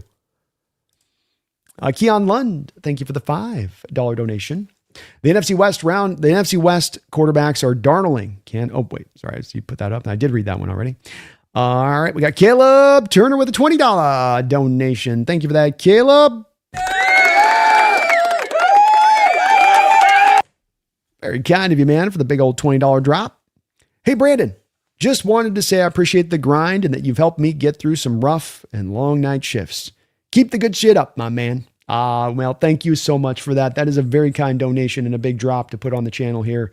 Happy to do so, man. I love what I get to do. Playoff weekend like this and going through these games and experiencing with you guys together and doing the play-by-play. And I get to live the dream and what I get to do every day. And I'm so lucky and really honored by the fact that you guys have been, the driving force that's allowed me to do this. It really is something to where I can't say thank you enough to you guys, because this has given me something that wouldn't exist without you guys, and that you watch, that you tune in, that you support the channel. You guys do everything you can and everything you could ever ask for to ever give back the love here to allow me to be able to do this. And I'm loving it as much as ever before, Caleb. I feel like we found our rhythm here and we're rolling, and loving the community we've got built up here, and loving this Seahawks season and all the potential it could bring, and just loving life, loving everybody. Everything's great, but happy to help you on through, man. Love the thought of people listening to the show when they're at work, just to help them kind of get through the day. There's nothing better than just being able to listen to something in the background, and then you kind of look up at the clock and 3 or 4 hours have gone by, because Lord knows we've been at work many times over where we're just sort of sitting there and you're watching the clock just going tink, tink, tink. Like, oh God, this day's never going to end. But I thank you, Caleb. Really appreciate you for that. Very, very kind. And happy to be that guy for you here. As I love this, man. It's a great job I get to do. Just unbelievable. It's like living a dream, I'll tell you. Ski Nation, thank you for the $5 donation. Ski, Win or lose, I really hope the Rams have to go up north and get beat up in the cold. Not a fun environment to go up there in Chicago in the heart of winter, I'll tell you that. It is very, very cold there. The wind comes into effect there, so you get a bit of the both attributes there, where even it's a 15-mile-an-hour wind with sub-degree temperatures. That's not fun. And you're an indoor team that plays in a dome, plays in warm weather. You're not as used to those kind of elements just naturally as those other teams are. A lot of times those teams are practicing outside those elements like we do with the wet and the rain. And so it's going to be a hard environment there for the Rams. They've got the means to take down that Bears team, but Caleb, this is not a Rams team that's going to want to run a lot of like heavy blitzes at your front four. That opens up more of the door for Caleb to be able to improvise in the backfield and extend plays out. And certainly there are some holes in that Rams secondary that can be attacked. So that's going to be an interesting game for that, how that matches up with those two teams. And now the pathway would seem to Linc be if Rams can't take down the Bears here. Your Seahawks are going to take on Niners next week, and then potentially the Rams or Bears the week after that. Just a storybook season continues, Ski. But yeah, I think they're going to have that's going to be a tough game for them. They struggled with the Panthers last week. I think they're definitely going to struggle with that Bears offense that can throw a lot at you. They can still test you out even in the run game. They got Monungai and Swift. Jeffrey Thistle, thank you for the $10 donation, Jeffrey. All of your support today. He says, I feel like John Harbaugh never had an answer for being the best running team in regular season and losing in the playoffs throwing 50 times. When you got the best running back in football, it bothered me. Well, I think it's, you touch upon something we spoke about a little earlier in the show, and I don't know if it's a bit of a tendency from the coaches and the play calling. But, I've seen teams here in this playoffs where I just feel like there is a little bit of it sometimes of getting away too much from the running game. And I say this while at the same time, the Eagles were a team that embraced this fully in this last game, and they did exactly what I'm actually saying you should be doing, and that cost them. So maybe I'm on the wrong side of this, Jeffrey, but I do feel like there were in the early games both of the games we saw yesterday, that there was a real feeling of these teams getting a little too pass happy in their approach. And it doesn't make any sense at times. And this has been a problem going on, it seems like, with the Ravens there with Harbaugh and Henry here, even over the past couple of years, where Henry will be rocking and rolling and they just kind of get away from it. And that's why you have to have an identity as you go into the playoffs, and you have to stick to that identity. And that's why I say when we got Darnold and this team fostering the way they've won over the back half of the schedule, and that this is our blueprint, this is our particular identity, that you carry that on to the playoffs. It's a winning model. It's a timeless model. It's a playoff winning model. And passing the ball can be a playoff winning model, but you better be damn good on it. And you definitely shouldn't be extending outside of your natural identity to go do so in the playoffs with it. But, I think a large part of that happens too, is that the Ravens offensively, when it comes down to that, when I think about them historically and them failing, there's a lot of situations where it kind of feels like the defense ends up dictating the terms to them rather than them dictate the terms to the defense. Or we're going to stack the box, or we're going to give you looks to make it look like you're not going to have an ability to run against this heavy front. Oh, you got Lamar goes to an audible and now he's into a pass play. And this happens over the course of a game in the playoffs, let's say 7, 8, 9 times. And then that's 7, 8, 9 time rushing attempts off the back of the running game because you got automatic checks in there because the defense is showing you an alignment that pushes you into that check.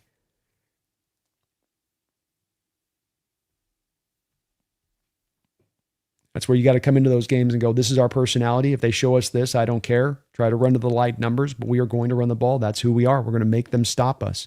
And if they stop us, then we will go to the passing attack, but make them stop us. Force that thing to happen. Don't just take it away from yourself on your own, right? Don't just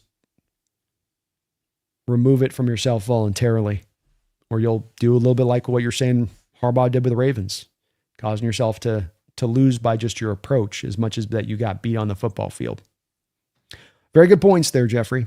And of course, I agree, and something for us to be thinking about in our game plan offensively as we approach this upcoming week.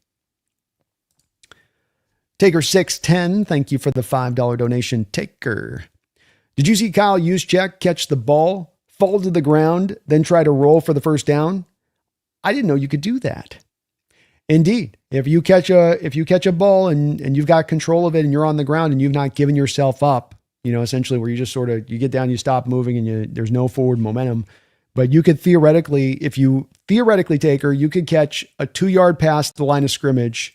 You could land right on the ground And then you could proceed to do a barrel roll down the football field into the end zone. If no defensive player touches you, it will be a touchdown.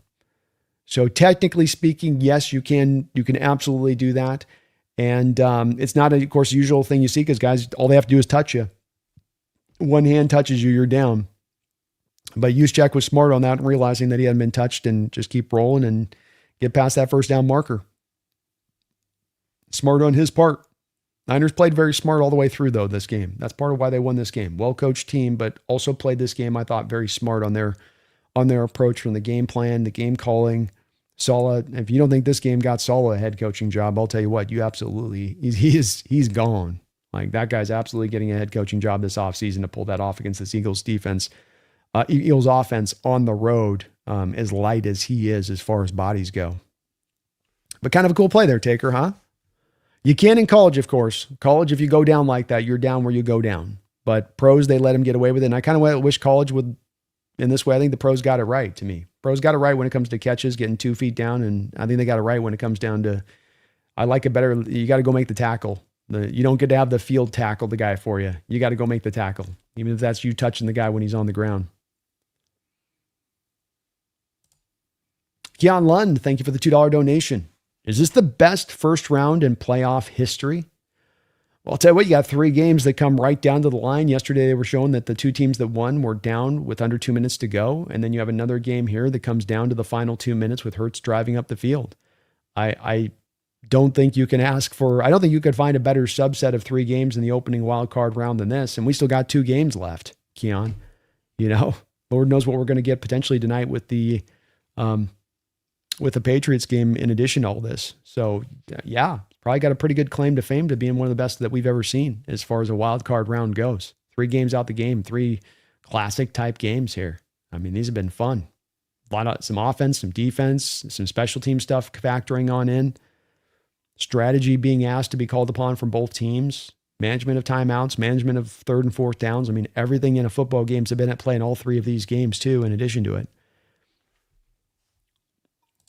Boyette, hey man, big congratulations to you. Thank you for the $2 donation, but a big shout out there to the Niner fans and Niner faithful that are out there. You guys got a big time reason to have your head held high here coming off this game and this season that you guys have had.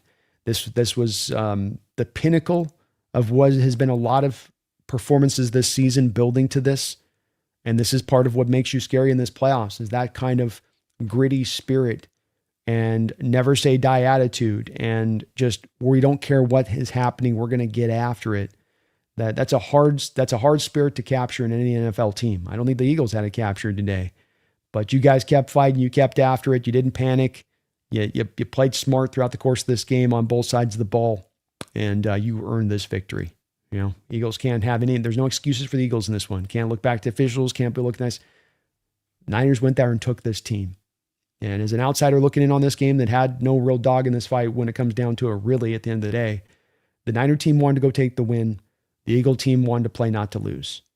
You show me 2 teams that are even Steven across the board when it comes to talent for the most part, even a team that's weaker than the other team. And if that's the spirit and mentality you bring for a 60 minutes of a football game, I'm going to show you the team that's going to go get the win, that's going to win that game versus the other. You got to win it in football.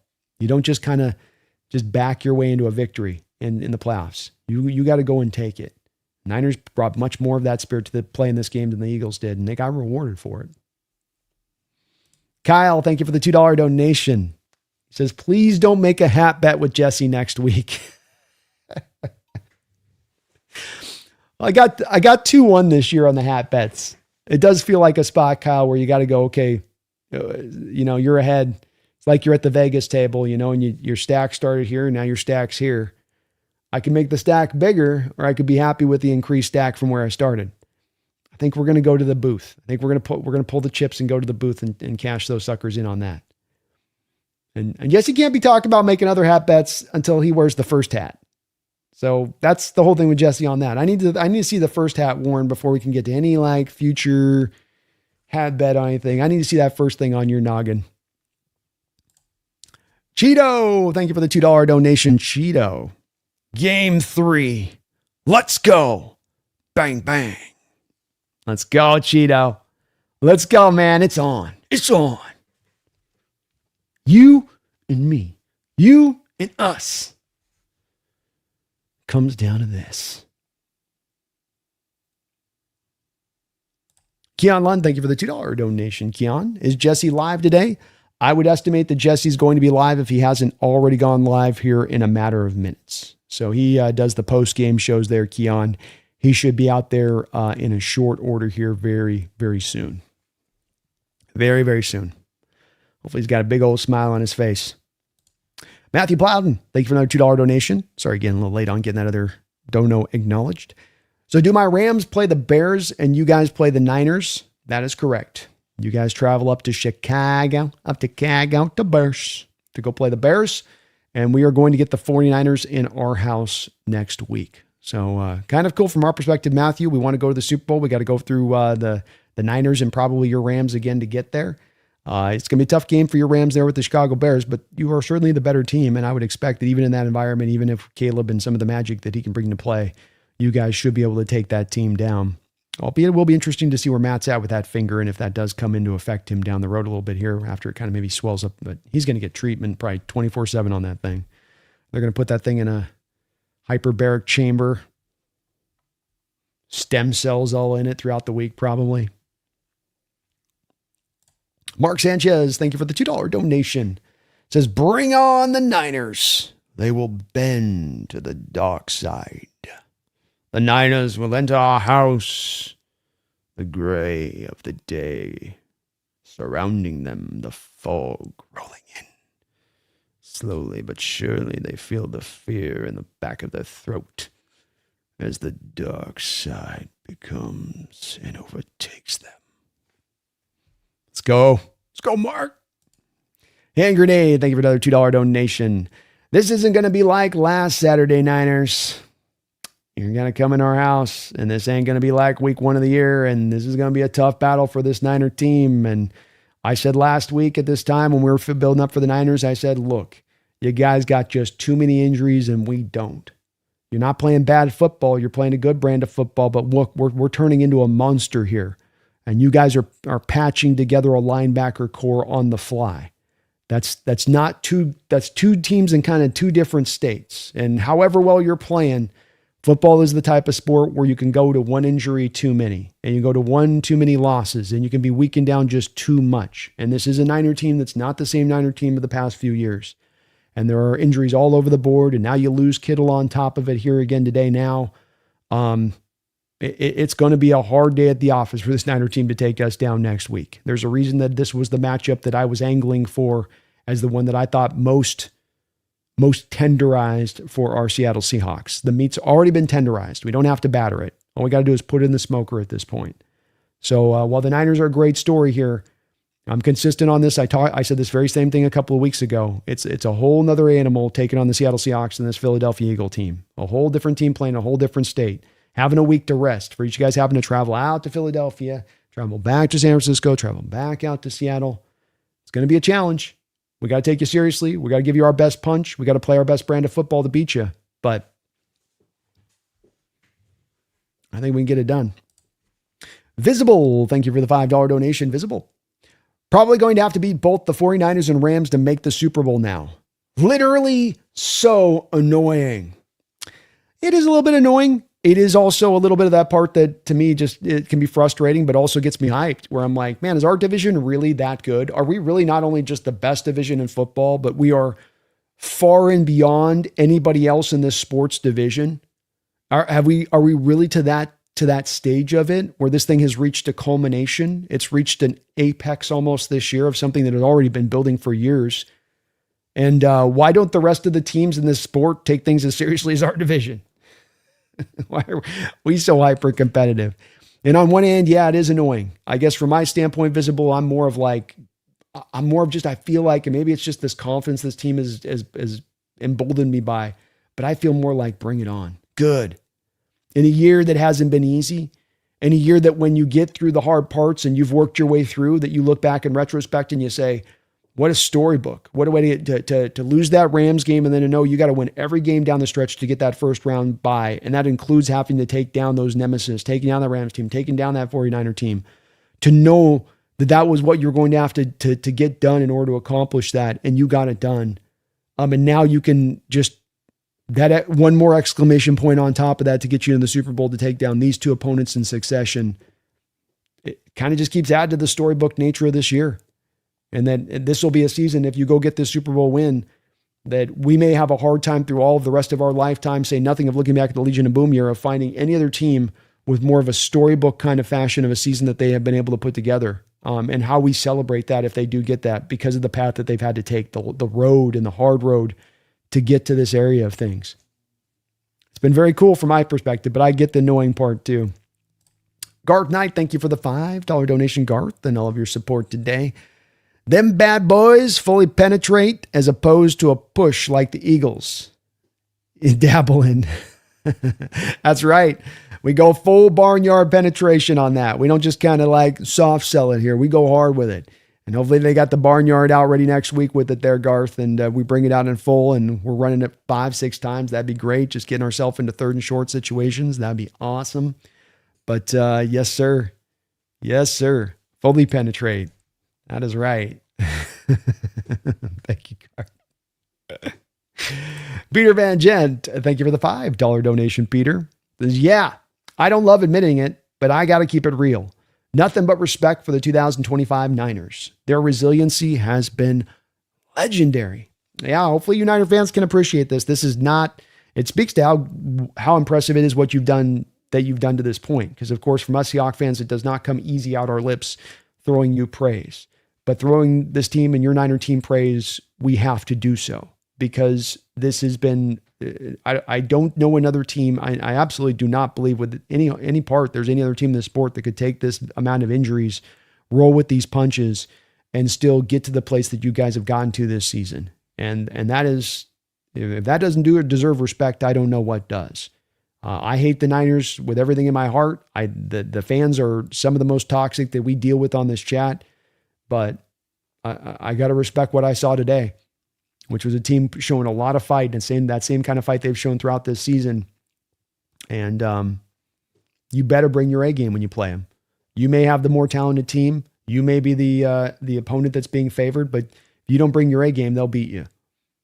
And that's the requirement. And the Eagles today didn't bring their A game. They weren't as locked in as this Niner team was, and they ultimately paid the price for it. But props to the Niners. Props to the Niners. This wasn't the Eagles just losing this game. This was the Niners winning this game. Got to keep it real, right, Peter? And thank you for your support today. Cheeto, thank you for another $5 donation, Cheeto. I'm actually excited for this rematch. Should be a damn good game. Also, beating the Eagles will make it easier to endure that hat bet Tuesday. That's true. We got finally, hopefully, I think it's supposed to come in here. If not, I think it's today or tomorrow it's coming in. The hat's supposed to be arriving. Took a little bit extra time. But that does make it a little easier, knowing you're still in the playoffs, that Jesse's got to sit in that big old monster hat I'm going to be putting him in here this next Tuesday. And I'm excited for the rematch too. I'm certainly very confident where we stand coming off of it, but I'm going to say this too, Cheeto, and that we can't just take the last game and go, well, that's definitely going to, because we did that to them in the last game, then that means we're going to more than do that in this game. And anything can happen in these playoffs, and you're going to get the team's best punch, and you're going to get a team that's going for broke, that like we saw from them today with the trick plays and all that they brought out, they're going to throw everything in the kitchen sink at you. They're not going to just kind of come out there and just kind of run their normal stuff. You're going to get everything thrown at you from Shanahan because he's got nothing to lose, and no one's going to think that they're not going to be favored, and no one's going to be counting on them. So, like I say, you got to bring your A game, and hopefully his team after the bye is amped up, and I think if anything they will be. But I'm excited for the matchup too, and I like this. There's a part of this that I just really appeals to me. The thought process: we got to go to the Niners, got to go through the Rams. We earn our right to get there. We earn our way getting there. We go through that tough approach. We take them all down. We take down the big bad rivals multiple times to get there. It just would make it imminently more satisfying when we get to the mountaintop on the back of that. But thank you, Cheeto. I appreciate you. Jed Hawk, thank you for 10 months as a Hawks Nest member. It says Sirianni and LaFleur, birds of a feather. Maybe so. And maybe we'll find there's some heat there with Sirianni here coming off this game, where there's more of an expectation of you should have gotten more from this team. You should have gone farther. I doubt so, because you're coming off the Super Bowl win just last year. But let's face it, they didn't spend a lot of time with Peterson there in Philadelphia. Once they decided, even after his Super Bowl win, that he wasn't good enough, they moved on quick. So we'll see. I do think with LaFleur as well, I don't think that he remains with the Packers. So we'll see what happens if he gets out onto the open market, in addition to where he might go. But interesting situations right now across the sport in the NFL as far as coaching goes. And I'll tell you, for those teams that I think are keeping coaches and are keeping regimes this particular offseason, with all of the new head coaches that have come into tow and changing new schemes and changing out this and bringing in that, one of the things that goes on with that is that you got a lot of players then at that point that end up getting flipped through and turned off of a team where they may still be good players, but just not fits for the new schemes. Market opportunities for teams out there that are able, like we have in our division with the other three being the Niners, Rams, and Seahawks. If you're a team that's able to keep your status quo and keep your coaches and keep your front office in point, that you can kind of take advantage of that. And you get some depressed assets that are still very useful players, but just don't happen to fit to the new system. And they're just trying to get what they can get back in returns for that. Kind of interesting to me that could be a part of what we see, considering so much turnover as we've got. The Almighty Dagda, thank you for the $10 donation, Almighty. Looking forward to laying a belt ass on the Whiners. Purdy looked like what people think Sam Darnold is. Even in a win, he was putrid. Why do Whiner fans think he's a top 10 quarterback? Well, there seems to be a heavy amount. I can't speak for every one of the Niner fans on this, but from what I've had interaction-wise with Niner fans, what I've had interaction-wise with Jesse, I can make a guess on this. And I think that their thinking seems to be on this, that because he's gone into the playoffs and quote-unquote proven it, because he's had the one playoff run that got them to the Super Bowl in that run, and that he played well within that run, that he's shown you he can do it.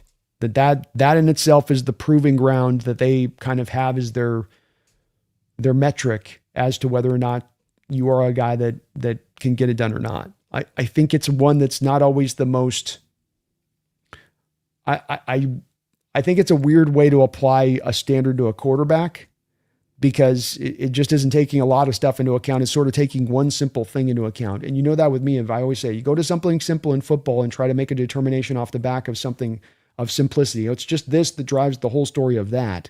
You're missing a lot of the story. There are pages that you are ripping out. And then likewise, if you're saying on a quarterback, well, he got it done in the playoffs, so it shows he can do it, so it shows he's amazing, so he's a top 10, so there we go. Well, likewise, that's a simplistic application that's not really leading you to the exact truth at the heart of the matter. And I do think that's a little bit the case with Brock. I think that you've seen with Sam Darnold that he doesn't get a pass from this national perspective out there, fans of other teams out there that come into our chat and talk about this. He doesn't get the same pass that they will apply to their same quarterback. And so we again come back to just a couple of things that are really problematic when you're looking to the quarterback position, especially to me. First off, you're looking at simplicity. Never good to look at the quarterback position and try to drive to some simplicity. We got two teams playing today, but it just comes down to the quarterback position. Who's the better quarterback? That'll be the team that wins out. Whenever you're technically usually going down to that, it sounds good, but it doesn't really bear out to the way that most games are going to play out, quite frankly. So simplification and simplifying outlook on anything in a football team, but especially at the quarterback position, is, first where you start to go wrong, and then sort of deciding to sort of arbitrarily pick and choose what you want to add to value and don't want to add to value with. And that's just another thing that you sort of layer on in there. And we start to head down the maze that gets us lost into what a player really is or isn't. Take it all into account. Look at all of the factors at play for both players in both situations. But you're right, they won't. And I'm sure that the Niner fans come out of there saying, well, Brock was nothing but great in this game. This was awesome. That's Brock getting another playoff win. There's playoff football Brock there for you.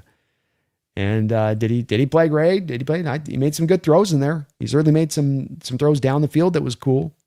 But that's also where I don't apply that sort of just guy throws pick, guy then awful in the playoffs. And it's like, context, don't simplify it. Don't go to one metric. Try to bring as much into account as you possibly can in making a determination about something. But that's what I think that they would say their reasoning is on, is it just kind of comes down to the static thing of, well, I mean, it's just he's won the playoffs. It's like, well, did he win it or was it the team that won it? It's the other thing with it. You put it to a playoff win, it's like, is it really just the QB that won that at the point, or is it more about what the team got accomplished there? I don't know. It's a pervasive thinking that exists out there, whatever the cause is of it. And it's one that's gotten a little bit old. because it just seems wrong, doesn't it? Lord Disciple, thank you for the $2 donation, Lord's Disciple. What adjustment do I see the Niners making this week?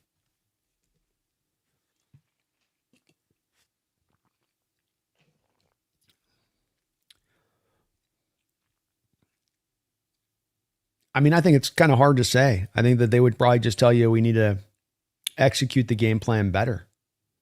I think is what they would say. They would say, look, we were able to keep the Seahawks offense, despite the fact they were moving the ball, we were able to, limit them and keep them to field goal attempts and keep them out of the red zone. And we feel good about our defensive performance in that game, and especially after what we did to Philadelphia here, just continue to build on that. And from an offensive perspective, just execute a little bit better. We found a good run. I think they had a fairly good game plan put in place for Seattle. It just was some of the limitations of their offensive play there that was holding them back. And how good the Seahawks defense have played. So I think that they probably stay pretty true to themselves in a lot of what they did in that first game plan. You might see more of the trick play type of stuff they ran in this game, because all the more reason to run it when your standard issue stuff probably isn't going to work against this particular defense. And hope to probably try to take advantage of much of anything of the Seahawks aggressiveness. But I don't think you're going to see a remarkably different game plan from the Niners moving into the next matchup.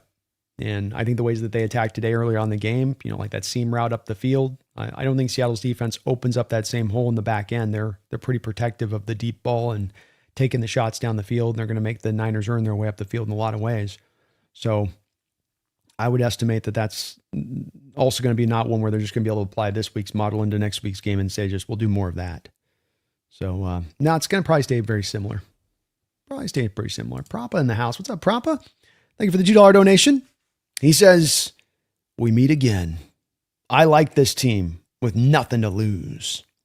Nothing to lose, man. That's a dangerous team to play. The Eagles got to deal with that today, didn't they? Kind of felt like as this game went along that things get a little tight. Eagles get a little tight. Niners feel like, look, nobody thought we were going to be here in the first place. So who cares? Let's rip this thing up. Let's attack. Let's go. Let's lock it in. Let's hit this thing. Love the spirit you guys brought today, Prapa. Really do. Yeah, you got the win. I'll let you trick plays. Everybody loves trick plays, but I just like the spirit that you guys brought in today. 15 carries to Christian McCaffrey in this game, 32 passes. There wasn't just we're going to lean on the ball and just a little bit like the Eagles try to do, where they just try to lean on the ball, 3 yards and cloud it, 3 yards and cloud it, 3 yards and cloud us. Eagles weren't really trying to attack. It would just kind of seem random when they would try to take their shots down the field. You guys were really going with it with a purposeful nature in this game. It's cool to see. And props to you guys on that, Prapa. Hell of a win today. Hell of a win today. Season a lot of really big wins that no one saw coming. You guys got it done. Be more Seahawks. Thank you for the $5 donation. I know we've talked about this, but if I was Kubiak, I would take notes every time Eagles ran the tush push. It went for a first down. I would run the same. I certainly think that you walk into it, to your point on this, with the tush push play, and remember with this, feed me to your point, I want to say that we, through most of the season, were the most effective team in the NFL at the tush push in those situations. And that you see the Philadelphia Eagles in a place that I think you can take the notes or pull a page out of their book, is the Eagles will operate with the mentality at times of, we might get ourselves in a place where we can run this twice. If it's a 3rd and 2, there's nothing wrong with running the tush push twice to go get the first down. As other people have said with this, it's likely to be a play that's going to be probably by this offseason extricated from the sport. So while it's in the sport now, while you can utilize it now, utilize it to the utmost. And we have run it as well as anybody else in the sport. So it's one where you can think about not just using it in 3rd and 1s and 4th and 1 situations, but I would say even in the 3rd and 2s in this game, especially if you find yourself on the Niners side of the football field.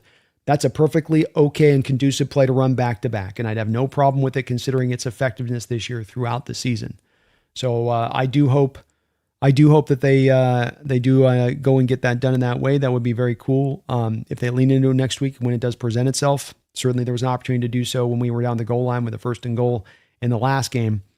But yes, absolutely got to use that next week. You got to use everything you've got in your armament. And that's been one of the nice things you've got in your armament that's been very effective. The Darius, thank you for the $2 donation, the Darius. We will have to look out for Kyle J replacing Kittle. Kyle Juszczyk replacing Kittle. Probably on some of the snaps, he's going to be out there in place of Kittle. Tonjes, who definitely was a problem for us in that first game of the year, is going to be out there for the Niners. I think he's not quite what Kittle brings, but he's a good, especially as a blocker, but he's a guy that can give them some of the similar stuff pass catching wise a little bit. So you're going to have to be careful, and props to Kyle Juszczyk in this game, the fullback, 4 receptions, 49 yards. He stepped up in this game in a big way on 4 targets. So not only did he get the catches, but he did so efficiently.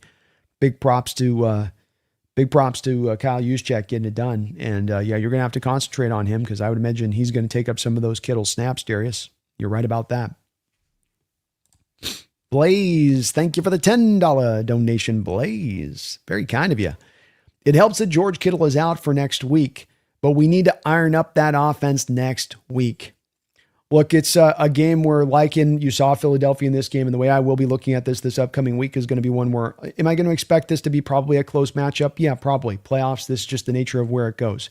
But there's also plenty of times in NFL history you've had blowouts in playoffs as well, and they tend to happen when you can really get on top of a team and press down. You have a game like this with the Niners, and they start out with the lead, and they're always in a place of just kind of right around the Eagles, just kind of lingering around. Eagles messing around, not showing a sense of urgency, kind of playing around drop passes. You got to come out with a sense of urgency next week, step on this team, get on their throat, put them down, put them behind the 8 ball. It's not an offense that's built to come from behind. It's more of an offense built to play from ahead. And I don't consider being 3 points behind to be behind, by the way. I mean, I don't mean it in that fashion of more of a, down by 10 points, down by 14 points. So, got to iron up on them, man. We've got heavy advantages across the board, offensively and defensively, against this Niner team. Offense has got to find touchdowns next week. They can't expect to go through and score 13 points and say, defense, hold up the rest of the line for us on this. Go out there and hang 27 on the board on this Niner team like you should, and you're going to go get the win. But Kittle's another big loss. No Fred Warner, no Bosa, no top 12 pick in Mykel Williams. No George Kittle. No Brandon Ayuk. We'll see on Ricky Parasol where he's at as far as his health goes in this upcoming game. You got Trent Williams out there on a dodgy hamstring. This is a team that's, while they played good, this is a team that's definitely vulnerable from the injury front of things. And you took advantage on the last matchup. You should take advantage on this matchup at home, but don't just take it for granted. You got to bring the juice. You got to bring the goods. You got to bring your A game to go get this win next week. Thank you, Blaze. Well said on your part. Very well said. Mark Sanchez, thank you for the $5 donation, Mark. Every time I hear that bang bang from a Niners fan, I think of Bonanza. Corny as F. They don't know the true power of the dark side. No, you don't, Niners. You think you got a taste a couple weeks ago, but you don't. You truly don't know. You truly don't know. The power of the dark side. Just saying. Appreciate you, Mark. The Almighty Dagda, thank you for another $2 donation. NFC West equals the NFL's best. I think there's an argument made that these 3 teams playing in a variety of different divisions across the board this season would be the number 1 teams in those divisions, first place in those divisions. And I can't think of another NFL year where you have seen a division dominate so thoroughly as this division is dominated. Now, not only in the regular season, but already 2 wins in the playoffs with the number 1 seed also in the division. How good we are, how much better we are than the rest of the divisions in this sport is kind of silly right now. It's kind of silly. But should also make you appreciate that if you go get the Super Bowl championship, why this one would be held in such high regard on top of just getting a Super Bowl, that you did it against this competition. You did it residing within the best division in football. It's like having 2 other LA Dodger teams in your division. You got to take those 2 teams down in addition to all of what the rest of what you got to deal with across the spectrum of the NFL. Incredible degree of difficulty. And it just makes it more impressive if you get the job done, doesn't it? Almighty. CD Woods, thank you for the $5 donation, CD. Biggest thing I'm worried about is playoff experience gap. Shanahan and Purdy have a lot of experience compared to McDonald and Darnold. This part's true and, could be a factor in this game. I do think that having playoff experience and being in those games and being aware of how those games kind of play is definitely an advantage to the team that's been through it. And the Niners are tried and tested, worn tested as you can get when it comes to playoff football as far as over the past 5-6 years. A lot of guys that have played a lot of that. And they're going to be mentally prepared. They're going to know the kind of game plan they need to bring out to bear.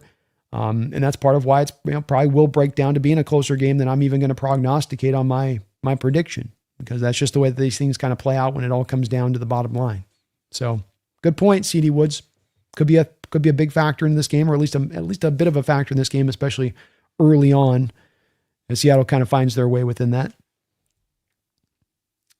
Boyette, thank you for the $2 donation, Boyette. Appreciate your support today too. One of the NFC West should represent the division in the Super Bowl. Hard to see it doesn't go down this way with you having 3 of the last 4 teams in the NFC in this playoffs. So Bears ain't getting it done. It's going to be one of us, and it should be. I mean, it just kind of is also what's right, isn't it, Boyette? Like, these 3 teams have earned the right to be acclaimed as they are, to be still alive at this time of year, but they've also earned the right, because they've had to play in this tough division, to say that, one of us deserves the right to be that representative, because we've had to go through the hard road. We've even had the New England Patriot cupcake schedule in order to get us to where we go. Good point, Boyette. Yeah, I agree. Hopefully it is the case. Jake Waldman, thank you for the $5 donation, Jake. Do you prefer this 49er matchup over us playing the Packers if they had won? Yes, I do. I do think, and this is again not for, I know some Niner fans are going to get sensitive about this, but again, I was saying this a few weeks ago, and I think a lot of you Niner fans were like, no, the injury excuse is no excuse. And then post game, you guys were like, well, it's kind of an excuse. And it is. It's not you guys taking like disrespect to that point, or that it's some big blight upon your team that you can't overcome this many injuries, especially this many injuries to this many important players. But it is what it is with it, Jake, which is that I would reckon to guess that we probably couldn't find another playoff team over the last 4 years here that's been this injury laden as the Niners find themselves this deep in the playoffs, where they also find themselves. And if you have a Niner team at full strength, if this is a Niner team with if they've just merely had a Warner and a Bosa right now, and all of the rest of their injuries and all of the rest of what they're dealing with linebacker position as well, I'd be like, okay, well, I mean, I'd still then prefer maybe the Packers. But one thing with the Packers and what they showed yesterday is that they can be an inconsistent go cold kind of offense, but when they're very hot, they can light the scoreboard up on just about anybody. And you saw how kind of scary they could be at the end of that game, as here's now Matthew Golden, and here's Romeo Doubs, and you have Christian Watson who can take the top off, and then you have Jaden Daniels as your little jitterbug slot wide receiver that works in there, and they can find a great balance between those guys and a Josh Jacobs who can run really hard. And Josh Jacobs is a terrible type of running back for our defense and our light boxes, because he does require 2 guys to bring him down. And our light box defense and our light front defense is one where we more would like to be able to have the guy that gets to the ball carrier is able to bring him down. That, yeah, you're going to bring the village with you, you're going to rally to the ball, but that you really do need at times to have that opening guy make that tackle on first contact. And so having a guy like Jacobs that can get through that contact, keep motoring forward, it makes it really tough on that if that offense gets hot on you, even if you got a great defense. Where I think with our defense up against this offense, we played the Niners twice now. Even in the first matchup, you didn't allow 20 points when they were even a little bit more healthier than they are now. I just think that it's too juicy of a matchup not to step back from and go, yeah, I'd prefer that one. I know Packers have susceptibility on defense, and that part's all true there, but offensively, they could have given you a tough day at the office. And I just don't think right now where the 49ers offense and defense is at, that either side of the ball is going to give you a tough day at the office. And then as long as you play your brand of football in your house after the bye, that you go get the win. As long as you don't turn the ball over 4 or 5 times, you're going to go get the win. So, yeah, I prefer the 49ers, and to a pretty great degree, quite frankly. OEL coming in with a couple of $10 donation drops. OEL, thank you for that. Very, very kind of you. Folks, we got a bunch of people in the chat here today. If you could do me a favor, hit that like button, sub on up. I'd really, really, really appreciate it. It's free to sub up, and those like buttons help push us out up to other people looking for great content. OEL, thank you again for the double dip donos. Says, what a wild weekend. Rams almost lost again to the Panthers. Panthers choked, and the Niners upset the Eagles. Looks like we get to see Brock get his butt kicked again next week. Go Hawks. Go Sam. Brock's going to be in for it this week. The pressure he was dealing with today is not going to be the same pressure he's going to get next week playing in Seattle, as that stadium is going to be turned up loose. And there's some times he got to set up in the pocket today where the Eagles just could not bring any pass rush. And I think you were feeling from the Eagles, why did they go out there and make a trade for Jalen Phillips? Why did they go out there and get Brandon Graham off of his couch? Because they're not getting enough off the edge rush group, and they know it. And the interior rush is not good enough to be able to offset it. And so we're not the same way. We're going to get we can get the interior rush and we can get the edge rush both. Just a wholly different beast. And I think it's going to provide a long day for that Niner team. You really got after it in their house a couple of weeks ago, and this defensive front is just crazy. You got dogs all over the place. You're 4 deep off your edge group. You're 4 deep with your defensive tackles on the front there. Part of the thing with the Niners, like as bad as your guys' health may be, is as good as our health is on the other side of it. I can't think of a time any Seahawks team has been this deep into the playoffs and has also been this healthy, that they're not sitting on a couple of substantial injuries to kind of weaken them down a little bit. And we're not. We're not at all. We get Brock next week, OAL. I know you're hyped up for it, and thank you for your support. Go Hawks. Go Sam. I'm looking forward to this matchup, man. This is the one I wanted it for a reason. Let's go. OEL, another $10 donation. Thank you for all your support, man. So what do you think the game plan for the Hawks will be?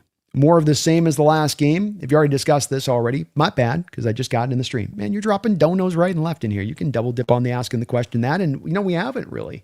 We've been concentrating more before this a little bit on the potential of the Rams and what you were going to be looking at having to deal with them on that, and kind of instead. So I'm sort of flipping gears here, OEL, and admittedly, I'm going to have to kind of think through a little bit of this on what I choose to do. I think initially my outlook on this would be that watching them today, I think the Niners were able to do a lot to attack the Eagles sitting down on some of the shorter routes and thinking that the Niners were just going to live with the short passing game all day. And then Brock was able to kind of throw that over the top, especially the attacking of the seams. And I think when it comes to the Niners and Brock, you initially start out on this and you go, okay, limit the big play. But then also I want to limit his throws to the seam. I want him throwing outside the numbers if I can. I want him trying to live out there. And so I think some of this is going to be to preventing the big play, but also some of this being, taking away some of those in-cutting routes and some of the middle of the field routes. Most of the interceptions from Brock Purdy this year have come on in-breaking routes, including Ernest Jones. I think you've also got to commit to running some man-based coverage concepts and going, look, our guys can stay to Marcus Robinson and Juwan Jennings in man coverage. Our guys can stay with a Kyle Juszczyk and Christian McCaffrey man coverage. McCaffrey's going to be tough, but you can hang with these guys. So a little bit more man coverage concepts than maybe you run at other times in certain other games this year. I think offensively speaking, you've got to run the ball in this front. And the Eagles were able to run it relatively well. They stay committed to it for sure. But got to maintain balance. Can't just get pass happy and trying to throw it all over the place against the secondary and letting it rip. Got to keep the balance, keep the time of possession controlled, move the ball up the field, stay with the commitment to the running game. Allow Sam to work off the play action, then off the back of that. And I think you'll be in good shape. I think we just can kind of play true to who we are stylistically, that we don't really have to really custom fit this defense into how we play the Niners in this game.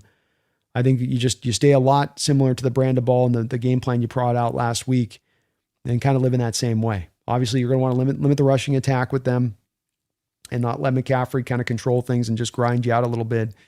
But you've done a good job on that in the both 2 matchups against McCaffrey this year. And you've done a good job in limiting him as a pass catcher out of the backfield in addition to that this year. So containing Brock Purdy in the pocket. Might be the week that we do see Elijah Arroyo, considering where the Niners are going to be at as far as their inside linebackers. Because I think with Kendricks and the kid that they trotted out there today, what was his name? Garrett Walla. He played a great game for them. 11 tackles, a pass defense. But I'm attacking those two all day long. I'm going at those 2 guys in coverage with the tight ends all day long. Thank you, OAL, though, for the double donation, man. I'll try to kind of flesh out a little bit more of an exacting type of attack as we get on this season, but I don't think they're going to have to do anything really inventive or new here. Kind of the the benefit of playing a foe you're so familiar with is that you kind of are, both of them are going to be pretty hard-lined in knowing what they need to do and how they need to play the game to find success. It's just who can execute at that point more than who can come up with the elaborate out-of-the-box game plan. Jordan, thank you for the $10 donation. And man, thank you folks for all of your support today. Can't even get through catch up on the donos. We got so many in the house. Really appreciate y'all for that. Jesse, even after this game, thinks Purdy played well and still would pick Purdy over Sam, and his co-host thinks we will see New York Jets Sam. The hopium. Yeah, it's and again, New York Jets Sam. It's like, why are we still referencing this? And if you're a casual fan saying it, then I'm going to, okay, if you're an analyst that keeps referencing this, are you an analyst? Are you truly somebody that's looking at this sport and trying to understand this sport and truly like unpack it? And, you don't want to believe in Sam, fine. But it's getting to the point with this whole, like, he turns into a pumpkin thing where it sort of feels like a wish prediction more than it feels like, I inherently looked at the Sam's tape this year. I've really unpacked how he's played. I've really looked into the depth of what he's doing and what he's being asked to do in this offense. And I came to the conclusion he's just going to turn into a pumpkin. No one's really going through that with him on this whole, he's going to revert. He's going to become this. Bright lights. He's going to have this happen. This is going to happen. It all starts to feel like you say hopium, or I call wish prediction. It's less of you looking at it and that's really who Sam's been as a player, and more of, I really hope he does this. I'd really like to. I'm sure you would, Niner fans. I'm sure you'd like to see that fail, but hoping that failure happens and actually having the basis of that hope are two different separate things in this circumstance. And if you're thinking right now next week that somehow after all of this football, with this health of this football team in place like it is, with this team playing like they have over the back half of the schedule, not losing a football game since that Rams game, if you think now that reversion comes into click into being, you're not basing it on anything. You're just hoping and wishing. There's a shooting star outside. Let me pray that thing will do it on that. So, yeah, it's interesting that people that would call themselves analysts would still be going back to New York's Jets, Sam, and that you're still clinging on to that just with a death clutch. But that's where I said too, Jordan, the application of play and a quarterback, making mistakes in the big show, that just, it'll get overlooked on one side, but won't get looked at the other side. And it's something that at times in the round table, when having some of the debates that I have in the round table, I oftentimes end up crossing a bridge with these guys where they're very inconsistent in their arguments. What's good for this ain't good for that. Well, why? Arbitrary reasons. And I've always said on this with Jesse, for instance, and I agree with Jesse on this, Justin Herbert's a great quarterback. Like Justin Herbert a lot. Has not been set up in a good position as far as the Chargers since he's arrived there. But of course, he's never won a playoff game. He's never earned himself, and he's lost playoff games. He's lost playoff games where he's had multiple interceptions. He's not earned the right necessarily by his own metric to have that benefit of the doubt, but he just kind of feels it's different for him. So it's like, well, now we come back to the consistency argument. What's the measurement? What's the metric tool we're really using? It's an arbitrary thing that's in the bottom of my gut that's just singular to me. Okay, well, there's no debate to be had then. Because you're not actually bringing out, facts and interrelated facts that build up your case. You're just kind of bringing out some random thing you just generally sort of think. So, not surprised, Jordan. And that's part of what I've said. Sam Darnold doesn't get the benefit of the doubt that so many fans give the benefit of the doubt to so many other quarterbacks. He's been cast aside. He's been looked as this thing by so many that has been such an unfair outlook that's been disproven for 2 years now. In two different places, win after win after win, and a driving force within those wins, but it doesn't matter for them. They're just going to keep clinging on to these old, tired narratives on him as a player. And good, let him do it. Hopefully the Niners are doing so as well and overlooking the Seahawks because of it. I hope the teams also carry some of this thinking because they'll pay the price for it if they do, Jordan. Thank you for the $10 donation. Funny, they're still referencing New York Sam. My gosh, you talk about lazy analysis. That's as lazy as it gets right there. Saber, thank you for the $2 donation. Saber, I need to hear the Imperial March next weekend. Laughing out loud. I gotta go for a little Imperial March, man. Let's go.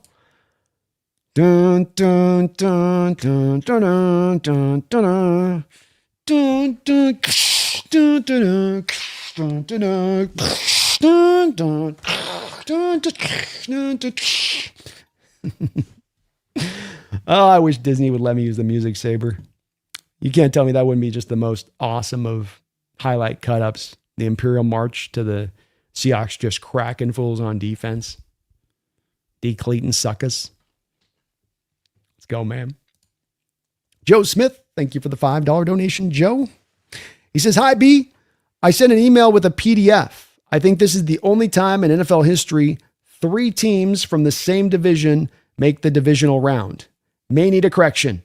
Thanks for all. Well, thank you, Joe. I'll take a look offline on that. I'm always a little dicey with opening email attachments, man. It's just my old IT days. It's just it always makes me itch a little bit when we talk about open attachments. But that does make sense. 3 teams in the same division make the divisional round. I cannot think of another time in NFL history. Some of this too comes, Joe, from the fact that the NFL just recently expanded the playoffs to allow for the extra teams. And that's where you are working off, not maybe a sample size, but of just very small recent history of the number of years that they've had that extra team in the playoffs in that way. But still a very cool stat, and certainly another stat that absolutely indicates the level of dominance this division has brought out to bear over the NFL this football season. And when it comes to both, Niners, Rams, Seahawks, all these teams not only got their record as they did, but they all got their record and beating each other at one given time or another, but also got their record on the back of beating some very high quality foes, where it's not just you beating up the weak knees of the league, but you actually taking down teams that won divisions, won a lot of football games this year. Thank you, Joe. Appreciate the donation. All your support. I'll try to take a look at that, the PDF, and do some research on that too as well. I'm sure we'll be hearing it as a general stat being posted out there too, if it is the case. OEL, thank you for the $5 donation, OEL, and all of your support, man. Very kind of you. Appreciate you, bro. He says, playoff experience is important, but Sam already experienced that last season, so he should be mentally prepared this time around for the playoff game. Can't think it won't help, right? Hard to see how this isn't a real helpful factor to him here, in that even just getting that one game. And I think it's a vitally important one. I think if you ask Caleb Williams, he'd say the same thing of like, I kind of sense there's a little bit something extra special on this one versus regular season games. There's a little bit of something here, and maybe it's hard to pin down or always articulate, but there is something there that feels a little bit extra when you get in these games. That's just another layer to how you got to play and be thinking, and how you got to be operating to find success. And I do think that he'll be helped out and aided by having that experience last year. It can't but help. There's certainly no negative to doing it. And it certainly means that he's not just going into this fresh for the first time. I also think a big part of this is just going to come on the back of carrying forward the way that you've played the sport here on the back half of the schedule, how you played the position on the back half of the schedule. Interconnected to the rest of the team, playing within yourself, limiting the turnovers, using your legs, using the throws out in the flat at times. It's not full game manager, but it is managing the game in certain ways. And that is playoff football to me. And I will say, I've seen a lot of times here in this playoffs these quarterbacks in this last 2 days doing as good a job in managing the game. Not quite there on that. Wow, you guys are amazing here. Bear with me one sec. I'll be right back.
All right, we're cooking it up, so I better get some more coffee here. Hold on.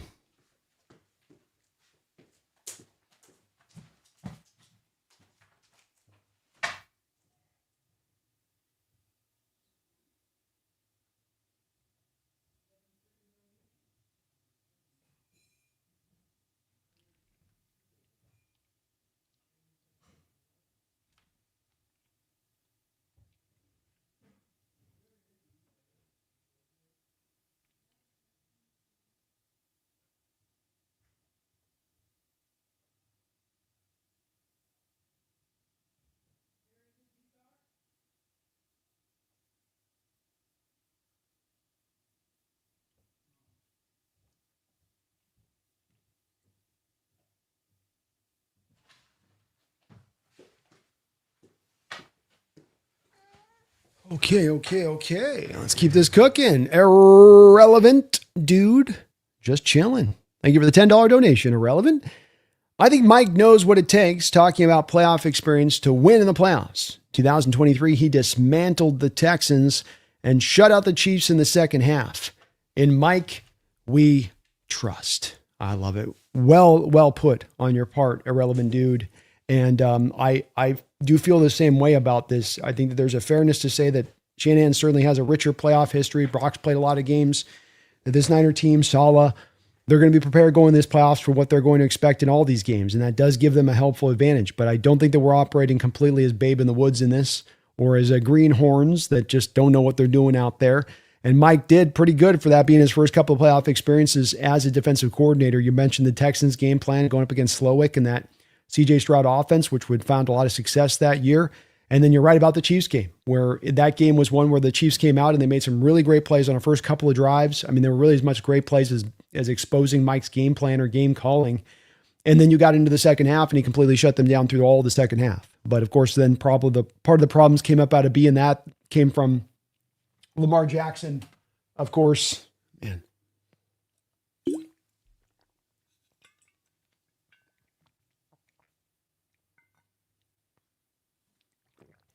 Can't talk. My voice is getting hammered from a day and a half speaking here.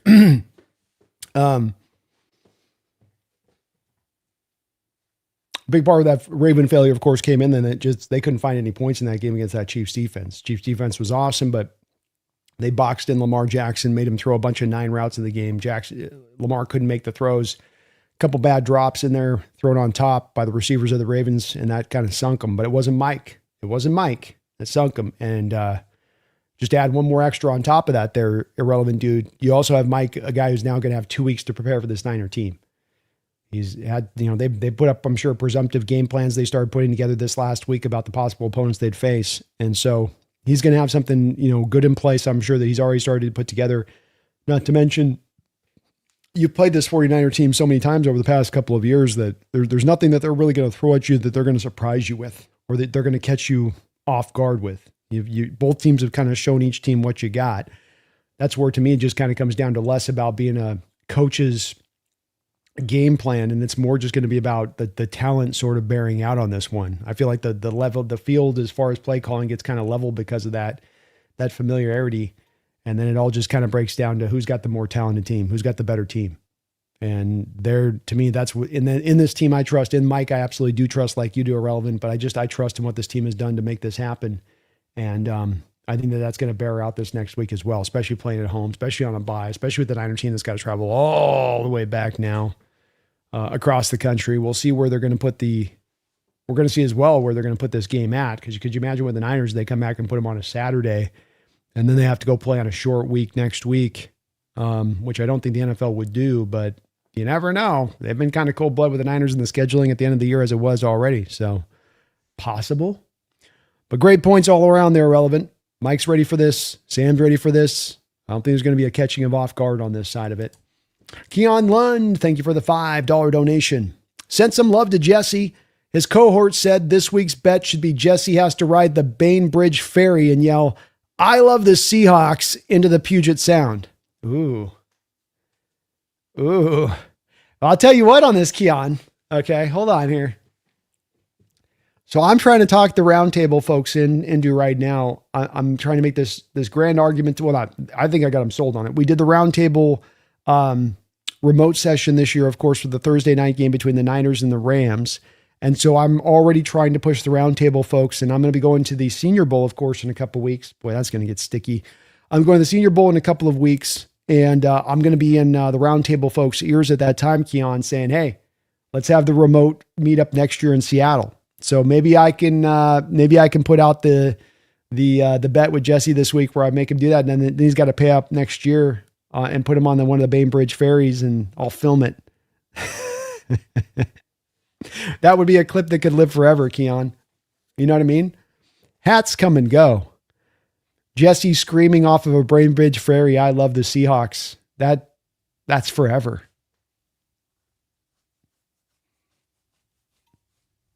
I'd have that as a meme. I'd have that little button I could push on my keyboard anytime I needed to. I love it, Keon. We'll have to come up with something inventive on the next bet. I still need to see Jesse in the hat, though. Still need to see that hat being worn. They're putting that thing on a slow boat from China right now, I'm telling you. Randall McDaniel, thank you for the $5 donation. Randall. Hope game is Saturday night. Fans will really get ripped that way. Got to think the Bears and Rams is Sunday with two big market teams. If Sunday, we'd have a 15 days off. I do feel like it would be as a more, if we're talking about the brighter matchup from an NFL perspective, and they're looking at Sunday night bringing the primer game to be able to show off, it would sort of feel like you'd want that to be more of a Bears Rams than a Hawks Niner, because there's a potential with this Hawk Niner game with where the Rams or 49ers are at, or Hawk 49er game, sorry. Late in the stream here, head spinning. With that matchup, there's a potential it could go sideways for the 49ers kind of quick considering where they are health-wise. So that might be a bit of a driver on this, Randall, as to when we play, where we play. If it was the Rams, I think there would be no doubt about it, be Seahawks Rams on Sunday night. But I think that if I was to make a gambling bet on this, I would guess that we're probably going to play Saturday against the Niners. So you'll have maybe the Bills in Denver. Yeah, I still think like the Hawks Niners would still be a bigger draw than that. I feel like you'd put those teams early on in the day, Randall. Yeah, I think so. And you're bringing up a good point. If you got to wait all the way to Sunday, that's a 15-day layoff. Definitely a good amount of time off of your team, and hopefully Mike's got them running some intense practices to try to get around from that. Donos just keep coming in hot and heavy. Let's go, folks. Thank you for all of your support. Jay Melfair dropping another $5 donation. Thank you for that, Jay. It was offensive to me how much I was cheering for the 49ers. The bottom side of my order is Dallas, Philadelphia, San Francisco. Let's go, Hawks. Doesn't feel good to root them on, man. It doesn't. And I feel dirty right now. I need to go take a shower. I probably need to scrub myself with a Brillo pad. It's not a great feeling. Not a great feeling you vote for the Niners. But look, we did it for a reason. And if it's for a good reason, Jay Melfair, you got to do it. It's like taking your medicine. You just got to do it. It's like the fish oil. That burp was worse than the taste. It's like that. So it's bad. But I'm saying, and I said it last week, and it proved out true last week when we played the Niners, every team in the NFL has a breaking point. And that breaking point then aligns up to how good of a team you're playing. And the breaking point being just too many injuries, too many things going wrong from that injury front. And hey, against this team that's also got some struggles, we can overtake that team. Against this team that's got some holes that we can attack, we can take that team. Up against a complete team that's sitting strongly on their health front, that is when eventually the breaking point arrives. And I think it arrived a couple of weeks ago for that Niner team. I don't think it was merely that we're the better team. I think it was the circumstances that drove them there. And that if this is a Niner team that's closer to full health, they stand toe-to-toe with us. Certainly they do. Certainly they've proven themselves able to do that. But I think they're in a different territory now than that position. And I just think that does make this to where that's the matchup we want. And it makes it an easier pathway to get to the Super Bowl for the Seahawks because of it. And so we'll see how it goes out. We'll see if the Niners got the same kind of fight that they brought to the Eagles this week here, Jay Melfair, but I do feel a little dirty as well for it. I got to get out the alcohol swabs and rub down the skin, man. I don't want to have to do that again. Megan, thank you for another $5 donation as well. I thought the next meetup was Melbourne for the Rams Hawks 2026. I guess not, Megan. I guess not. I suppose we're going to get it.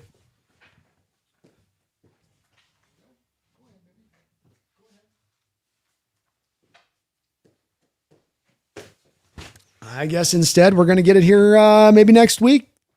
Maybe next week, Megan. Of course, I'll tell you this, Megan. Rams still got to beat. They still got to beat themselves, the Bears. And that Bears team is a tough team to take out. They've got a loaded offense. I expect the Rams will get it done, but you got to go on the road, loaded offense. Elements may come into play. How's the finger going with Stafford right now? But definitely how it's kind of setting up right now. You're right about that. And then we got maybe the Hawks and Rams in Melbourne next year, maybe. How cool would that be? Very cool. Teaser, thank you for the $5 donation. Teaser. I think the key for a Hawks win is to keep their foot on the Niners' necks. Don't give them any hope. Let the dark side consume them. Laughing out loud. The O sore. You definitely got to go out there and score points in this game. I want Sam to play within himself. I don't want to take in super huge risks across the board, left and right. But I do think you offensively can't just try to do what the Eagles did in this game, which is that we're just going to run the ball basically 24/7 here, and we'll just kind of edge our way out at the end of this, and we'll just kind of find our way through on it. You know, that they were going to sort of do this with this sort of, we'll slowly work our way like almost jiu-jitsu, you know, just we'll bring them down the ground, and then there'll just be this ugly wrestling going on for a lot of the game, and then we'll slowly get them in the move we're trying to set. And they never got the move set. They never got the triangle locked in. You know, and then they, by doing that at the same time, they allowed the Niners to start throwing some elbows because they were so busy locking in their triangle move. You got to get up on top of this team. You got to jump on them. And the more that this game goes along to where the Niners can hang in the game, keep it close like they did in this game with Philadelphia, the more dangerous, to your point, it's going to get for the Seahawks. Come out in this game, have a great game plan, attack mode, go after this Niners defense, put them on their back foot, put that Niner offense on its back foot where it can't just be thinking about being able to run the ball throughout the whole portion of that game. Get them behind by 10 points, get yourself into that second half, remove some of the running game, lean down on them, and you can go get the win. But I think a big part of getting that kind of victory and not having this come down in the way it could come down to being, you know, dirty and hard at the end of the game is really taking business, especially in that first quarter. Coming out with a grade A game plan, getting after this defense, finding the holes that you should be able to find with some of the injuries that they do have, and get up on them and never let them have any breath. Man, I like it, man. Foot on their neck, foot on their throat. That's got to be the approach next week. 100%. 100%.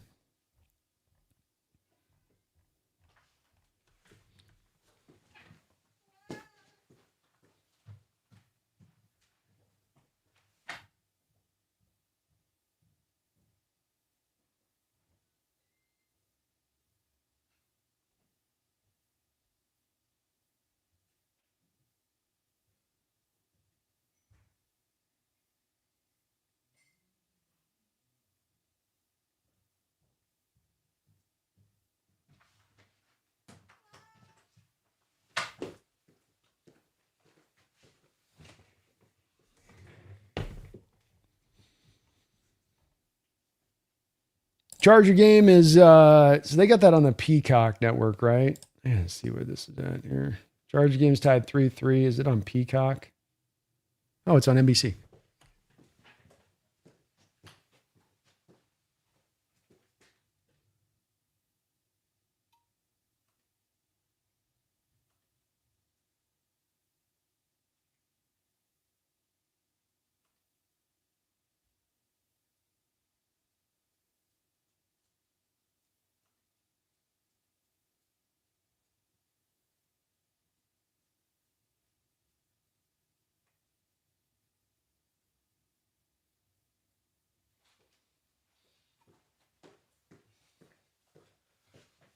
Alrighty. Let's see here. 3-3 game here.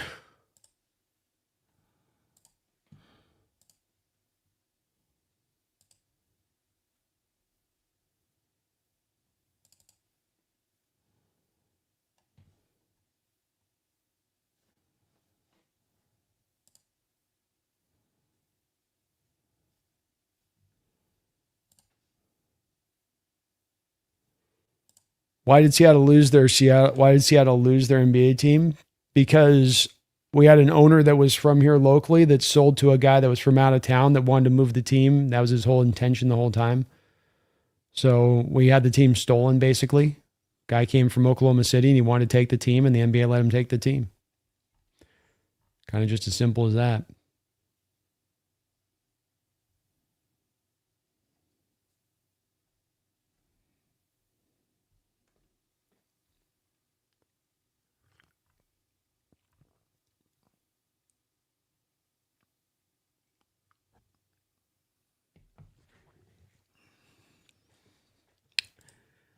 Adam Smith says 49ers barely beat us in the first game. It was a good game. We didn't have Eamon Wari in that game. He was Dom in the second game. We were yards away from winning the first game also. Remember? I do. Yes, sir.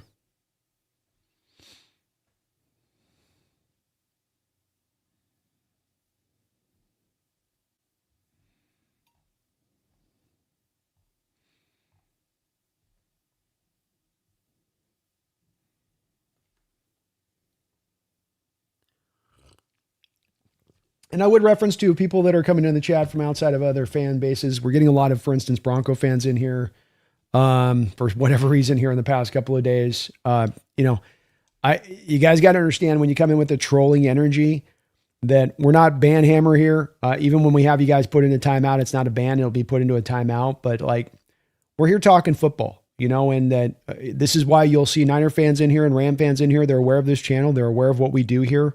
They want to come in here and they want to have good discussions about football too. Feel good about your team. Feel confident about your team. But coming in and just being a troll doesn't accomplish anything. And it just really is one where all you're doing is then throwing the train off the tracks of having good football discussion.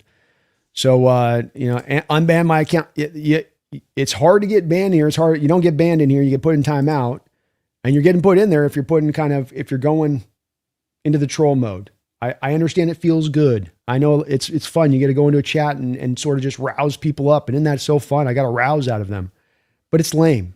And it's the lowest form of humor that exists. There's wit. There's sarcasm. So many ways to be funny. You're choosing the most low-end, low-intelligent way of doing it when you're operating from a troll fashion. So you can do it if you want, but you just aren't accomplishing anything. And the discussion can be so much more funner. I mean, use a Bronco fan. Wouldn't you right to come in here? It's like, if our team's matched up, how do you think stylistically that'd go? That'd be a much funner discussion than my Broncos will come in here and put our nuts on your guys' face or something like that. I never quite get the whole point. I get that it's fun, but it's like, dude, are we five? Talk the sport, talk ball, talk the intricacies, talk the matchups, talk the schematics. It's way funner stuff to speak on. But it's that time of year too. I get it. Some folks, a child that can't stop themselves from reaching their hand in the cookie jar. Our division dominated this year. Dominated.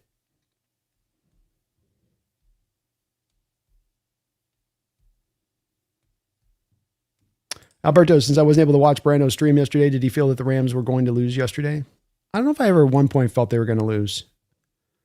I certainly think it was getting worrisome and it came close. And if Puka doesn't knock that ball out in the interception, I think that's definitely, the chances are very slim at that point. But no, especially once you gave Stafford the ball at the end of the game, it's like, oof.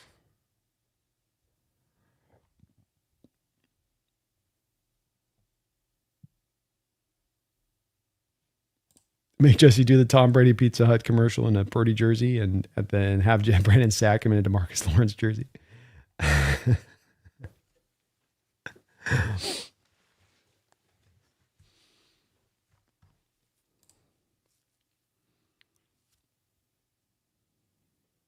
Can't underestimate the Niners, man. That's for sure. That team fights too hard to be underestimating them. It's going to take still our A game to go get the win.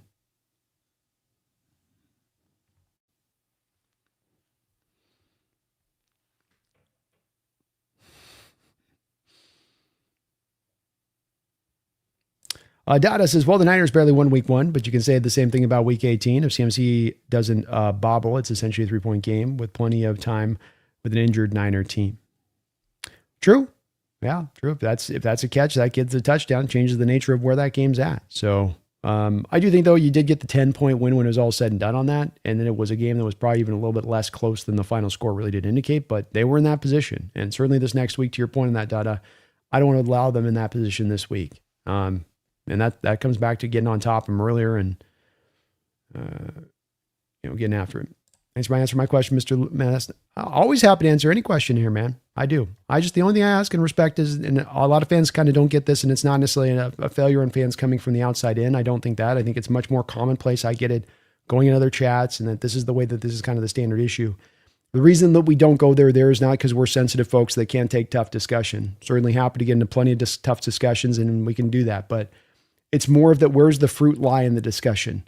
Does it lie in the rotten area of being toxic towards each other? Or does it lie in the area of the ripened fruit that's got, hey, let's talk about the parts and pieces of these teams that drive what wins and doesn't lose games. What's the best way to build up teams? Like your Bronco team, it's so much more interesting things on, getting into what Sean Payton has done and the hard decisions it took to get here this fast for that team, and not just the drafting of Knicks, but everything that's been done with it. That's way more interesting, And it's just that's where we're trying to drive to, because there is so much of an inherent troll effort out there at times to just try not to have any good discussion on stuff, where there seems to be a pull at times. I'm not saying you're trying to do that, but that is a place that we're going to be trying to approach it to keep it in that place. It's just funner to have a discussion here where we can talk about the ins and outs of these teams themselves. We all love our team. We all want to see our team do best, but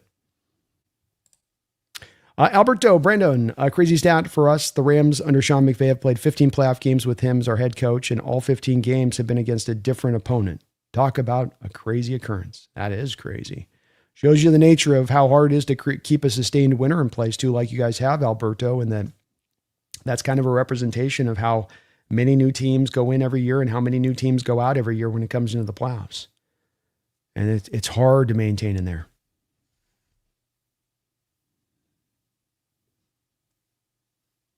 Megan, I've been attacked personally too many times for bans not to occur. Sorry, B, but I'm done. I get it. Yeah. It's very hard. It's not hard to be respectful. It really isn't.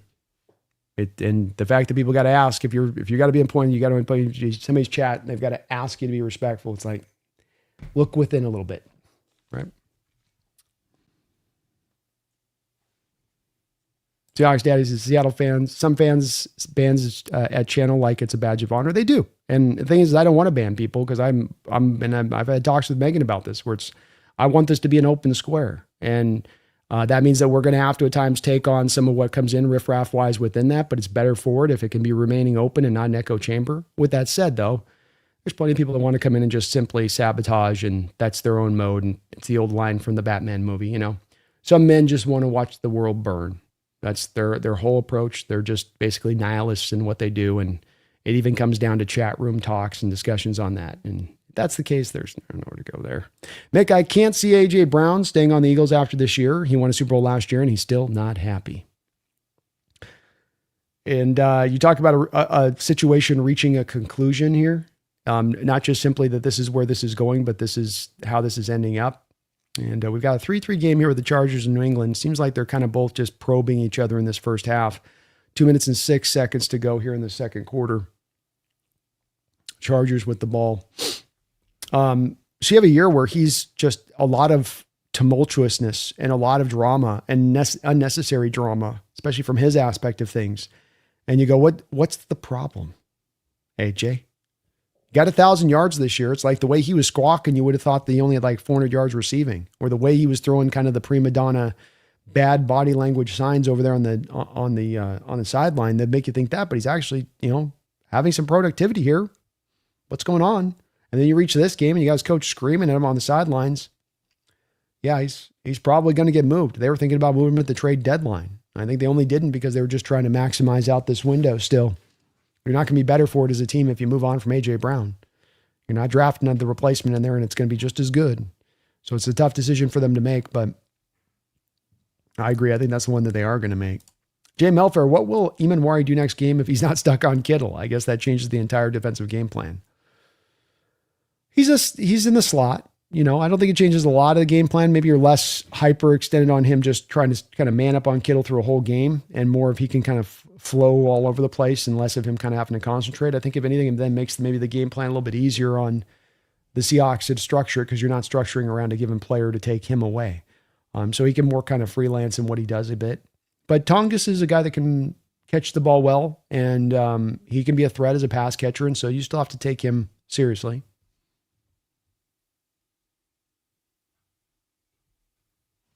Still got to take him seriously here.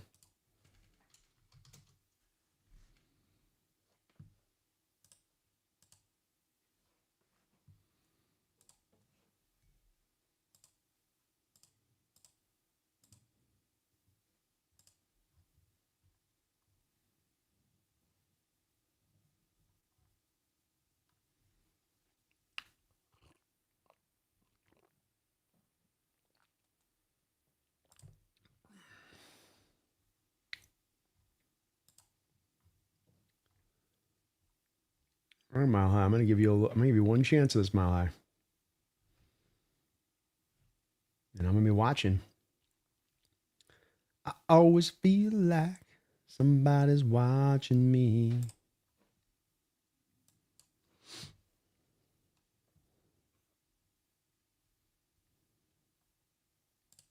Nate, I think Imanwari will be used like a Jamal spy on Purdy.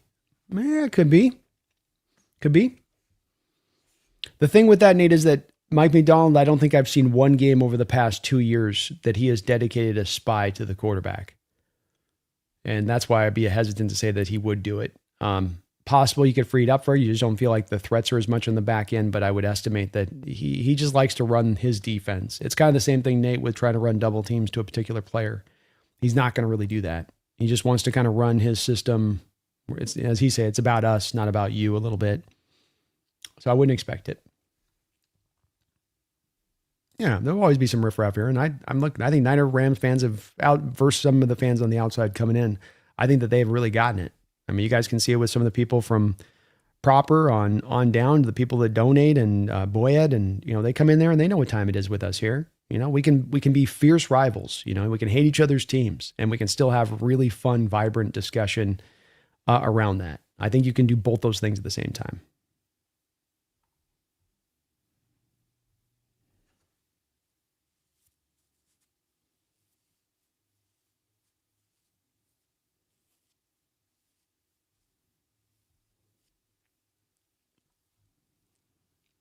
Alberto, all right, Brandon, with the confidence in your team, truthfully, is it Rams versus Seahawks or Bears versus Seahawks? And be truthful. It's Seahawks Rams. I think the Bears aren't going to quite have enough to really take down the Rams. And remember with the Bears, they lost Ozzie Torpillo, their left tackle in that game. And it looks like for the year. So Jared Verse is going to go out there and probably eat pretty good. I'm sure the Bears are going to try to do a lot of chipping off the edge to take care of that. But I think the Rams are going to do just enough to get the job done there. And Bears team, there's too much with having to lean on. In the regular season with the Bears, you were able to counterbalance the heroics and the superhero play that you ask of Caleb at times with some of the on-time stuff. And it's a great sort of like rhythm that you get a run then where it's like Caleb off script, a lot of eye candy running game going this way, back to this way. Caleb off script, run, short pass. Caleb now off script. Structure off to your first read throw to the flat. Structure off of a screen game over to the receiver to this side. Back to you playing a little superhero-y. Got a little bit too much in that game last night to me with the Bears asking him to be a little bit too much, having to live in that sort of with the cape flapping off his back mode. And I think with a young quarterback like Caleb going up against a good Rams team like that, a Rams team that's going to put so many guys back in the secondary and close down some of those passing windows, I just don't think that he's going to have as much success in being able to pull that off. Maze Brewer says the funniest fans are Viking fans. You got to see a live stream after them. After a loss is hilarious.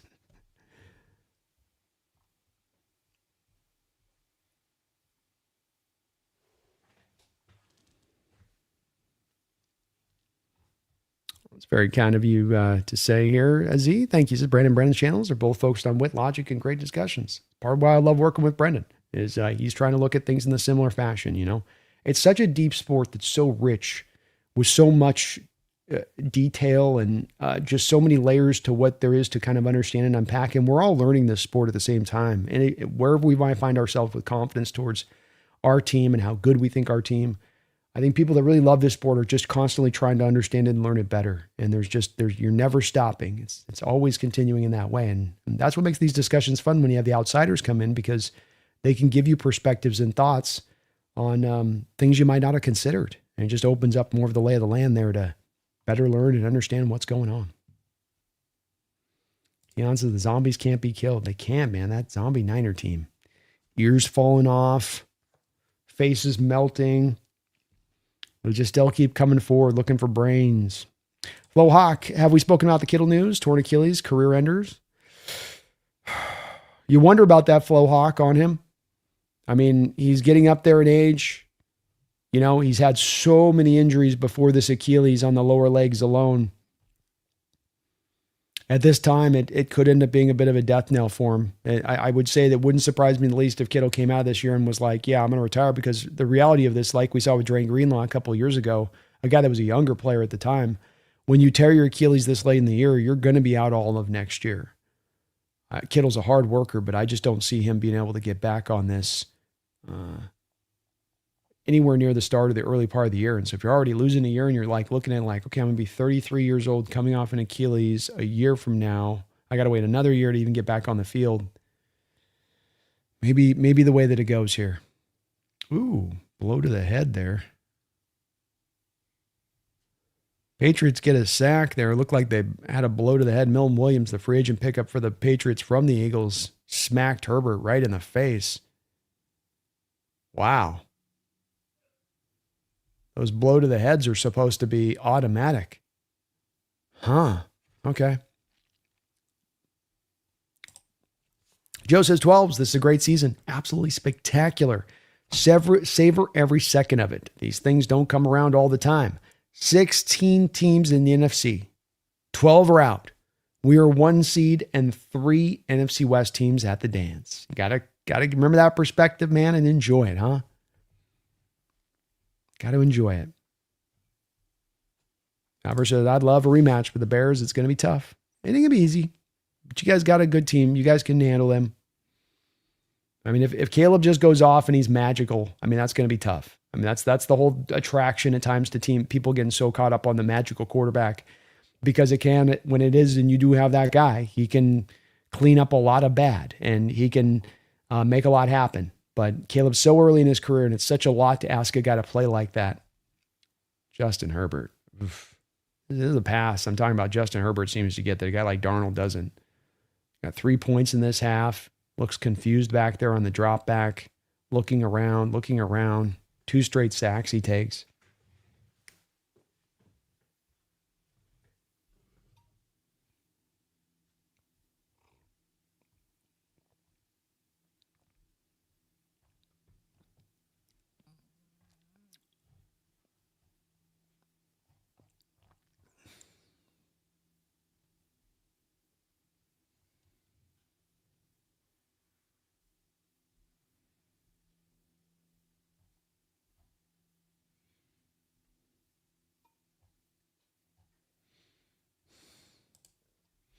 It's like you watching Herbert play, and I watched last year in the playoffs him play, and you watch how many Herbert stands coming out of this game. If they lose this game, are going to do nothing but be like, no, he's awesome. He's great. He's fine. 3 points in this half. I get your offensive line ain't great. He doesn't have much of a running game to work off in this first half either, but kind of just comes back to, again, just prove the points. Like, it's about the team. It ain't the quarterback.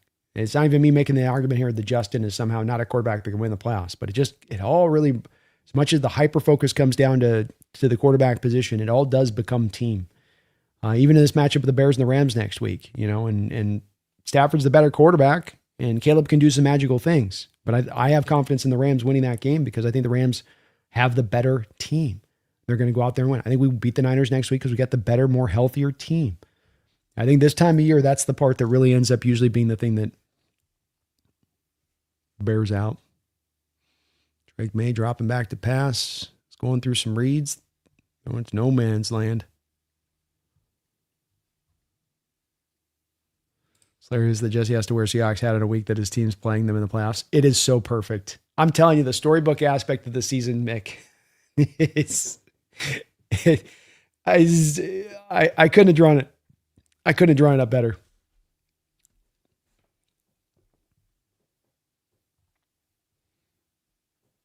T-Mac, Brando, what if Ayuk wants in? Is he a diva or just wants a fresh start? Well, that's a little bit different. Drake May running down the field, and Chargers don't look like they want to tackle him. Big play for them. Gets down into field goal range. Wow, what a scramble there by Drake. Hard to say on Ayuk, to be honest with you. He wanted a new contract. Niners played around with him on the new contract. Niners dipped their toe in the water at the thought process of maybe we're gonna trade him before the season starts rather than pay him. No. Now we're gonna get back around to pay him, but we're not gonna pay him what he really wants. We're gonna use our leverage. it sort of seemed like the negotiations there got burned the bridges when it came to Ayuk, and that, it got stuck in his craw and he kind of couldn't let it go. So I don't have enough information on the Ayuk situation, because they reportedly, and Jesse was saying this weeks before the story got out, he was telling us this in the roundtable, that Ayuk was healthy and Ayuk could have played, but the Niners were not activating him for some reason. And then you got to the trade deadline and they didn't move him in a trade deadline. And then you're trying to go like, what do you, but then it makes sense when you come back around to what they were really trying to angle to do is get out from under the contract. And so that was probably a lot of their intention here the whole time. But none of this adds up to knowing for sure where his mentality is at. He's not making a lot of money wherever he goes next. He's got a lot of reproving ground to go through there. May throws this through the back of the end zone. Cheeto says respectfully, it wants your offense that won week 18. It wasn't your offense that won week 18. It was the dominant defense of yours that killed us. Our defense holding you all to 13 did their job. Our offense just couldn't keep up.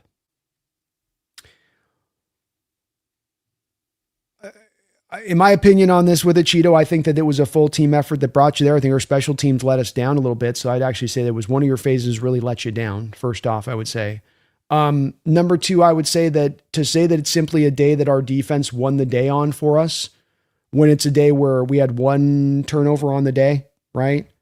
And then remember this, and this is one of the key points of that game, offensively speaking, we had one punt in that game. So, you can say and look at if we just look at the points, and this is a place I always push back on, Cheeto, and respectfully too, if we're looking at just points, and you look at that and you go, yeah, well, that then just shows it was a defensive dominant. But if you actually get into watching on the game and notice the fact that we controlled the ball, we controlled the clock, we moved the ball throughout the course of the game. Did we get the points there? No, we didn't score. We should have scored more points. And that was problematic within that game. But I think that if we play that same game 10 times, we win 10 times over. And I think that if we play that game 10 times, we win it 10 times over, and we win it by more than probably 10 points. So it's also a game where our offense wasn't failing. I don't think when you have your defense only giving up one punt on the whole day, I don't think that's actually a measure of your defense finding success on the day. We ran for 200 yards of offense. I mean, that's also a big part of this, is that when you run that much and you have both sides that committed to running the football, that's going to drain the clock. That's going to bury the number of possessions you get in a football game. And that's going to lower the score vis-a-vis with it. So yeah, the defense definitely led the way for us, and it was a dominant effort on their part, but the offense more than did their job. You threw for 200 yards and you ran for 200 yards. We put 400 yards of offense up on you this next week. In this next game, we're winning the game. And I don't think that your Niners are putting 400 yards of offense up on us. So yeah, I in certain levels, I'd agree with you, but in certain other ways, I go, look, my offense doesn't punt but once on the day, a day where they didn't have one turnover. You punt once on the day and you don't have one turnover. Your offense is finding a good amount of successes on the day. That's certainly not a representation of offensive failure.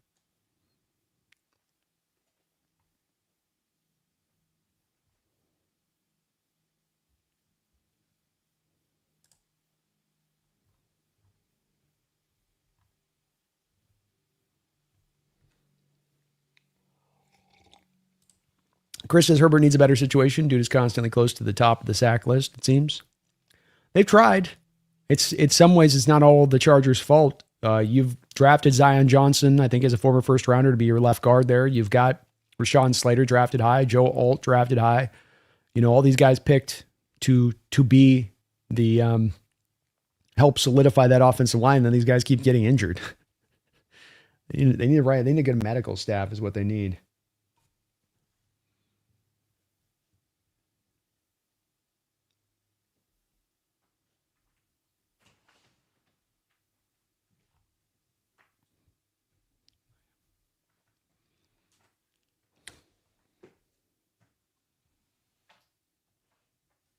Jordan Lynn, appreciate your stream so much. Had a lot of driving to do today while the game was on and just listened to your stream. Thank you. I appreciate that, Jordan. Thank you for that. Always glad to help you through the drive or through a work day. Nate says, AB, can you shout out Kubiak and tell him to open that playbook a bit next week? Well, big shout out to Kubiak. I think that, he's done a good job in staying with the run play and certainly is going to earn his potential as it looks like he's going to get right now to be a head coach. And opening up the playbooks to a degree there, Nate. I mean, to a degree, The thing with this Niner defense is that they're gonna come from the Coach Carroll ways of things, which is that especially when they're going to be down on that front, they're not going to dial up a lot of blitzes. It's the thing that stood out to me that I thought that I was going to encounter when I was prepping up for the Niner game a couple weeks ago, is I thought I was going to be walking into a situation where we were going to be seeing that the Niner team had really tried to overcompensate for a lack of pass rush, that they were going into a much heavier blitz mode than Saleh had ever been. But that wasn't the case. Instead, he had driven, if anything, into the other direction of it, where he's going to blitz very infrequently, and they're going to drop guys into space, and they're just going to try to squeeze passing windows. And some of that might then come down to more of a patient, chip away kind of approach at that, more than trying to really take shots down the field. Because I always say, if you have a defense that's going to drop back with 7 men deep, and they're going to drop back with 7 men deep to depth, you're then throwing into the teeth of the defense. And ideally, you don't want to throw in the teeth of the defense. You want to go where they're going to allow, you to attack. Every defense on every given play is always going to open something up to where you can be attacking, and it's on the offense to then make sure that they're hitting that spot and attacking it rather than going strength on strength. But if they give you looks like that, they give you the opportunities, then take them to that point. Dick to Brandon, does it feel wrong to cheer for the Patriots? I just can't find any way to stomach cheering for Jim Harbaugh team. John Harbaugh should. Jim Harbaugh, never. I get that. I don't have much of a running interest on this one. They can go either way from my perspective of it. Hollow cards, score predictions for the Niners Hawks.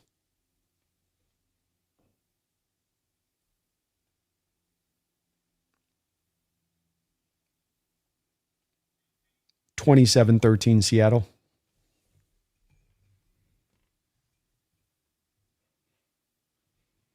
Randy says, you don't think Bo Nix can't contain Josh Allen? Certainly, I think the Broncos defense could. Mick says, hey, Brandon, do you know how the virtual measurements work? They randomly show them, but I'm confused as to how credible they are. I don't know how credible they are either. I think they're just kind of eyeballing it, to be honest with you. I don't think they're using the chip. But maybe I've heard the chip's in the ball, so it's there. This is if that was Tom Brady, they would have thrown 17 flags getting clubbed in the head. You better believe it.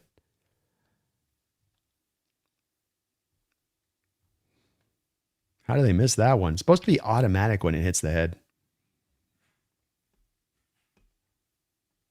JL says, I think the Lambs blew their shot when they lost to us. Now we're in their head. I hope so.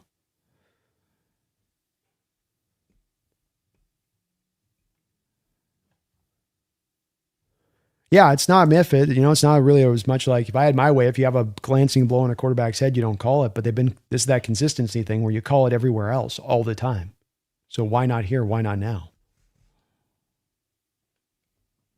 Alberto, Justin Herbert, and having an O-line doesn't exist. T and Joe Burrow O-line is not included. It is. It's the heart of the evaluation that's hard with Justin, where it's like, it's been two problematic spots. They've started to finally get the skill position players on point and started to get that part upgraded, it would feel like. But with that being said, it does feel like their offensive line's falling apart, and they got nothing up front for them there. And you can't get one right and the other right at the same time for them. Gotta be frustrating as a Charger fan. Drive me crazy. Drive me insane. Hollow Cards, thank you for the $2 donation. Hollow Cards. Do we slime the whiners next week? I say 24-10. You're in the same place I am, man. Right about the same spot. So I'm 27-13. I think you get up on the Niners early in this game. I think the Niners find themselves trying to claw their way back in, and you just kind of are able to press down on them. I foresee it going kind of that way. So I'm in the same territory, Hollow Cards. Maybe we're onto something here with this, with looking around the kind of the same score. Yeah. I think you have a Niner team going out to Philadelphia in a tough playoff game, physical matchup there. Come back around. They might be back on a short week here after the play on Saturday, potentially maybe here. We'll see how the schedule goes from the NFL standpoint on it. I look at that and I just go, yeah, I think you're going to get a comfortable win here. I just don't think the Niners have enough bullets in the gun here to be able to fire at you with enough shots to take you down. They're shooting at you with the 22 that's only got about a bullet left in it. And I don't think that's going to be enough unless they hit us right between the eyes. Beam More Seahawks, thank you for the $2 donation. Is there a shot we see Fred Warner? Anything's possible. It's my understanding with Fred Warner that he doesn't come back until potentially, and even there was going to be long odds on getting back at the conference championship game. So my estimation is that you are not going to have Fred Warner activated for this week, that he is still needing some time to get himself right. And that was reported a few weeks ago. I've heard no real updates on that. I'd hasten to guess that even if you had Fred Warner trying to trot out there this week, you're not getting anything close to 100% of Fred. But I guess anything's possible. Maybe he just says, like, shoot some Toradol in it and let's go. I guess it's you never know. You never know with that. All hands on deck, man. For a Super Bowl, anything's possible, So last year, I think Brandon Graham had like that torn bicep injury and he still came back out there, a torn chest or something, and came back out there. Boyette, thank you for another $2 donation. Boyette says, I swear, if they put us on Saturday again. I know, Boyette, I know. You guys definitely had some rough luck at the end of the season. What was it, 3 games in 13 days or something like that at the end of the year? The NFL definitely did you guys dirty on the scheduling. And this would be doing you dirty on this one, considering where you guys are at health-wise and coming out of playing out of Philadelphia. But you do think about it and you get 2 AFC games and 2 NFC games. And what are going to be the most attractive matchups for them? And I think that the Rams-Chicago does feel like more of a matchup that's going to draw more eyeballs when it comes to East Coast fans especially than you would maybe get with the Hawks-Niners. So we'll see. If I was making a prediction, though, I think that they probably pulled that on you guys. And boy, that would be another detrimental impact, I think, to that Niner team, making them play on a shortened week this deep into the season, coming off of a Philadelphia game that was so physical. I mean, geez, you have 36 rushing attempts from the Eagles in this game. There's got to be some tired bodies on that defense from the Niners. So, that would be doing you guys kind of dirty if they did it. But the NFL, when it comes to this, as we've seen, man, they can be kind of cold-blooded when it comes to it. We got a Grossi raid? Grossi raid! Run! Run! What's up, Grossi Posse? How you doing, Tommy? Man, hang in there, bro. I was watching a little bit of the Grossi raid last night. I was watching the Grossi stream last night. Had to go back and watch Tom on the loss. Had to see how he takes it, man. We got to learn for ourselves. He took it in stride well. Really tough, though. You could just feel, and folks, if you got a guy like that you can just feel going through it in the moment when they care and they love the team and they want to win. And you could just feel with him, especially for all of these recent seasons with the Packers where they've just seemingly felt like they've come so close. But Grossi Posse, thank you for checking us out. Tom is awesome. He's rated us before and been so kind to do so. Really, really much appreciated as you guys do. Got a great community over there, and Tom absolutely does fantastic work on there. Just a great example for all of us content creators for how to do it right, to how to do it right and correct. And he is very kind for raiding on in. Hopefully he's feeling okay today and not going through it too darkly on this one, as that was a tough loss for his Packer team, the measure of that happening. And then it goes to a rival as well. I mean, you talk about salt in the wounds. So hang on in there, Tom. Hang on in there. You still got a hell of a team. Parsons is going to get back. And hell, if Parsons didn't go down to an injury, who's to say where that Packer team doesn't go this year? But very kind of Grossi, man. Appreciate you, Tom. You're very kind. You've rated us a couple times through the years, and it is always much appreciated. The Grossi Posse Nation is a kind, cool, collective group at that. Nobody ever says a bad word about y'all, and for good reason, because you got a grade A community on that side of it. So thank you for that, Grossi, Mr. Grossi. And I hope you are bouncing back today. Bigger man than me, man. Bigger man than me. I lose my game with my team next week. I might have to go into a dark crevice for a couple of weeks. Just go in there licking my wounds. Licking my wounds. What's up, Grossi Posse Nation? Hello, hello, hello. Much appreciated, Tom. You are the man.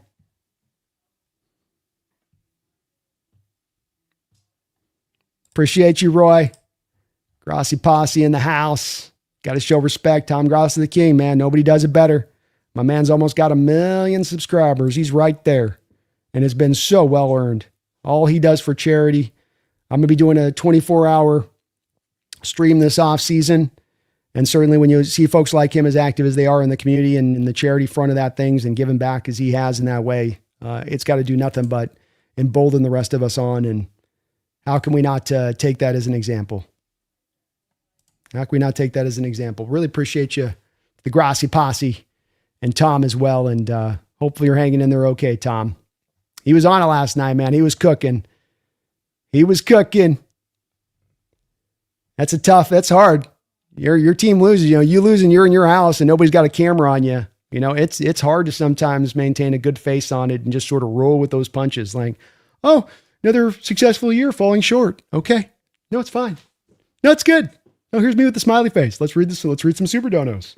Yeah, it's hard, man. You go through those feelings and emotions, but he's awesome. Grassi's the man. He's been so kind to me for years, by the way, with Tom. Tom's come in here many different times over with a Grassi Posse raid and soups up those numbers, man. We got up to 30,000 popping in here. I think yesterday he popped in too. Thank you so much, Tom.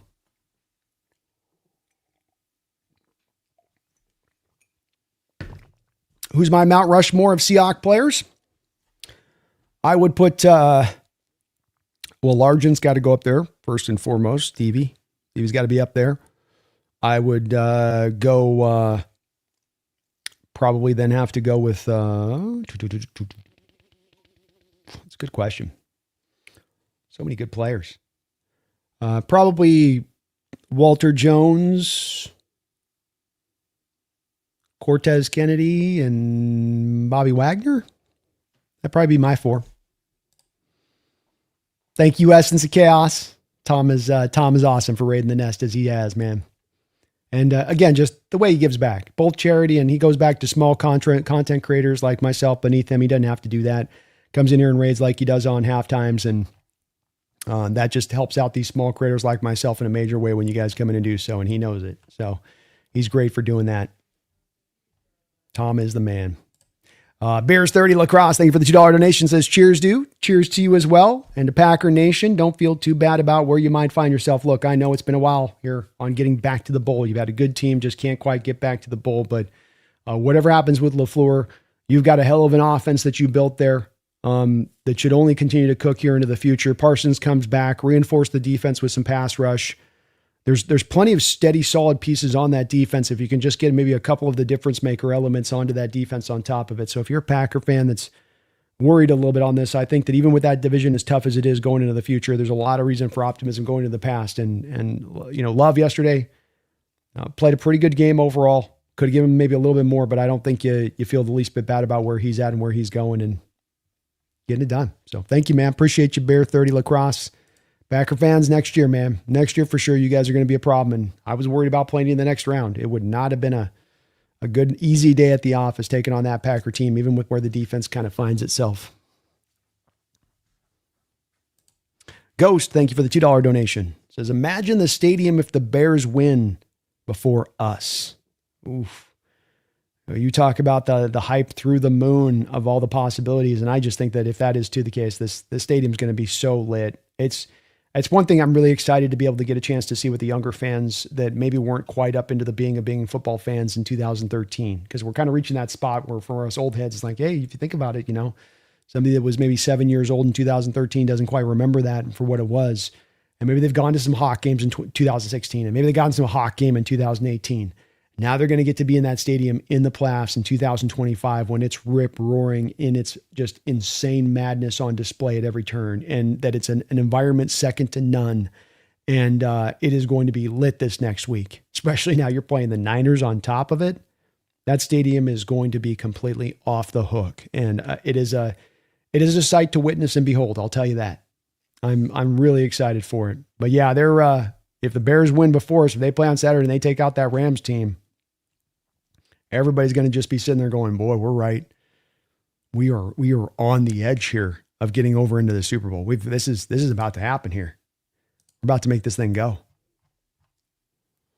Thank you, Ghost. Appreciate the donation, man. Joe Hutch. Nah, I can't put Hutch there. He didn't play here long enough. Not for my money on that. Can't quite give it to Russ. No. I think that there's just other guys that have had, I think the guys I mentioned, essentially my marker on this would be as much as anything is that, your ranking in your positional group all time. And all-time defensive tackles, Tez is going to be up there. He's a Hall of Famer. All-time Steve Largent, he retired as the number one receiver in the sport when he retired. I know he's not maybe near there now from a lot of people's outlook of it, but he's still up in that area of things. And Walter Jones, easily looked up as a top 3, top 4 all-time left tackle, if not the best ever to play the position. Bobby Wagner, with the longevity that he's had, I think that he's had he's going to be overall top 5 inside linebacker in NFL history. With Russ, had a great career, but he's not even going to be looked at as a top 20 quarterback in NFL history. So it's going to get hard to put him on the Mount Rushmore, especially when we're talking about upending guys that are actual Hall of Famers.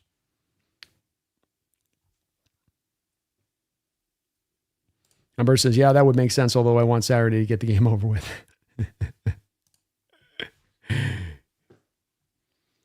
Do we know what time the Hawks play? Not quite yet, Hawks Nation. We got to wait for the NFL to decide on which games they want to have where. They like to decide which matchups they think they're going to get the most eyes on, and that's going to be the Sunday night game, I think, when it's all said and done. So hard to say.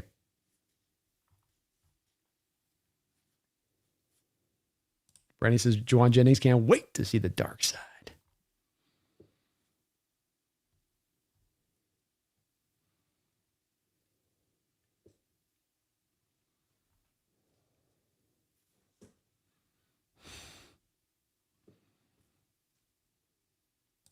No, you be poor.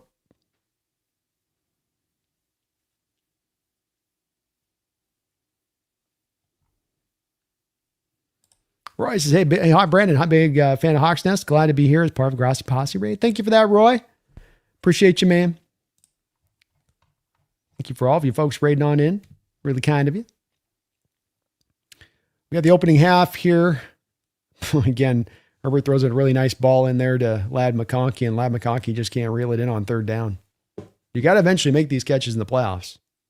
Like eventually, Herbert's guys have got to catch the ball in blocks at some point or another here. He can't hand it to you from that far away again.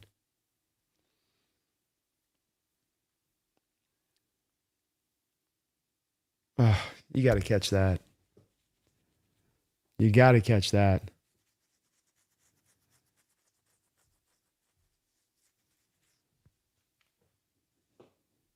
As the gamer says, let's go out there and show them that we are for real. Let's go out there and show them that this ain't the last time the Seahawks team will go out there and fight. Let's go. Says, sorry for the Caps, but I'm hyped. I love it, man. Get hyped. You ain't hyped this time of the year. You better check your pulse. Berto says, no lie, if the Seahawks happens, I want to hear beat LA chants just to add the atmosphere of the game. There we go. You know it's going to be turned up. Almost a block there. Did he run in the kicker? Good job avoiding the kicker there. That was close. Essence of Chaos. What about JSN if he continues to break out? Or Lynch for what I think is our best running back ever? I love Lynch's contribution. I think this is the limitation of doing a 4-man Mount Rushmore, right? It's a lot easier to do the 50 best men in Seahawks history over 50 years. You're not really leaving anybody out at that point, but the Rushmore is always going to have to leave somebody out. I love what Lynch provided. I think when it comes to Lynch, when it comes to a Kenny, maybe an Easley a little bit, that there's a little bit of the limitation in the length of time he was here. And again, when it comes down to it, I don't really think it would make sense to put a Rushmore together. And it's just my opinion on it, but I don't think it makes as much sense to put a Rushmore together for a player that played the entirety of his career with you, was a Hall of Famer, and you're going to bump him off for a guy that maybe is not even going to be a Hall of Famer or a borderline Hall of Famer at that. And that's where, to me, on that one, I go, you got to give it to the guy that's more of the certain Hall of Famer as far as true greatness of the player. And I love what Marshawn did, but he did it here for what, 5 years? You know, maybe 6 years, 5 years, 6 years. So it's just not a long period of time as far as that goes. And that's a measurement tool of it, I think. When a Rushmore, part of this has got to be a little bit of the longevity of greatness you had on top of your greatness itself. But I love Marshawn, Hawk for life, you know, all that. And you're always going to leave somebody off on these lists. It's kind of inevitable. Chris says, Niners about to have parking lot tryouts. How many more backups are there? Addicted Brandon, Bobby's Hall of Famer, zero doubts, but what was his stint in Seattle enough? If Seattle's Hutchinson had stuck around up there with Walter, I think you could make a very strong argument that Bobby Wagner is an all-time inside. I mean, this is the way the argument works for me. When we're trying to pair, number one, we're trying to parse between Hall of Famers. This is always an exercise that I hate because it's like we're trying to pull apart players that are essentially right on top of each other as far as their greatness goes. But when it does come to Hutchinson, he wasn't in Seattle that long period of time. And even if you put into what he did with Minnesota, I think you could still make a very strong argument that Bobby Wagner had a better career as an inside Mike linebacker than Hutchinson had as a guard. Bobby's got more All-Pro nods, more Pro Bowl nods, just more hardware. Hutchinson's Hall of Famer deserves to be there, but I think that ends up winning out on top of the fact that Bobby did play here almost his whole career. Chargers are choking, says Kevin. They're not playing good football, I'll tell you that. Nick says, I wonder if Lenore will run his mouth this week like he did last time. I imagine he's going to be a little quiet. Just a little quiet.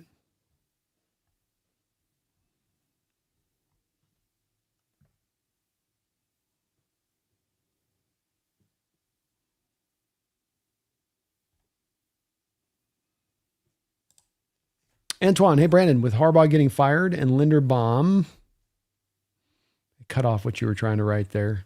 Definitely Linderbaum's a guy in play. If they let him out in free agency, that I'd be running at. Still wonder, Antoine, if they're really going to let him get to free agency, though. I think I'd be surprised if they did. How am I feeling? I'm feeling good, Space. I'm feeling real good.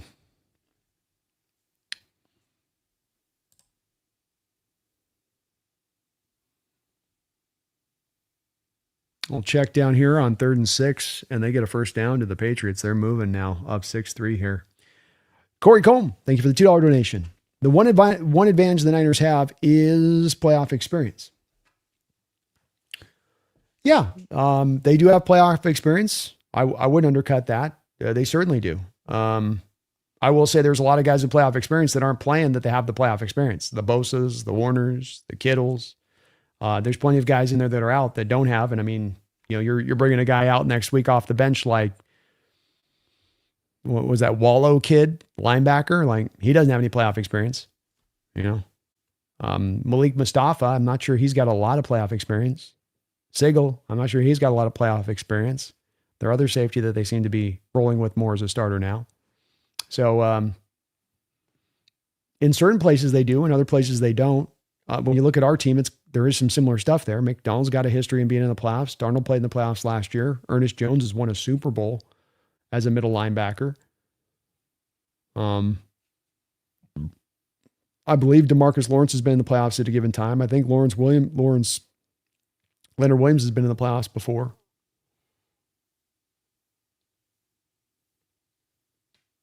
So there's definitely parts that haven't and have, and it's certainly going to be a bit of a different nature of a game, but I don't think it's going to substantially change just because it's playoff football. It doesn't suddenly make the Niners an incredible tough team or makes them any healthier than they have been. So it definitely ramps up the intensity, and you got to bring your A game, and mistakes get magnified to a great degree. But I don't know if it's going to factor in that heavily on this particular game necessarily. If the Niners were running more with a full stack team of players that were healthy, that might be a bit of a different circumstance for me. Thank you, though, Corey. Ninjetti, thank you for the $5 donation. Ninjetti says, Jones is the best Seahawk ever. Simply ask yourself, if you could only choose one of the best to come back in their prime, it's Walter, hands down. Well, I mean, the guy to my right is obviously a guy that holds a lot of sway over my head here, Ninjetti. And I also think that even in the Seahawks fan base, that because there's a lot of fans that I don't think were around when Largent was rocking, what he was doing, I think that they aren't as much aware of him. And so he kind of becomes the forgotten guy. And I got to say that I think sometimes this occurs at times in this debates where it becomes more of an argument about recency than it becomes about, who is the best. And look, Walter's got as good an argument to be made as anybody. Certainly as good an argument to be made as Largent. And that argument would be that when Walter retired, a lot of people would have said that this is the best left tackle that's ever played the sport. When Steve Largent retired, though, the very same thing was being said about him. And so, we come back to me, it just gets, I know it's something that's a very active, fun debate to have from fans on, pulling these kinds of guys together, where you're taking two guys and let's determine which one's the better guy and which one you'd rather have. And, for my money, Steve Largent earned the right to be that considered best. We got a strict sack bungle here by the Chargers, and they're going to get the ball back. Great play by the Charger defense when they need it. But I could kind of almost go with either one there, Ninjetti. But if you brought to the table Steve Largent and what he could do to this off, like we go into this game and you put Walter out there versus Charles, and you're probably gonna run the ball a little better, and you'll have a dominant left tackle versus just a good left tackle. You put Steve out there and his ability to cook cornerbacks like he did in his prime out there, note for how they dominated in their era. You could make an argument, I think, a bit that Steve could have been more dominant what he could bring to the table within that. So you got JSN and Largent on either side of each other. Good luck. But it's again, these are the two best. These are the two highest rated at their position in Seahawks history, above any of the other Hall of Famers. And if you want to talk me into Walter, you could probably maybe talk me into Walter. I grew up on Steve, so I'm certainly going to be a little bit biased on this in my outlook because Steve was kind of the, youthful hero for me growing up and watching him play the sport, and absolutely, utterly dominant at the same time. Not just a name or a guy that, like this guy dominated. This guy dominated when he dealt with double coverage every week. Think about it, folks, where Largent pulled off what he pulled off as being considered the greatest all time, while he never really had top-end quarterback play, while he was on a expansion franchise the second he walked in the door. He was the focal point offensively throughout his whole almost entire time here as a receiver, meaning that defenses could wind double coverage to him every single game, and by the way, did so, and yet still finished spectacularly with the production that he finished. That's where, to me, it's like, it's a differentiation to me just a little bit. But again, you want to talk me into Walter, you can talk me into Walter and Jetty. I wouldn't hardline this one, as they say. Thank you for the dono, Bo, man. Appreciate you. Addis says, all right, 12s, just wanted to come in and real quick. I'll be back later. Go Hawks again. Keep dreaming. Big 12s. Let's go. Lord blessed us with an opportunity this weekend. Let's take advantage. Yes, sir.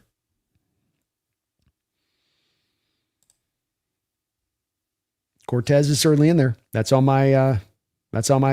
be one of my 4 on my Rushmore.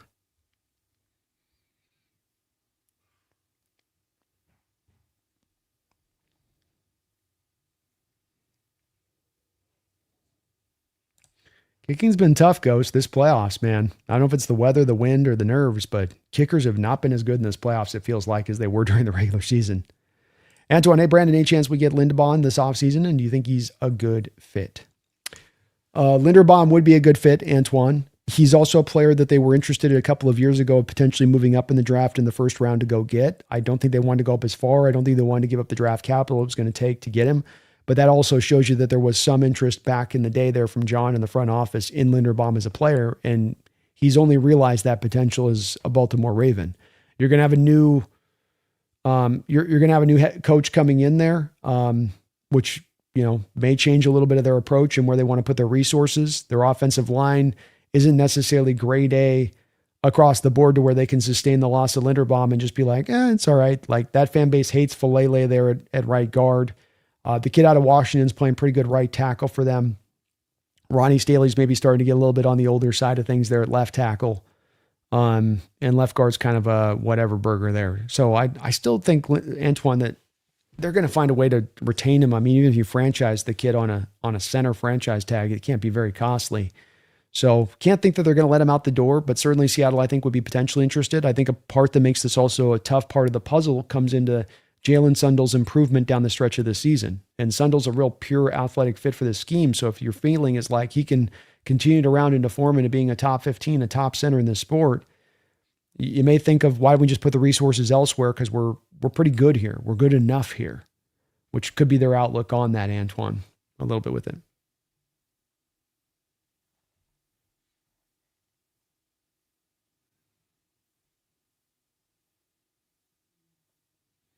Definitely good lucking. Sam's got to control the turnovers in this next matchup in this playoffs. And that's going to be a big part of what bodes whether you're going to win or lose these games. Berto, Rams legend that is a member of the Seahawks Ring of Honor, the late, great Chuck Knox, my dad's favorite Rams head coach. He's a great coach, man, and he gave us some legitimacy at that time coming in and really giving us a guy that had the pelts on the wall and hadn't maybe won his championship, but just was one of those kind of coaches that knew what he was doing and knew how to build a culture and knew how we wanted to win football games and had a great philosophy, and he executed that philosophy. Really, really cool coach. Fun defense. A rushing attack that could get after you in every different direction. A little conservative offensively at times, but that was his style too. Robert Jimenez says, Brandon, my Seahawks Mount Rushmore would be Largent, Kennedy, Jones, and Wagner. That's mine as well. Got to give B-Wags the nod there, man. It's been too great for too long. Too many accolades not to give him the nod. To me. Scooby's with it. Same here. I think we're all in alignment on this for the most time.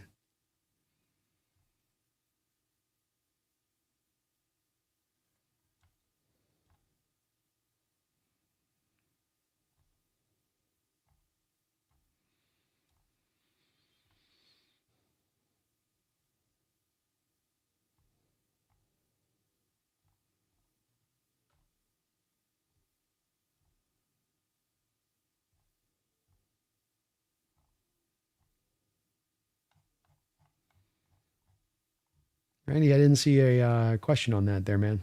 You can repost your question. I'll try to answer it. Daniel Brando, do you think Jesse will take up your hat bet tiebreaker this weekend? I don't know, man. I think once he has to sit in that hat for 2 hours here on Tuesday, he's going to be done with the hat bets.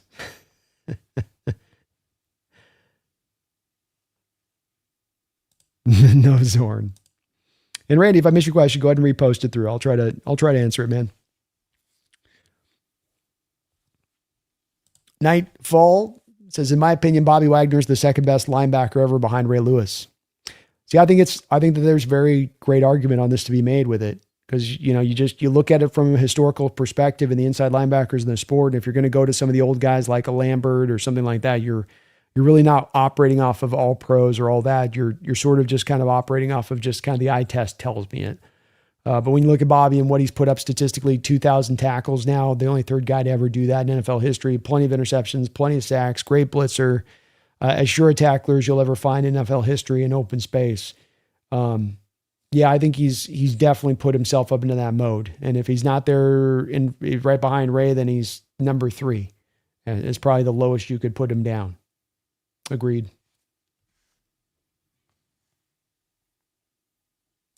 Glenn says San Francisco always talks crap. Jennings was asked about playing the Hawks, and he said, I can't wait. Let's go.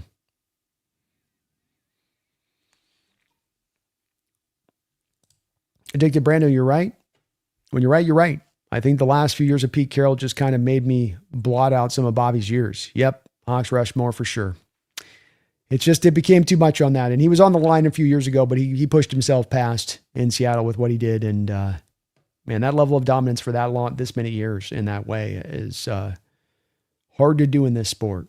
It's part of the impressive part of it for me on that.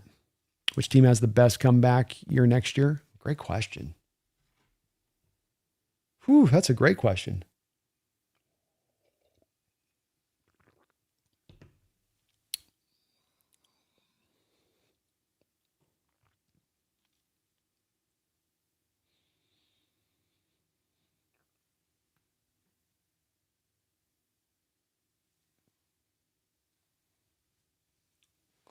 I don't think it's Kansas City.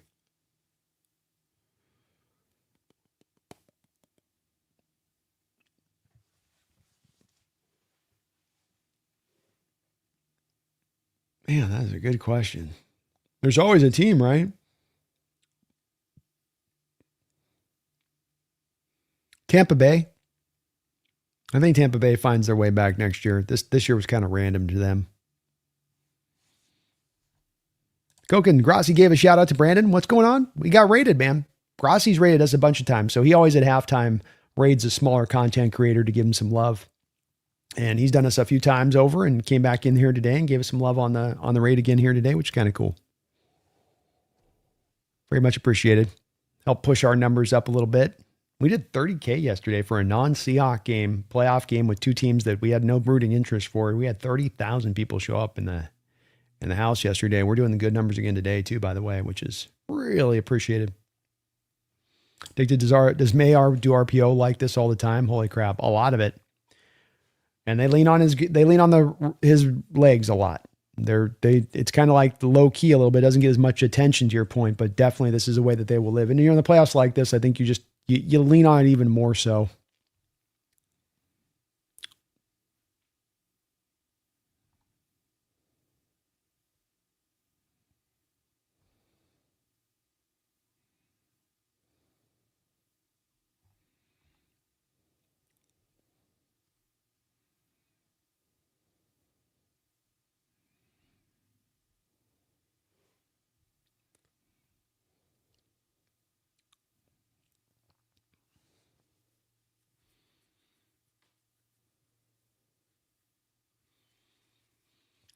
Long field here for the Patriots now.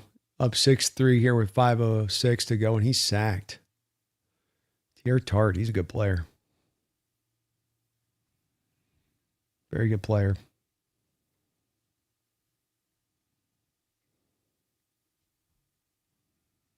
This game is kind of a little boring. Brady, I'm not going to lie. This has been the biggest snoozer of the games. Both these offenses just can't get out of their own way.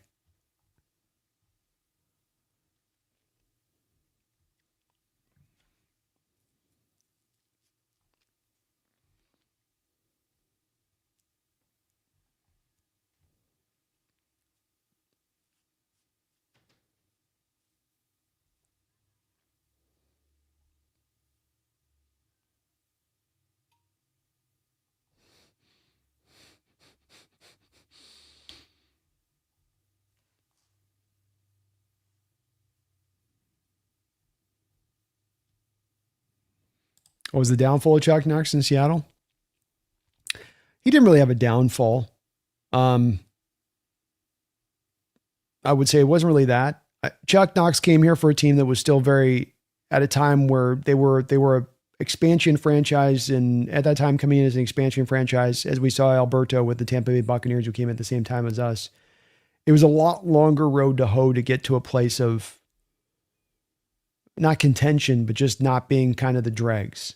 Because you're really starting a roster up from scratch at that point. So Chuck came in and he didn't inherit a lot of talent here. And, he was able to establish a culture and an environment to find success and even immediate success because he knew what he was doing.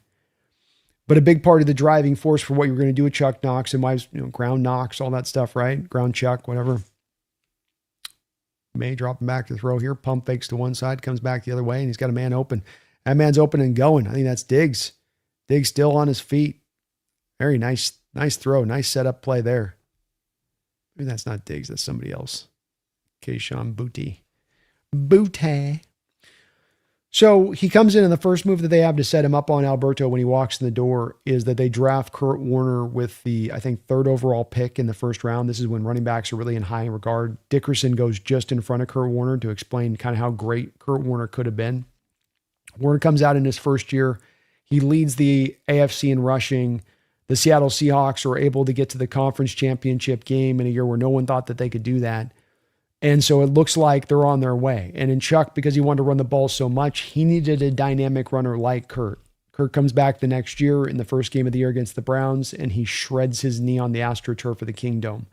Kurt's never the same, and the Seahawks are never really able to get another running back in there in Chuck's time that can have him be able to execute his rushing offense in the way he needed to, because it was a hyper-conservative offense, but it was an offense that really was trying to drive defenses to stack the box so that he could throw it over the top for big throws.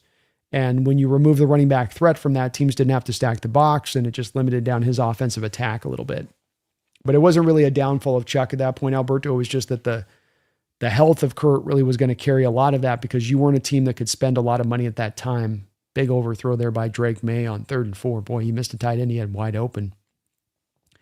It was as much of just that pick was sort of going to be whether this experiment lived or died or could get to the ultimate promised land.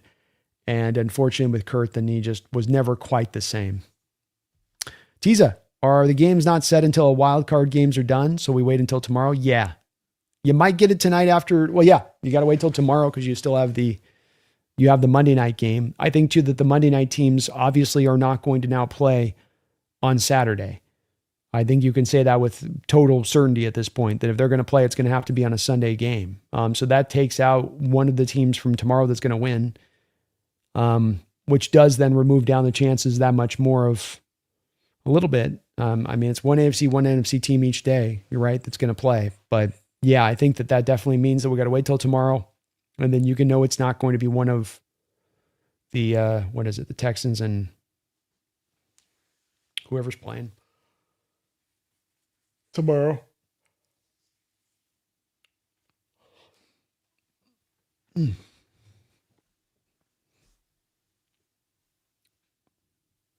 you rather wear a Rams jersey than a Broncos jersey, I bet? Probably. I still got a lot of hate in my heart from the Broncos. I'm an old AFC West kid, Randy. I come from back in the day on that. Dickie Brandon, is there any way the 12s can drag out the length of the NFC West roundtable? Make Jesse stew a little longer? Well, if you guys are dropping all those donos like you do, that certainly helps. We get 120 donos deep. Mitch says, love the channel. Peace out, fellas. Go Hawks. Go Hawks, man. Thank you for the love. Much love right back at you, too. Will Valdez, hey, Brandon, if JSN plays his whole career here, do you think he surpasses Largent? Statistically, he might surpass him. If there's ever a guy that's on a road to be potentially able to get that done, he's on the road to do that with 2,000-yard seasons in his first 2 years, in his first 3 years. The thing to remember with this, that's really important with this, is that when Steve Largent retired, I can't undersell this enough. You think about all the pundits that exist in this sport, right? And you think about basketball and the debates that go back and forth between the greatest of all time and LeBron or Michael Jordan. Nobody who lived in the era of when Largent retired can argue this fact. It is an unmitigated fact. It is absolutely one that would have been universal. And this is why I say this is such an important part of considering Largent's greatness, because what can happen is we look back at stats and we start cross-referencing stats from another era, a bygone era that played a different version of football, and cross-referencing it to this era that plays a different version of football. And it can lead you astray a little bit in making an apropos comparison. There's probably not a great comparison to make because they're such different eras. But when Steve Largent retired, he was universally considered the best receiver in the sport. No receiver had put together that kind of career. First guy to get over 100 receiving touchdowns. He had collected every wide receiver record that existed in the book under one umbrella. All these records had been collected under different players. Consecutive catch record, receiving touchdowns, this. He took all of these records and he gathered them all together. And so, yeah, Rice came by right after Largent retired, and he basically upended all those records, and he was himself considered at the time one of the GOATs of the sport, if not the GOAT in the sport. And so that's in a lot of ways because it came so fast after the end of Largent. Largent didn't have a long time as sort of that king that it sort of gets forgotten about. But that's an important part about making any comparison to Largent or any other player on him and saying, well, was this guy better than Largent? Largent retired, universally considered the best player that's ever played the wide receiver position. That's where his reputation was at. And again, you can go 2010, it wasn't at that. It was when he retired. And I think it's an important part about where you measure about him, where they retire. And this is why I think the Walter Jones argument has at least a little bit of leg to stand on in comparison to Steve, because a lot of people were saying same thing about Walter as they were saying about Steve. I go to Steve a little bit more because I think it was a little more universally towards Steve, because I think there's a lot of those people on the national perspective that would have said, no, it's Orlando Pace. No, it's the guy out there with the Ravens. I forget, Jonathan Ogden. No, he's the best one. So there was a little bit more of, I think, arguability to it with Walter versus with Steve. But I got to still give the nod to Steve because no other Seahawk has retired considered the best at their position in NFL history when they retired. And I think that that's a pretty concrete argument to say that's why he wins that out.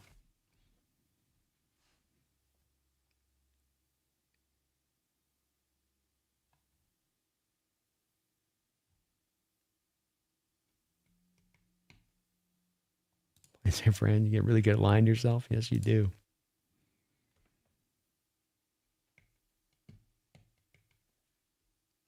Ravens could bounce back with the right coach. That's a good suggestion there.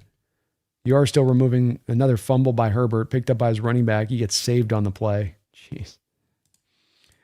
Dan says, Brando, I actually think the Bears will beat the Rams. Bears light it up in the fourth, and the Rams have trouble closing games out and defensively have regressed the last 5-ish games. Thoughts? Great points. I can't argue with any of those points, man. You're right about the Bears being a great fourth quarter team and the Rams not being as good a fourth quarter team in recent weeks. Yeah, it's a good point on your part. Ravens, Megan. You want the Ravens to bounce back, though. That's the difference there. Power Panda. Bucks also lost their offensive coordinator. Maybe a bigger deal than we thought. True. And remember, with the Power, not just one, but I think 2 different years you've lost the coaches there because they lost Canales and then they lost Liam, Mr. Duvall. So it does get hard to replace that many coaches back to back to back, right? So good point. Good point on your part, Power. It's a good roster they have there too. Vince's Titans best comeback next year, Colin. I could see it. Cam Ward, man, he was impressive. So much fun to watch. North for life, this game blows. This game is awful. Awful. You got a 93 game that should be on the servers of it really close. But neither of these offenses can do anything, man.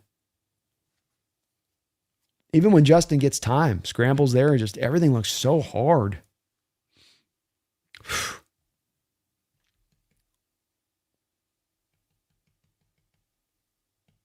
6-3, we can still say all the games have been down to the wire. The wild card, we can no longer say they were all entertaining. Northstar Jennings a clown, trying to poke the dark side like they need more motivation. Please talk. Lenore talk, Jennings, you talk. Go ahead and pop off, you guys. Please do so. You're writing your what is it? How does it go? Your crocodile mouth is writing checks. Your butterfly ass can't cash. That's the saying that comes to mind when I hear about them talking junk right now.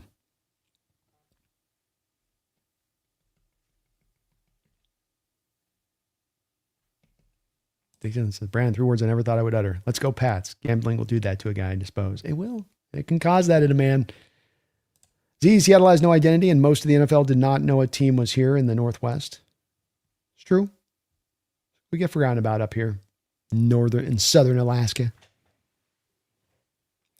Glenn says, my understanding the Kingdome field was carpet over. It was a hard version of AstroTurf, which is basically what it was a very thin veneer beneath the concrete, above the concrete. So when these players landed, they were landing on concrete. And that's why they would get strawberries like you couldn't believe on that surface. You talk about a different brand of player and different brand of toughness. It's not just the toughness of hits that you were taking at that time. And the fat guys could take larger and they could take their elbow right up beside his head. And that's not even going to get called a penalty as you break the guy's jaw. But it was also that when you lay out, and part of the impressive part about Largent, if you go watch his highlights, you're watching this guy lay out in the Kingdome. He's running full speed and then he's going Superman to go make the catch, makes the catch and lands with all of those arms and legs on the carpet. And that would just tear apart your skin. It was the roughness of the surface can't be undersold. And it was also brutal for causing those ACL injuries like it did to Kurt Warner, because you could step and if your foot could get a little sticky at times in the turf a bit there. And certain parts of the turf was stickier than other parts of the turf. And bam, out goes your knee explodes essentially. Brandy said, I keep forgetting Austin Hooper still plays. He's been there at the Patriots for a while now. Roberto, thanks for the history lesson. Very fascinating. Absolutely, man. It was a fun era, man. We got some legitimacy at that time for what was still a very fledgling franchise. Patriots are definitely allowing the Chargers to stay in this game in a way that's going to start to grow very uncomfortable for the Pats down the end of this game. Megan says, Hawks Nest, I'm distressed that there's no Zorn on your Rushmore. I can't. I like Zorn's career, but if I had to put a quarterback on the Rushmore, he's going to probably be the fourth in tow for me. Love his career, but I can't quite get there on that one.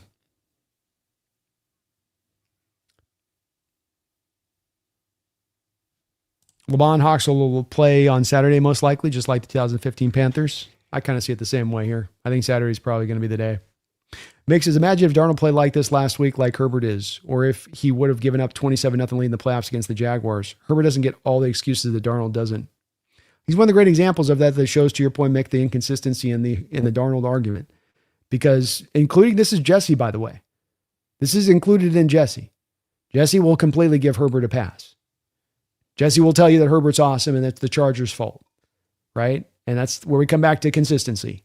One guy gets the benefit of the doubt. The other guy doesn't get the benefit of the doubt as he throws another incompletion on 2nd 7 here. Why one guy gets it versus the other guy, I don't understand. And if you want to take it and say, this is the measurement, this is the measurement of my tool for determining a legit quarterback, fine. But then make that the consistent measurement. Don't make it for this guy the measurement, and then for this guy, he gets sort of a pass because reasons. Kind of wonder with Jesse too on this, that Justin gets that pass a little bit because he's a former Duck quarterback.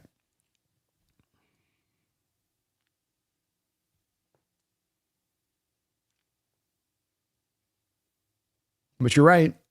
You're right, Mick. Just shows that inconsistency in this outlook to Sam that exists that is completely unfair. And a drop there by Keenan Allen on 3rd down. Neither of these teams want to win this game.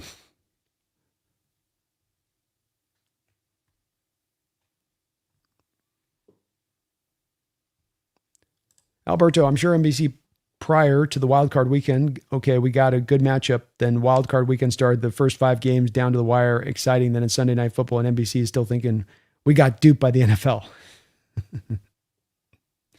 Jose, this is a rough game. This is, you're not seeing execution at a high level here. And Herbert, again, with another game now where, like last year in the playoffs against the Texans, his receivers just suddenly decide they can't catch the football. You're going to forget to catch the ball in a game like this? I guess nerves are a real thing.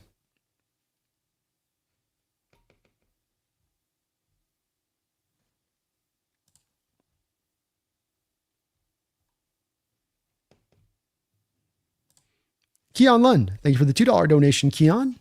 Largent put up numbers with mid quarterbacks and bad teams too. That's right. It is a part of my evaluation process on this. Look, Walter played next to Hutch. Walter had Holmgren. Walter had a legit offensive line. Walter had Sean Alexander. The supporting staff and the supporting cast that he got compared to what Largent had cannot be undersold. And it's important when it comes down to double teams specifically. Because how many times did we see DK Metcalf get neutralized nearing the end of his career off the back of double teams? They're doubling him. What's he going to do? They're bracketing the double coverage. He's just not able to get free.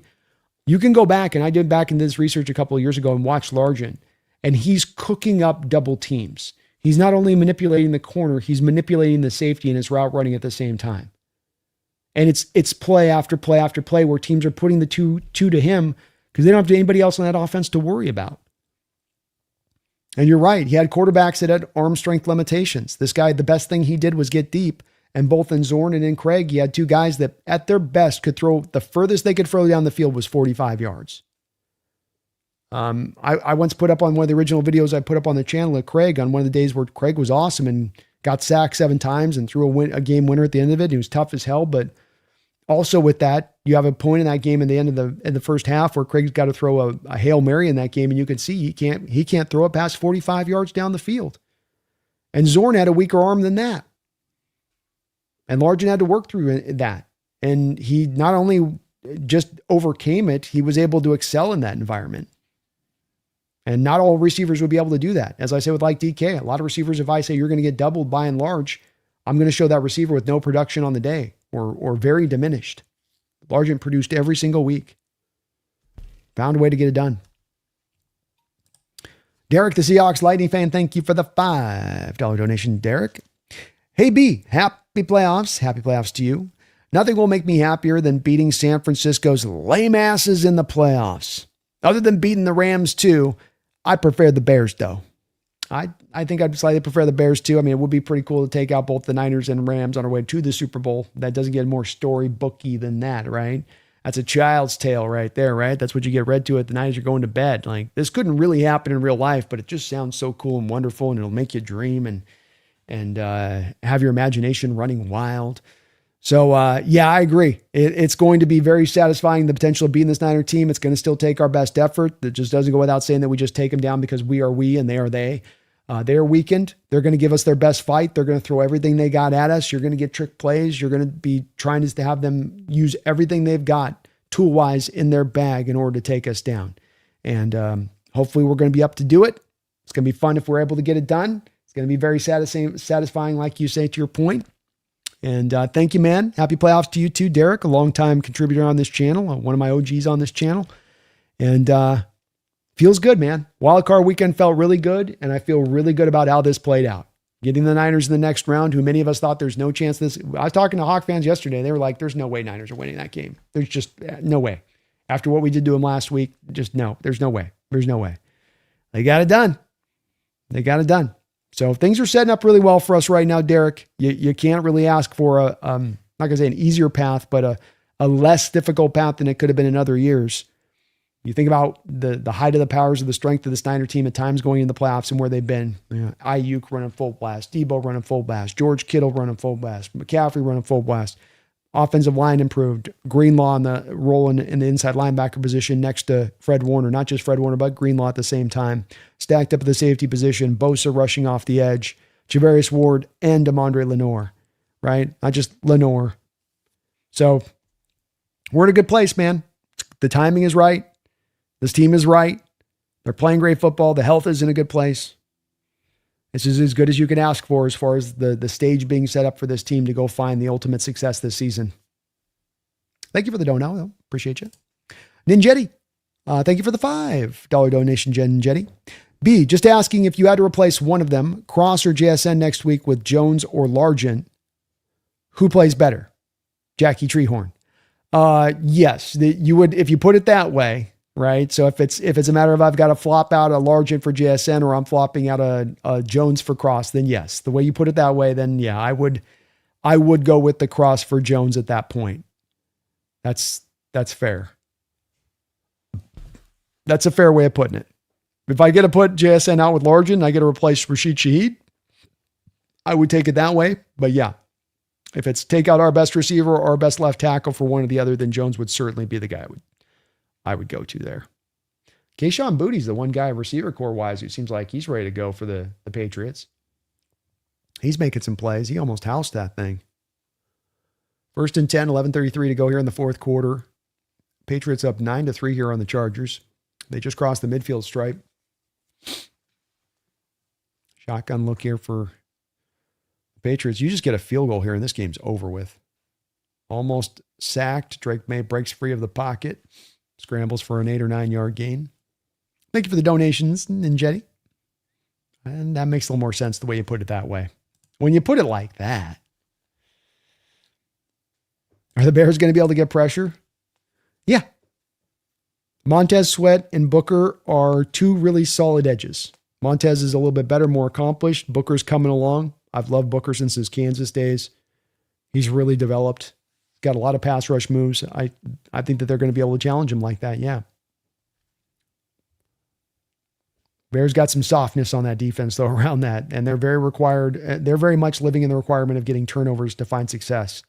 So that'll be as much of a driver. Can they force Stafford into making some interceptions and into some wayward throws? Right. He says, pathetic performance by the Chargers. Not a good one. Come on, Chargers offense. Come on, Herbert. You haven't cracked 100 yards passing in the third quarter. Field goal here has got to put this thing away.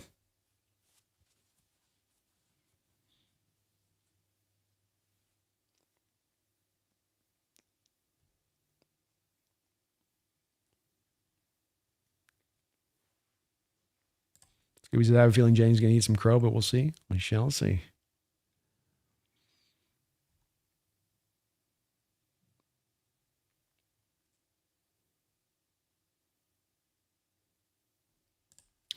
Steve says, what do you guys think about going for on fourth down? Doesn't seem the risk to me.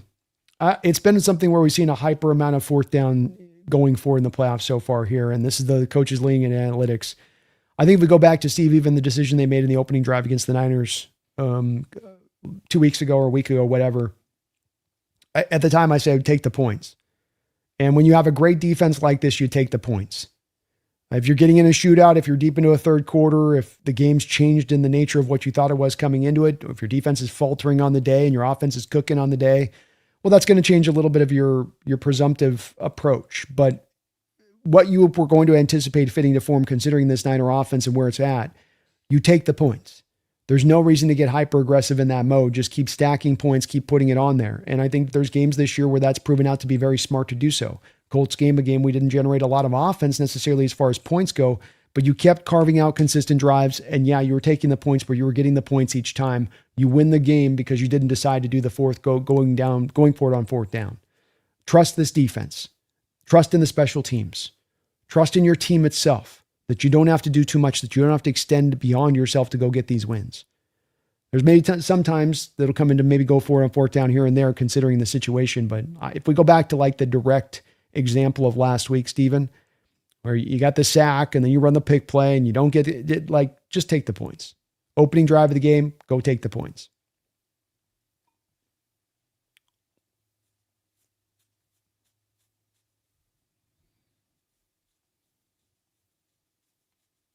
Jersey says the media and both fan bases want Rams versus Niners. Us against everyone. I think both fan bases are scared of us. They know what we're building. They know the greatness about to come in tow, and they know it might come at a cost of any kind of run that they're hoping to have in the immediate future. They want to put us away. They want to stick us in the back room. Hope we don't come outside. But we're coming outside. We're coming out to play, baby. Patriots is the 2nd and 2 here. 10:33 to go in the fourth quarter.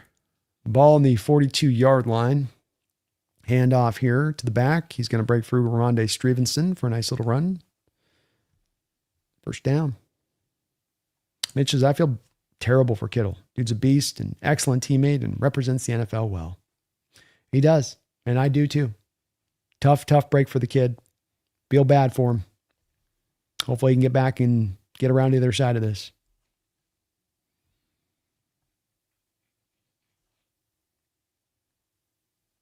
The Hawks screwed themselves early on the fourth against the Niners, and the Eagles screwed themselves too. They did indeed.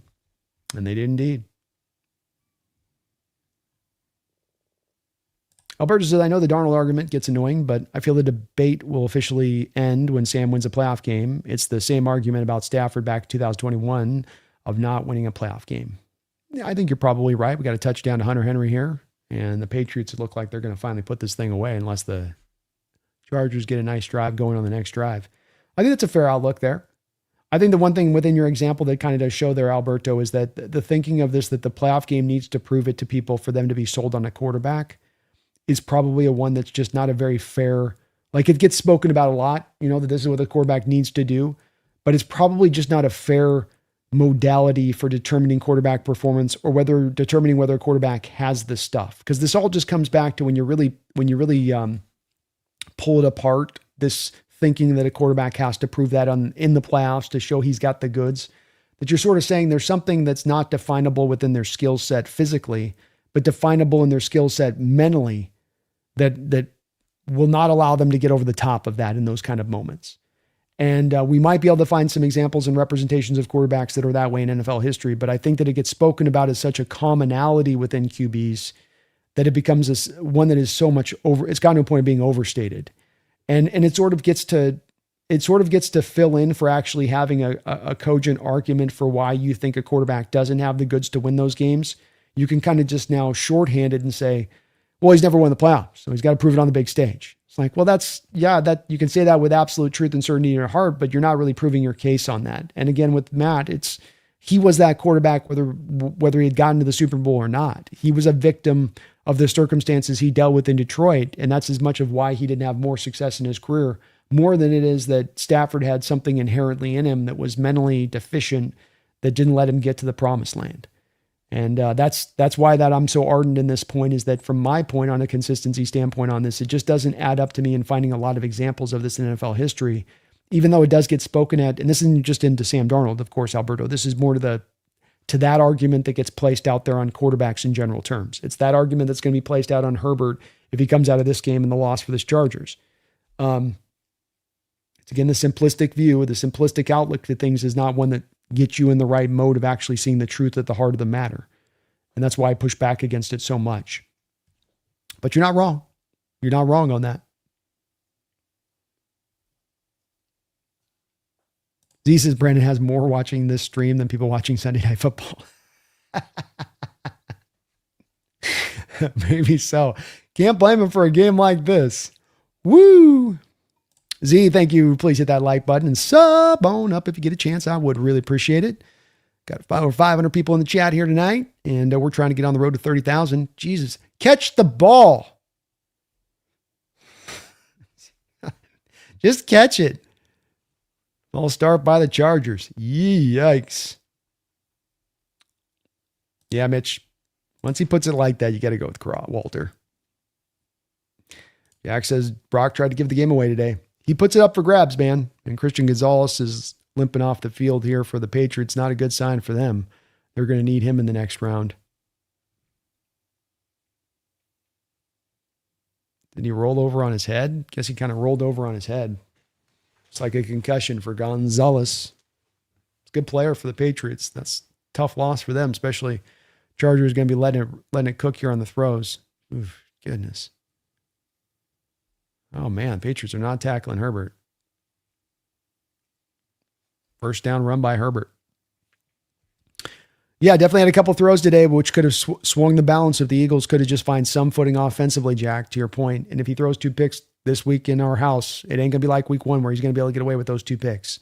And I think we're probably going to get to him a couple times in that way, especially with the pressure that's probably going to push it like it did today. The pressure kind of forced those throws to happen. I think the same thing.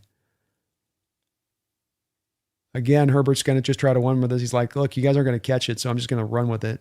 He almost does the splits. Ow. That looked painful. Daniel B, the only way this round could have been better if the Panthers and Eagles pulled out the last-minute win. Imagine a Panthers-Bears road game to the Super Bowl. Let's go. Woo! It didn't go perfect, but it went about as good as you can ask, that's for sure. Wow, 4th. Wow.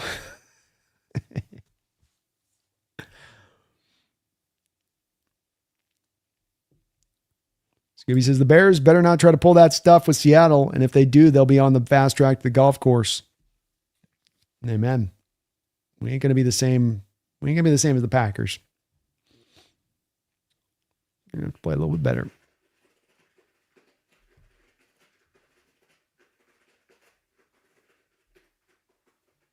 Gino says, I would love if you guys could absolutely crush the Niners next week. I mean, do you really want that, or would you want us to be maybe in more of a battle that's just one of those just battles of attrition and we're just getting hammered and physically worn down, you know, on that side of it?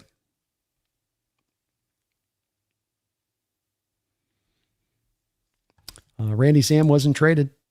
Sam was a free agent pickup. Pressure mounting. Oh my God. Pressure mounting there on Justin Herbert. He's in pain. He just got twisted and bent around and he's hurting, and that's going to probably be a game. Herbert, they're going to try to pick him up. He ain't looking so good.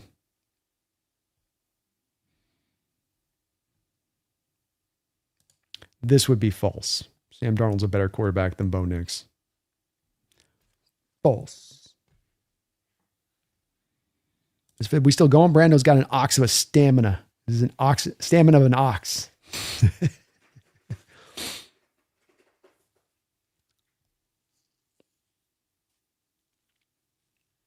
49ers will attempt Jennings flea flicker against the Oxen Point. Why wouldn't you bring it out again next week, right? Definitely got to be looking for that if you're Seattle being too over aggressive. Your man screwed. Was no Trent Williams the difference why we crushed them last week? I thought San Francisco was going to get cooked in Philly. Trent helps him. That's an improvement at the left tackle position versus where they were. That's for sure. And no, I just think that this is a Philly team that's not as strong as this year. This is a Philly team that we can see after this game definitely had an opportunity to beat up on the weaklings of the NFC East and artificially probably push their record up a little bit for where they really were this year. Addicted. Brandon, did Largent have any games against Jack Tatum and Atkinson and the Raiders? Never got to see a lot of AFC games until the 80s. If they competed, bet they were epic matchups. Yep. He did have to play against those guys. Raiders had a couple of great corners, had to play twice a year. They said covering Largent was like trying to cover smoke. One of the great quotes out there. I think that was Michael Haynes, a former really great corner for the Raiders, had that quote.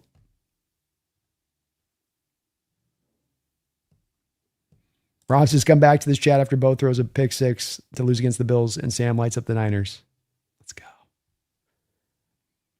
Misfit, thank you for 14 months. Hawks Nest member, really appreciate you for that. Just wanted to say I appreciate your long streams. Well, it's my pleasure, man. I've had a great time with you guys here on this wild card weekend. It's been a lot of fun. And hopefully we got a lot more action here to cover. I got Buffalo going to the Super Bowl, Brenny. I think you can see today, Josh Allen knows how to win in the playoffs. And I think he's going to be a tough challenge for that Bronco team. The Zombie Niners, Juno. Ear falling off. Eyelids falling off. They already got somebody cut off their arm as they were attacking him at some point. So one arm's gone. They're just, brains.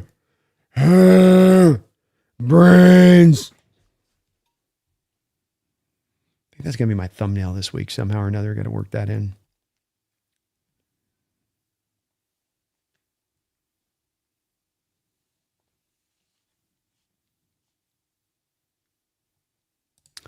Jordan, thank you for the $5 donation, Jordan.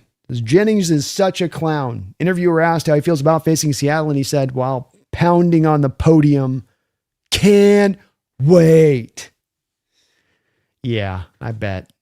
We'll see if he feels that way after he gets crushed on a couple hits and goes limping his way off the football field. But there's a reason this guy is one of the first football players I've ever seen in my life that's had another player willing to put a closed fist punch to his nutsack with all of the cameras on him because he's such a,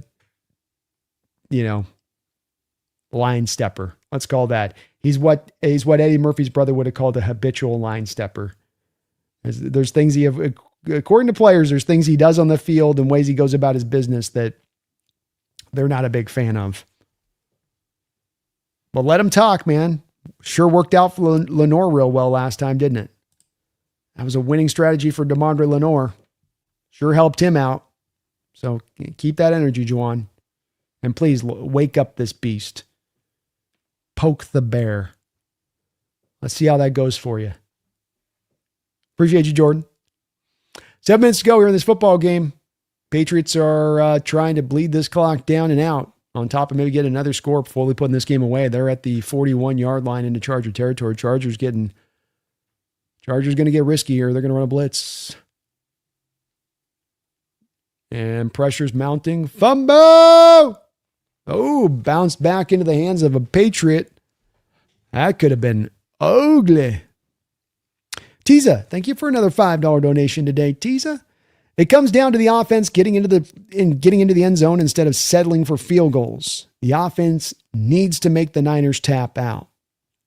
Indeed, I think a big part of getting this game and ensuring that you get the win is coming out strong, getting on top of these Niners, putting them behind the 8 ball right from the jump, not letting them kind of hang around. I just felt like the Eagles let them hang around in this game until they could finally do some kind of crazy things and go get the win. Put them away early. Put them to bed fast. Touchdowns, not field goals. All right? And stay on top of them. I think the way you put it earlier, step on their throat. Step on their throat. And with this team, if you can step on them early, if you can get up on them early, wouldn't shock me the least if they kind of get in that third quarter and they're like, man, we're just kind of running out of gas. The dream has hit the end spot here. We don't got any more juice left. So I think it's a key. It's a big key in this particular game because if you can do it, you can really have put this game away as you get into the second half. As I just don't think the Niners are going to have the ability to sit there and go, okay, if we're down by 2 touchdowns going in the second half and we got to have Brock throw the ball 40 times in this game, that this is going to work out really well for us.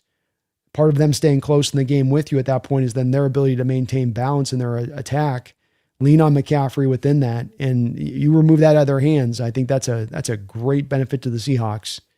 And that in itself helps you go carry the win to me. You go get up by 14 points early in this game, I would have ultimate confidence the Niners are not going to be able to mount a furious comeback in order to get back at it at that point.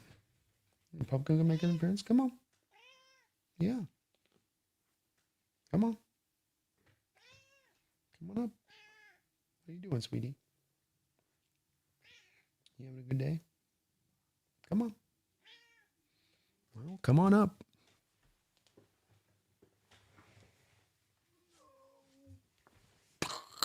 There we go. Oh. Oh. Oh. Oh. Appreciate you, Tiza. Well said on your part. Make them tap out, man. Make them tap out early, often. And then we put that baby to bed early. Wu-Tang Financial. Thank you for the $5 donation, Wu-Tang. How do we feel about playing the Niners again? I think we'll bust them. Nobody in the NFC is scaring me right now. I ain't scared of nobody. There ain't nobody out there in this NFC. And I think partly is there's not just the confidence within my team. I think that right now, this NFC this year and the playoff teams that are in the NFC this year have as many flaws as some of the teams that we've seen in these NFC playoffs in recent years.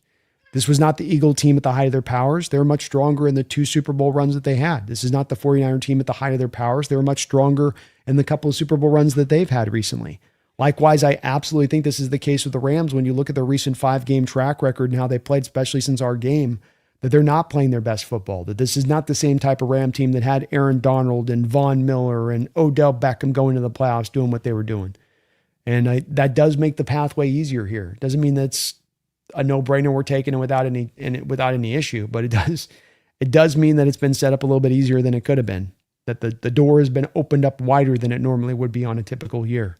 And we just got to walk through that bitch. Glenn Karn, thank you for a $5 donation, Glenn. Really appreciate you for that. Before the game, I wanted the Niners to lose. It would remove an opponent from the best division in football. They've proven to be a tough opponent. Well, to your point, Glenn, you saw last night in the Packers and the Bears game that you have this kind of game set up to 2 teams that have played each other twice this year, 2 teams very familiar with each other and what they want to do.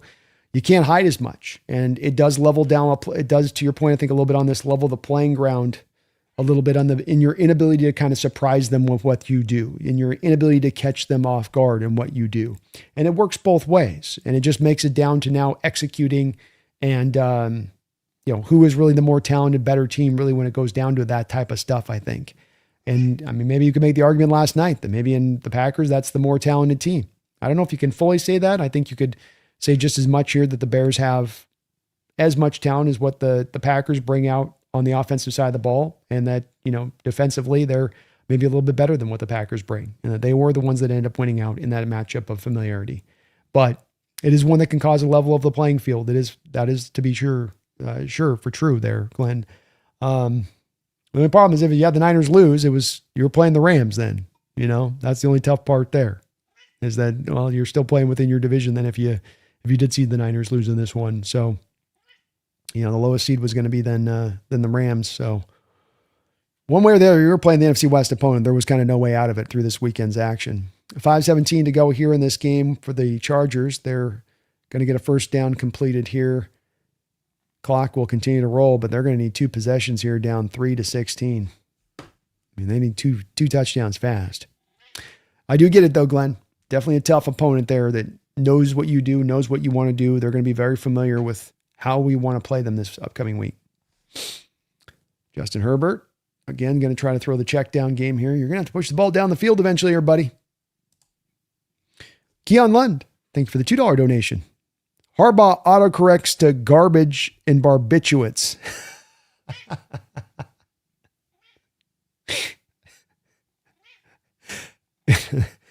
Autocorrect kind of knows something, huh?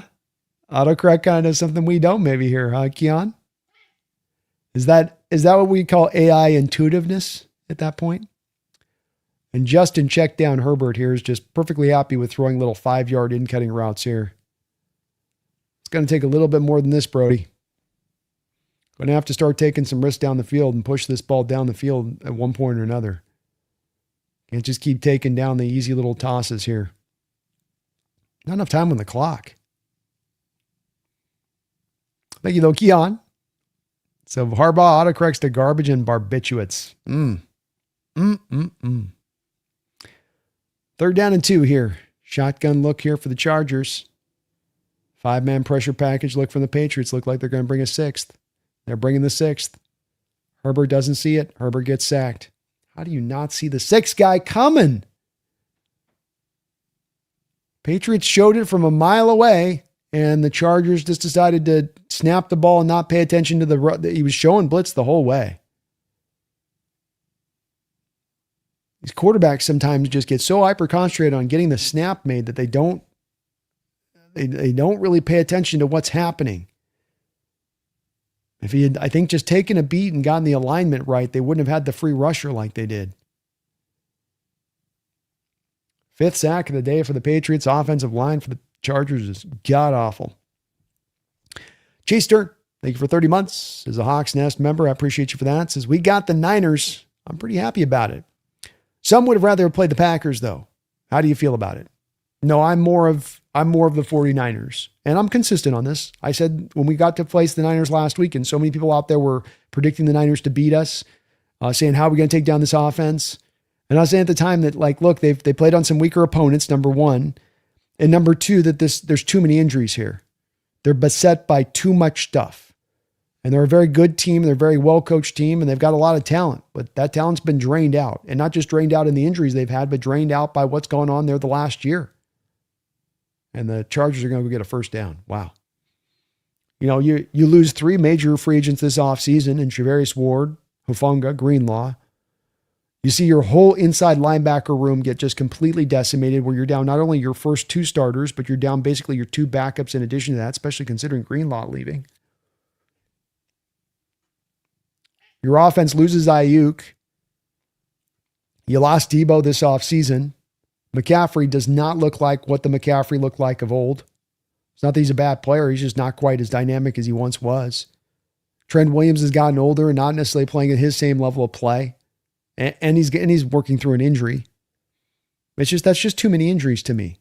And I know that they know us and we know them, and they've been a tough team, and they've played us pretty tough. But Packers have a lot of dangerous aspects to what they could have brought offensively, to where they could have really challenged that defense and, you know, gotten hot at the wrong time, stacked up a 21-point effort all of a sudden, and we're not able to quite match them offensively, and the game gets out of hand, kind of like what happened to the Bears, but the Bears were able to bring it back. I don't see that potentiality as a possibility here with this Niner team as much.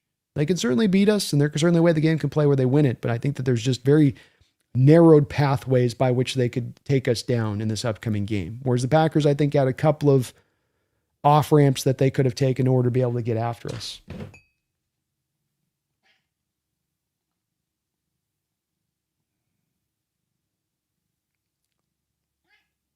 Really?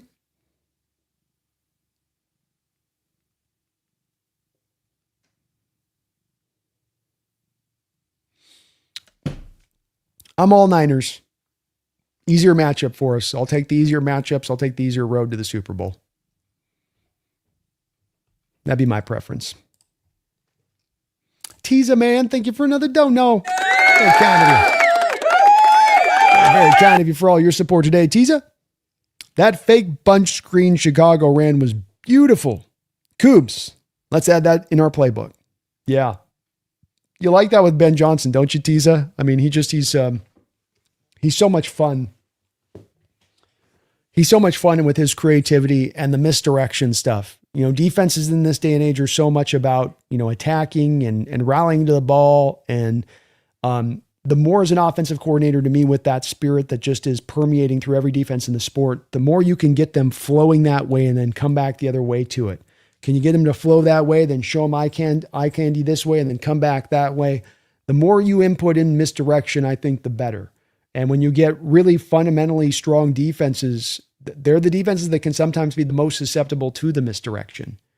I thought Ben Johnson had a lot of very cool plays that he brought out last week. It's part of what he's brought to the table for this Bear team. And of course, what we saw with him at the Detroit Lions.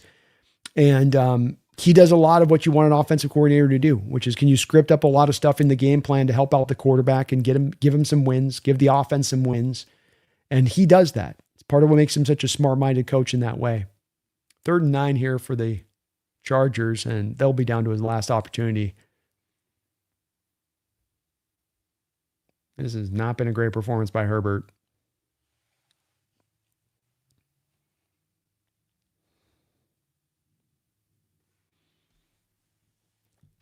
Yeah, the fake bunch, man. There's a couple of those plays yesterday. You went, ooh, that's a nice play. That's a well-designed play right there. And you could see why it finds success, where you're like, yeah, that success didn't happen by just you guys caught him at the right moment. Like, you completely got them looking in the wrong direction and then hit him the other way.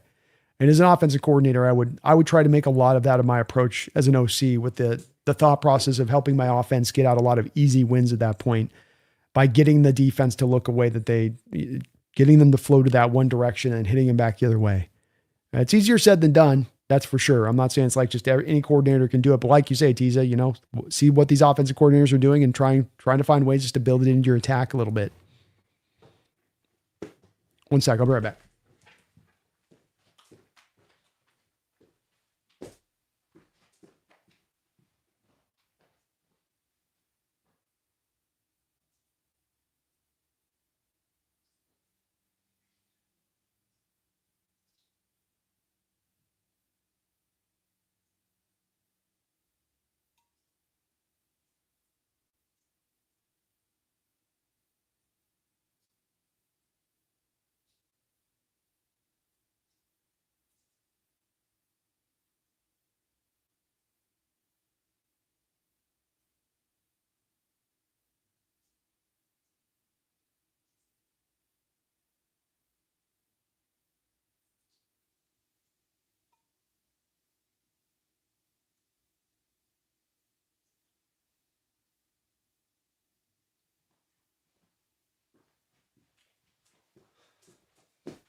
Love it, Tiza. Always like creative misdirection. Always like the screen game. And I most especially like creative misdirection screen game. Throw them all together and it's even the best. It's the best of all the worlds on that. So smart offensive coordinators should do this.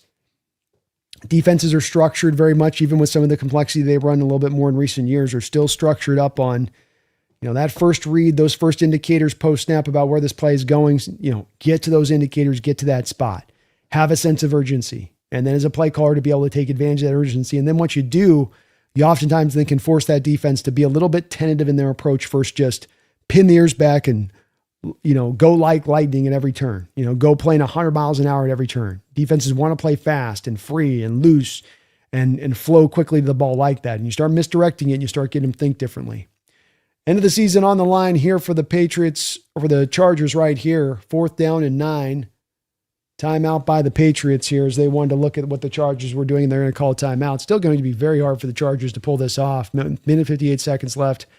And you need 2 touchdowns and you only can stop the clock 2 more times.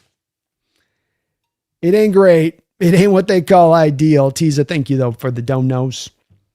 All that support today. You guys are just tremendous as ever on this channel. And it's really appreciated. I don't know if I deserve it, but it is appreciated.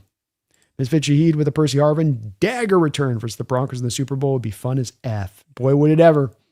And I was kind of calling Shaheed that when he came here. He's going to be kind of like that Harvin impact you were able to bring to the receiving core that season and what he brought. You know, certain games just coming in there, helping you down the line and then showing back up in the playoffs in a major way. I hope you're right. Love to see it. You guys are letting Randy have it. I'll let Randy know. Oh, sack. Sack on the play, and that will be it. Mom in the house helping out your boy again today. Big props to the moms. Coming over, hanging out, keeping the kiddies company. And that will be the end of this game. June says, even though Brando has the wrong colors in the background, he knows his shiz. Thank you for that, Juno. Appreciate you too, man. I really do love having Ram fans, 49er fans in here. It's, you know, I think it's a cool thing, you know, and having you guys in here. And I love that you guys come in and you tend to come in just wanting to have some good, honest, fun discussion and talk football. And you guys love the sport as much as we do on that. And it's really appreciated. It's really come up this year. I think having the round table like we do and how it's set up, Juno, and it does kind of foster some of this. I've heard some of the same from Jake and from Jesse on this with our Hawk fans. And I hope we do show the same level of respect and, you know, kindness that we get in the chat here from these fans when we go into their house and we go into them, you know, into their chats in that way. But it's really much appreciated because it just always leads to better football discussion, you know, more than it's about keeping the peace. It's more about just what pushes forward the better discussion and the football talk and getting into some of the stuff that's going on with these teams. Appreciate you. So abysmal performance with starting left tackle and right tackle helped. I mean, it would have helped, but the fact that their whole potential could get sunk here on the back of losing these two does kind of suck too, right? You structure your team up in that way where it's like that can upend you completely if you do lose those guys. At the same time, if we lose Charles Cross and Abraham Lucas, are we in a position to be able to make a ton of run at that point? Does it become a bit too much? Probably does.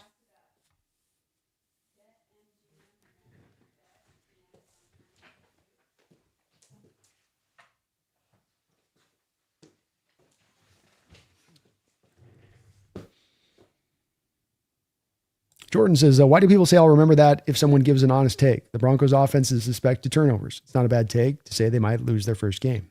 No, I agree. I don't think that's deal. I think people get sensitive this time of year with their people in the playoffs as they are.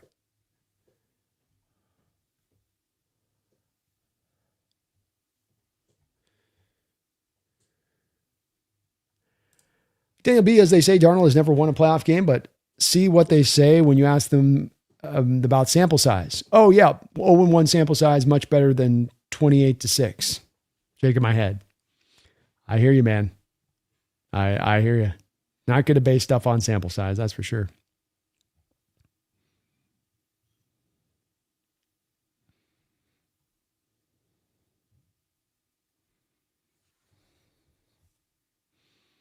Herbert died. He had a tough game, man. He took some shots. That is for sure.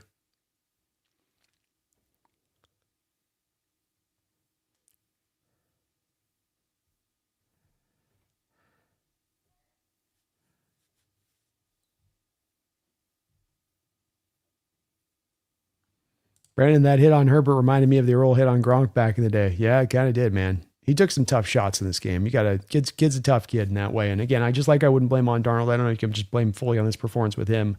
Sacked 6 times in this game in the playoffs. What the Patriots have 11 quarterback hits in this game on 31 dropbacks. So at least a third of his dropbacks he's being hit, which means he's being pressured on more than probably half of his dropbacks. That's again, this is the hard part about getting just quarterback centric on everything. And that there's a team that's at place that is factored in. How many drops did the Chargers have from the receiving core today in addition to it?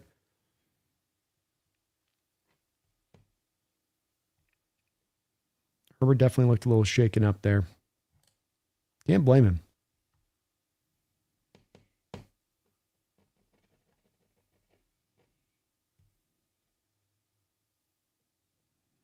Really, Mile High? I thought we beat you guys in the Super Bowl, so I don't know how that works on your math with that. I think your math doesn't math there. Warner will not be back next week. No. Maybe the conference championship. Would I rather play the Denver than the Bills? Yeah, because we beat Denver in the playoff. That's what we do. So we beat you in Super Bowls and we beat you in trades. Those are the two facts of life. Just the facts of life. It's the facts of life. Sandcaster, pound the rock, tough defense, and we've got this. Amen. It ain't got to be illustrious. It ain't got to be complicated. We can make this real simple meat and potatoes this next week, Sandcaster. Run the ball, tough defense, great special teams, and we got it. Got it.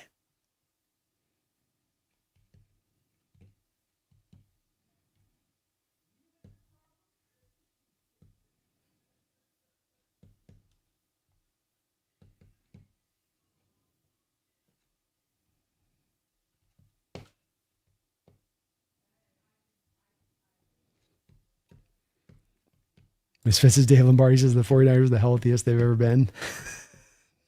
Dave, my God, dude. He's such a... Every take he has, like literally every take he has is wrong, I feel like. He doesn't even get the broken clock thing right twice a freaking whatever, you know. Much love to you too, Mile High. So much love to you.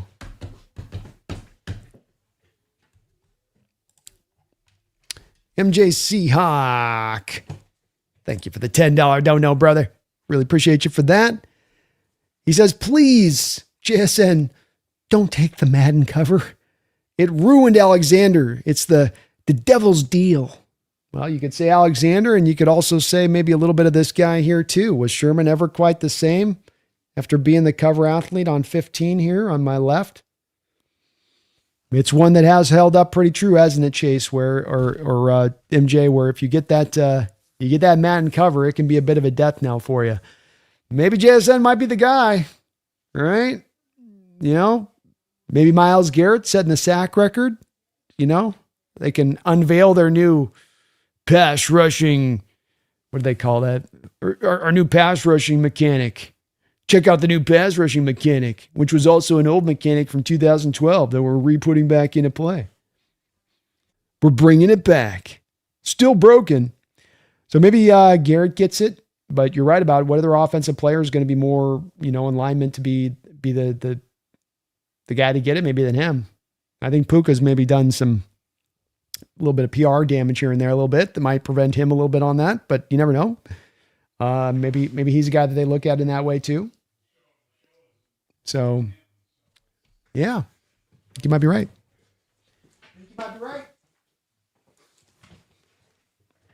He might be the guy on that, MJ. Trying to think about who else it could be. Saquon got out of the curse pretty well this year. I will say that. I think Josh Allen's already gotten it, hasn't he, MJ? You might be onto something. I hadn't even thought about him getting the Madden cover, but that might be a reality here at this point. Ooh, I'm a little worried there on that.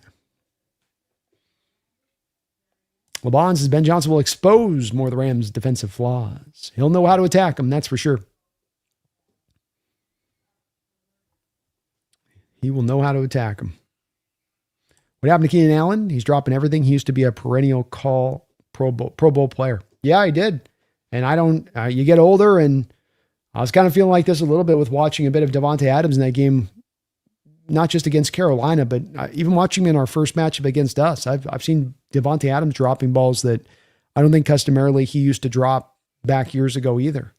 And I don't know if maybe there's something to this as you get older as a player, and some of this becomes more probability. I kind of thought this about Tyler Lockett too at the end, whereas Lockett started to get older. There were catches that he would make or catches that he would drop that a younger Lockett would have made. So I don't know if there's something to it, but definitely the receivers for the Chargers in the playoffs for a second straight season sold on their quarterback. Not the reason for the loss, but you guys sold on your quarterback. You didn't make plays. And in this kind of playoffs like this, you got to make plays. Ladd McConkey, you got to make that contested catch down the field. You got to reel that thing in. David says the winner of tomorrow's game seems certain to play in the earlier slot at New England next Sunday. I agreed. Hard, you can't make them play on Saturday, right, David? You couldn't do it to somebody playing on Monday night. That would be cold-blooded. Jack says people trash Darnold for being bad in the playoffs. How many games has Herbert won? Well, that's the comparison I've been making to, is that Herbert gets that perennial pass. Darnold gets to be perennially the whipping boy on this. Yet, what has Herbert done, like to your point, to earn that? And worst hands I've seen from wide receivers the last two. They have sold out Herbert the last 2 years. Last year was awful. Disley had a tip ball that caused the interception. Quinn Johnson had a drop that caused the interception. They weren't quite as bad as last year, but still, you're a tight game like this on the road against New England. You can't get the drop-itis across the board on your receiving core. That ain't going to work. Best of luck to you, Mile High. Best of luck to you guys this year. So it says AJ Brown played like Keenan Allen today, and Brown makes slightly more money. Just a little bit more. At least with Keenan, you'd be like, look, you got a long career, you're getting older. You got shoulders that point upwards like freaking towers coming off your shoulders because you're taking, I get it with you. AJ, though. Yeah, June, I think AJ Brown, Antonio Brown vibes you're getting are the same thing I'm getting. It's like, I don't want to touch a diva receiver with a 10-foot pole. Never again. If I've got a guy I'm scouting and he shows me signs of that in the college level, I'm taking a pass. Because that guy, as we saw with AJ Brown, can become a problem in the locker room. Things can be going well for him. They can be in the midst of a 1,000-yard season. Yet they're sitting there bitching and complaining. It's like, you just won a Super Bowl last year. What are you doing? You're super high paid. You're getting 1,000 yards a season. You're on a winning football team. You're heading to the playoffs. Starts to make it feel like it's a little bit about you at that point.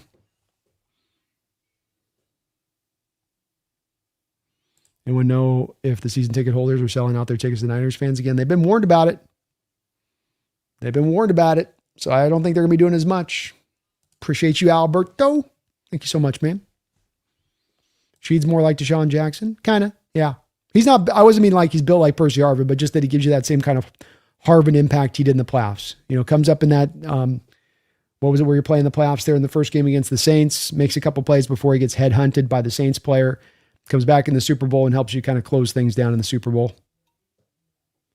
Might be dead. He took some whacks. He took some big time whacks. Chargers need their Gray's able. It's kind of what they were hoping Zion Johnson was going to be for him, but I don't think he's quite rounded into that kind of player for them.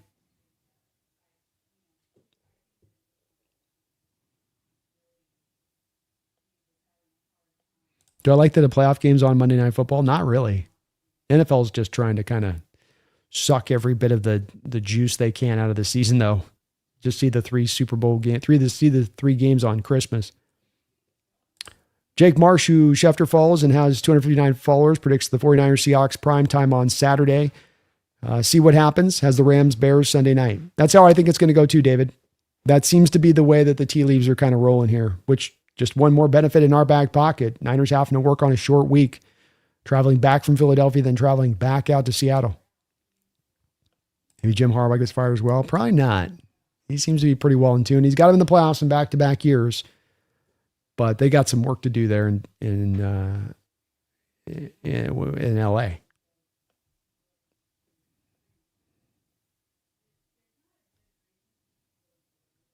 Jordan, I honestly blame Greg Roman for this game and over anyone in particular in offense. That's fair.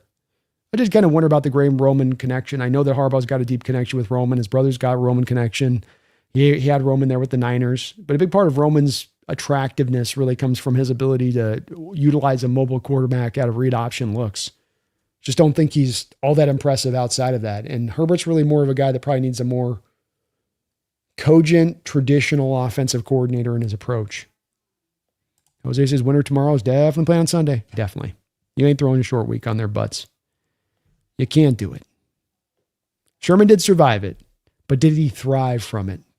I ask you. Barkley survived it this last year, but did he thrive from it? I hope Teza Myers got all his misses out of his leg too, man. Enough of that. Lombardi is such a troll. He is, look, he owns it though. Those guys that create content like that, God bless them. They're willing to just fully own the game at that point, I suppose. Juwan Jennings says they wanted us, Brando. Well, they're going to get us. Be careful what you ask for. Be careful what you ask for, Juwan. Juan. Be careful what you ask for. You just might get it.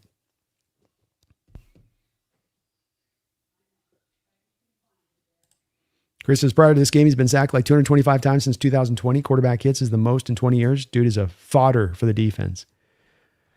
It's one of the most important parts. Everybody gets caught up on getting your quarterback and not getting that thing in place first beforehand. And then this is what happens. You get down the line 5 years and you're starting to get the team on point, but you've got the guy just battered and bashed and beaten that he's now starting to become almost a shell of his once former self. Daniel says, Brando, please do me a favor in the round table. I know Jake will mention throwing the Panthers game away. You can't compare one game to the next. Tell him that if we play, he can't reference Vikings versus Rams, laughing out loud. Amen. I'll push back on him if he does. I'll definitely push back on him if he does. Is he in the house? Sleekest kitty on the internet. Thank you, Addicted. She's a wonderful girl. Some great cats.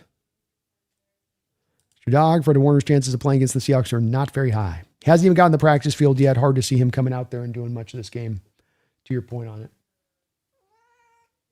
it. There's a chance Horton can come back by the Super Bowl. The team's leaving the door open there at LeBon. They're leaving it cracked open for the potential of him coming back. Let's go. Let's put Drake Man the Man cover. That works for me. I like that better. North Star for life. C Squad versus Varsity High School game we just witnessed. Not impressed with either. No am I. I'm not either. I don't think either of these two teams are the Super Bowl representative, and I feel pretty good about my Bills prediction and looking at these two teams today. King Bomber Justin Herbert is 0-3 in the playoffs with 4 interceptions, 13 sacks, and 2 touchdowns, while Darnold is a playoff joker when he's 0-1 with 1 pick. Yep, you got that math right in the way that people math that thing, right? It might be Puka this year.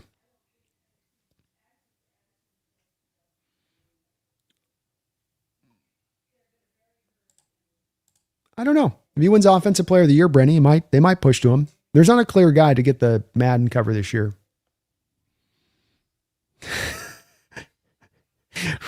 Rob.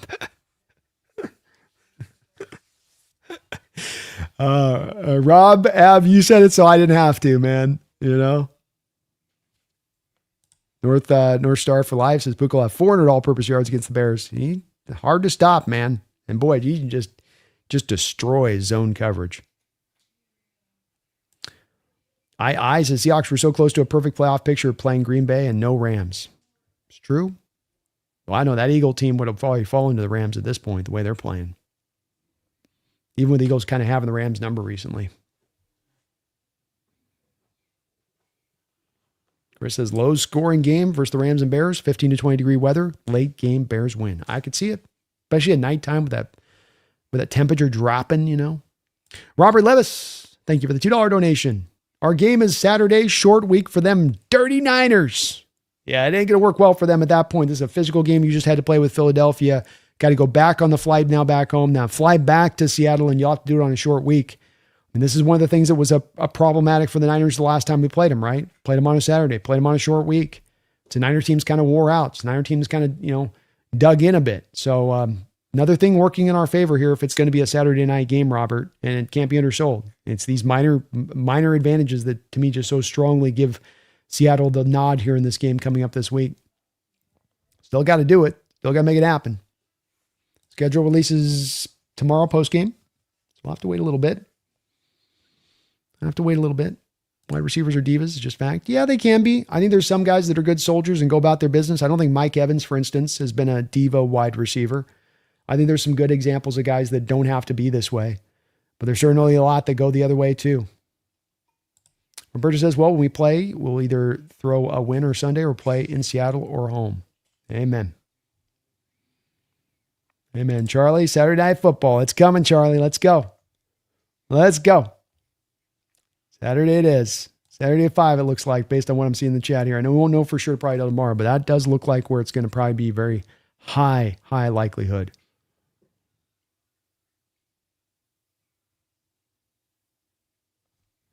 Brian says, Herbert, that's mighty white of you to scrape me off the turf like that after getting blown up. If only you put the similar effort into blocking somebody. Oh, Lord.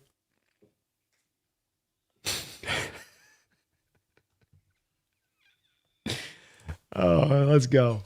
Let's go. All right, we're gonna start to put a button on this. Let's get a couple donos in here, and then we'll probably 7 hours in the stream here. We'll probably kind of start to wrap this thing up. Robert, sorry. Here we go. We got MJ Seahawk with another $20 donation. Thank you for that, MJ. Let's go.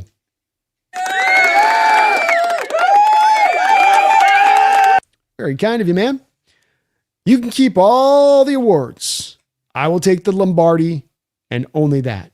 It cut off your letters there, always and only. There we go. I got that right. So the Lombardi, always and only. And this is where I'm at. You want the MVP Rams? You want the Offensive Player of the Year award to your Puka?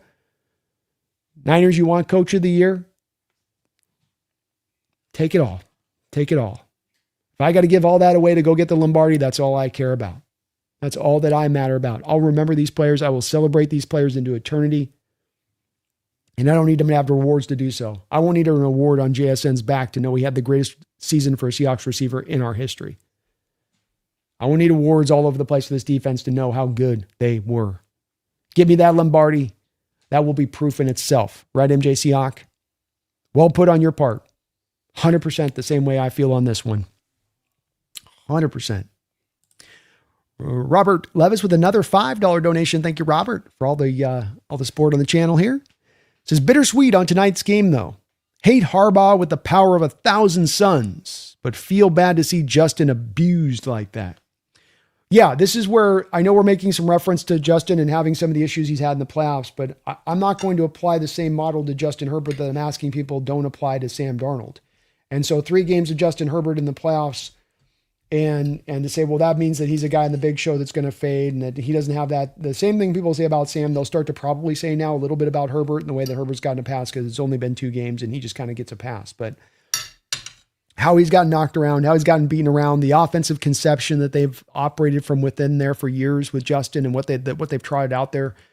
It all comes into account. As I say with this, it never gets simplified down to just Justin big game, Justin shrink.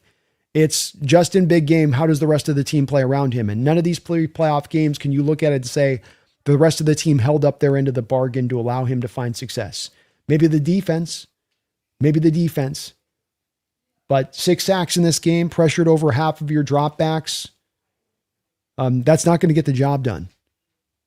That ain't getting the job done. You're not saying, and then you add on top of that you had receivers dropping balls. And this is why context matters. I look at just his stats and go 19 of 31, 159 yards. Oh, Justin can't play in the big games.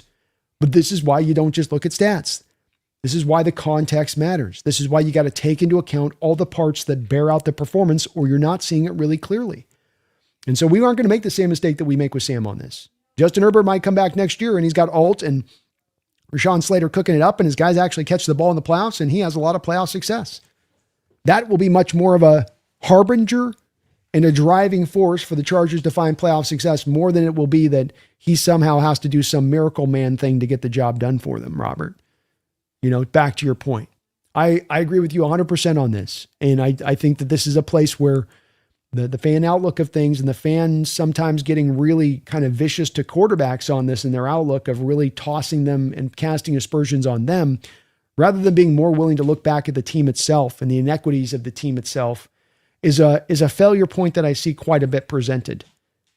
And one to just like you say on this, where it's just like factors outside of the guy's control. There are 22 players on a field. There's 53-man rosters. There's endless amounts of coaches, play calling. All of it intersects.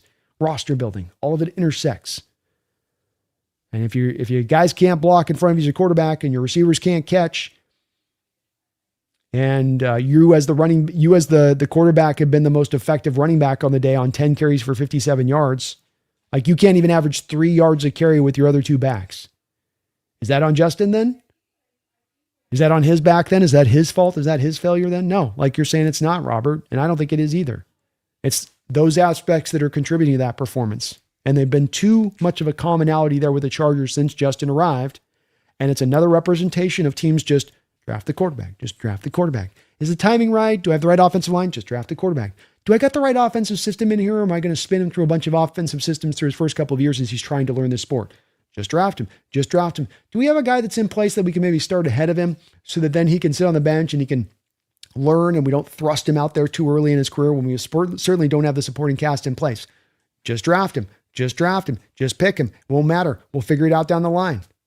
And this is what happens when you just sort of operate from that mentality of we'll just figure it on down the line when it comes to quarterbacks.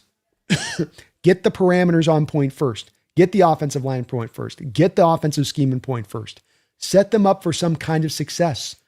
Quit looking at them to be your Messiah and Savior. Save them. How about the other way with it, right?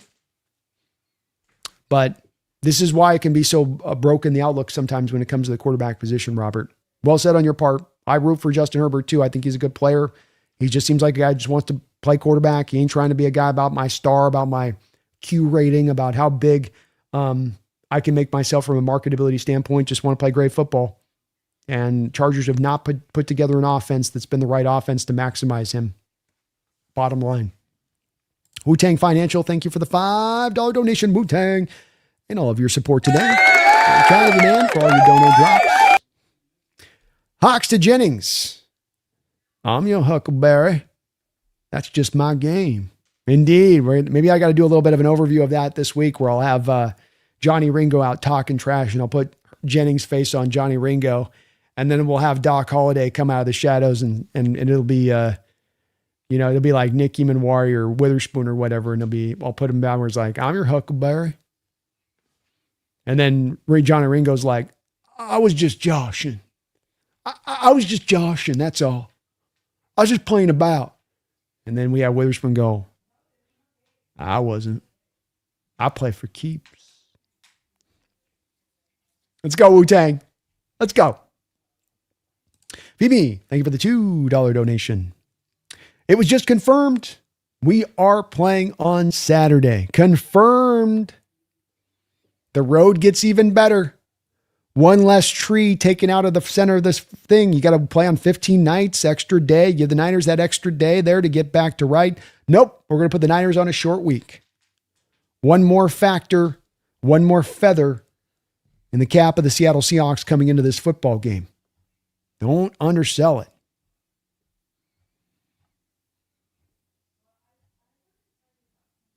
Don't know. It's going to be 5 o'clock at night if they do it Sunday, Mendoza. There's no way that's going to be the early game.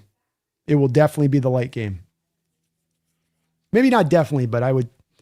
If it's a 1 o'clock game, I would be surprised. If it's a 1:30 type game, I'd be shocked. Tough for the Niners, though, man. Short week, that is not good for them. Every day kind of counts at this time of year like that. I got to think, Brandon, it's got to be prime time, right? It's got to be prime time. June Turbo, 7 hours, legend. Thank you, June. I had a great couple days here. This has been so much fun just watching these games, just getting to enjoy it without having to be stressed out and watch just good football and some really tight games going back and forth. Yeah, Charlie, I mean, that Charger line, they all spent half the day getting punked, it seemed like. Like, dude, get the line right, please, there. Harbaugh, you know better. Some of it's not his fault. Some of it's just freaking the injuries they've had. But goodness gracious, man. Can we help Justin out a little bit, please? Alberto, thanks again, Brandon. Everyone in the chat, have a good night. And we will move on to the divisional round. Take care, guys. Take care, man. Fist bump to you too, bro.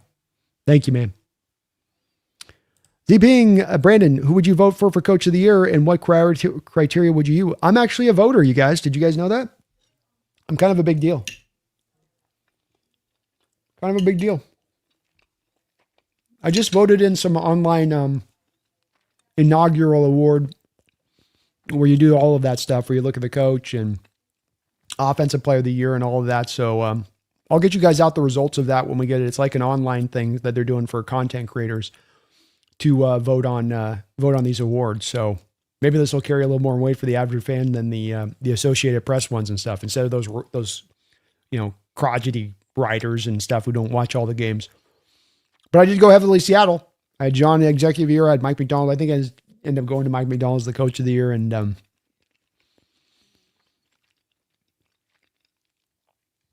Shanahan probably deserves it, Z. But when I got down to voting on it, and I just thought about it, and that you set a record for wins with this team, the third youngest roster in football. You're putting all of this together on the fly with a new offensive coordinator and a new head coach. Only your second year as a head coach to do this. I ended up, I just got caught in the appreciation of what Mike had done when I got down to voting on it. I just couldn't say no. Kevin says the media asked him after the game what day he would like, and he said if they're kind and understanding, they'll make it Sunday. An hour later, it's posted for Saturday. Brian says, give me that Lombardi as long as it isn't David. Amen. A mother effing men. Rest in Skepping Face. Brandon, which rematch Super Bowl do you want? I don't know. We got the Bronco fans in here talking some trash tonight. They've been here a couple days a little bit. It's getting me leaning in a certain direction. I'll tell you that, Resting Skepping Face. Can you imagine how bad the Broncos would feel like we owned them if we beat them in another Super Bowl after we beat their ass on the Russell Wilson trade, after we beat the doors off them a couple years ago in the Super Bowl?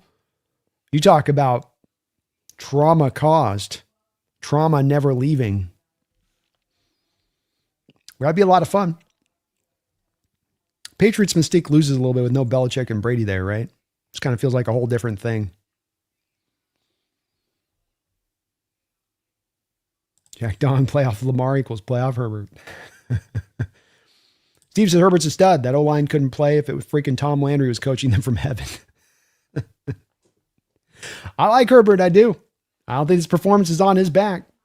And that's that consistency part of this argument. That's the nice part about when you're consistent on an argument, that you can just apply the way you're an outlook of you thinking of it of every given player. And then there's not a dog in the fight. It's just, this is the model I apply.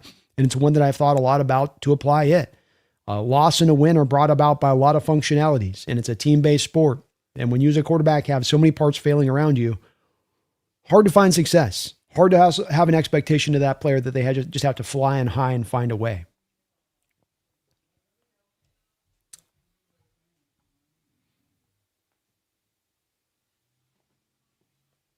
Nick says, hey, B, last time the Niners played in Lumen in the playoffs, they tried a sorry receiver on Sherman. We're going to try it again this week, man. They're going to try that weak Juwan Jennings on Witherspoon, and he's going to eat his ass up.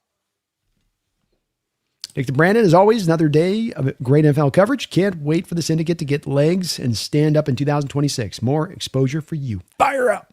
Looking forward to the year ahead, man. It's going to be a great year at that, especially the Seahawks team humming like they're humming. And Seahawks Syndicate, the NFC West Roundtable, we've been able to really kind of expand out of our base shows here and what we normally did, and I love it. I love having these interactions with these guys and working with different people in this. It's really about this game of just expanding these things out and expanding more to more voices on this channel and outside this channel, and I love it, man. So thank you for that. I hope so. I hope you're right on that. Looking forward to a big old year this season. Robert Levis, man, you are awesome, bro. Dropping donos after donos after donos. Thank you for all of the support. Much appreciated. I tell you, I got to give you guys props. I've been cooking for over 7 hours. We still got over 500 people in the chat. I got multiple donations in the bank here. I got to catch still back up on. You are unbelievable, you guys. And watching the nest, checking out the nest, and support you put in here. Robert, thank you for another big old donation of $10. Says 100%, I agree. I want a rule banning drafting a quarterback in the top 5 to 8 spots in the draft. Stop letting bad teams ruin promising young players. Build a good roster or trade for a vet. Yeah, it's lazy. It's not doing you any favors from an NFL perspective, because for every success story you can find, there are so many failures along the way. It is a lazy mode of thinking. It's one that does not set you up for success past you just sort of throwing a penny into the wishing well. And if so many teams are failing at an approach and all of them are universally applying the same approach and very few find success with that approach, you would think this would start to lead teams into going in that way. And maybe we're going to start to find that this is where this is at, Robert, where we start to feel like this has never been the way that this has been. Teams have been unwilling to own up to that. Teams will just not embrace that. And then they just keep digging their heels in and going, draft it.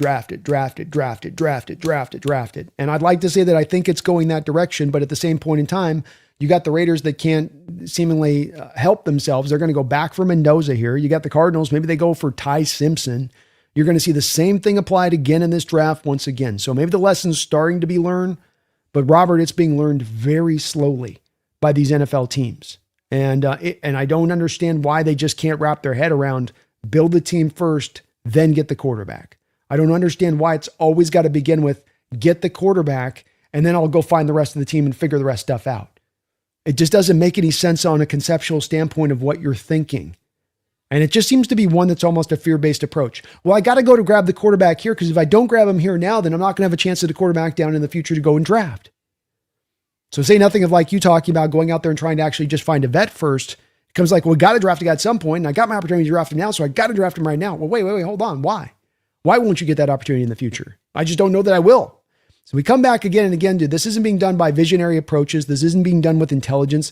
This is all being done a lot of times out of fear. Well, if I don't do this, then this thing's going to happen. It's not the way to run an NFL organization. If you're running yourself off of fear-based concepts, you're leading yourself astray. And that's probably why so many of these organizations flame out in the way they do when they take this approach, Robert. But I agree 100% on that. Be cool to see them put that kind of rule in place, because so many of these teams try to shortcut their way to finding contention just by making a quarterback that can come in there as a very young player who's just learning the way and say, here, it's all on your shoulders, young man. Save us, young man. Save this organization from itself, young man.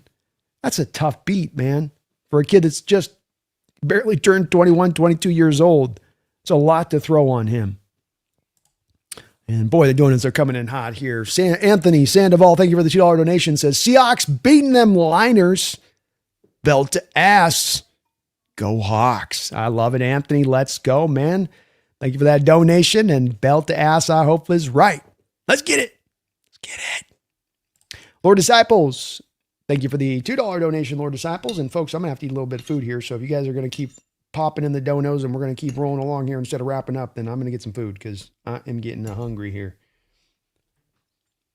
Been a long day of streaming, folks. I not believe how many donuts we got here.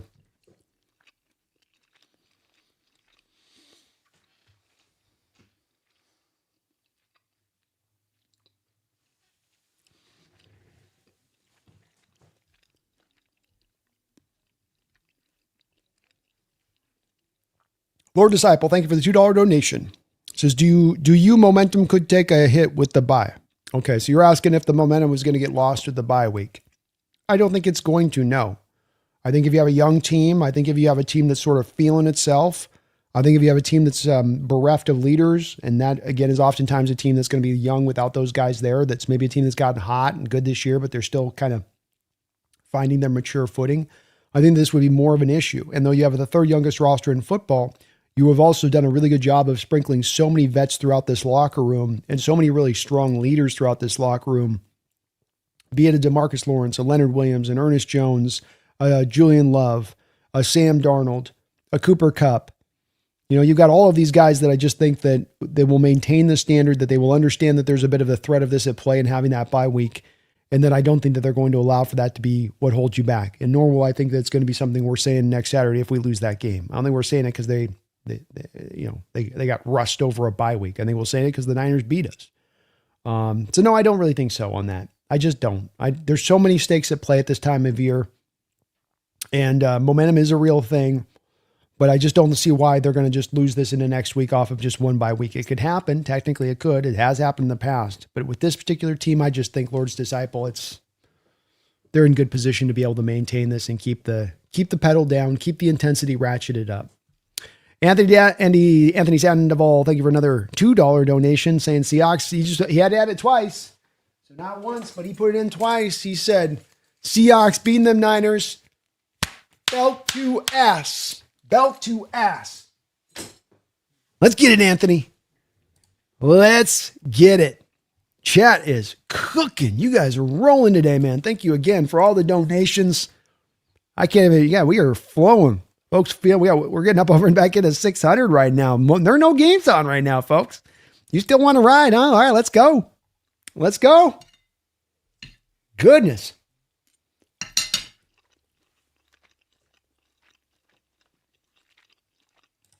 Blood in the water, young. Blood in the water.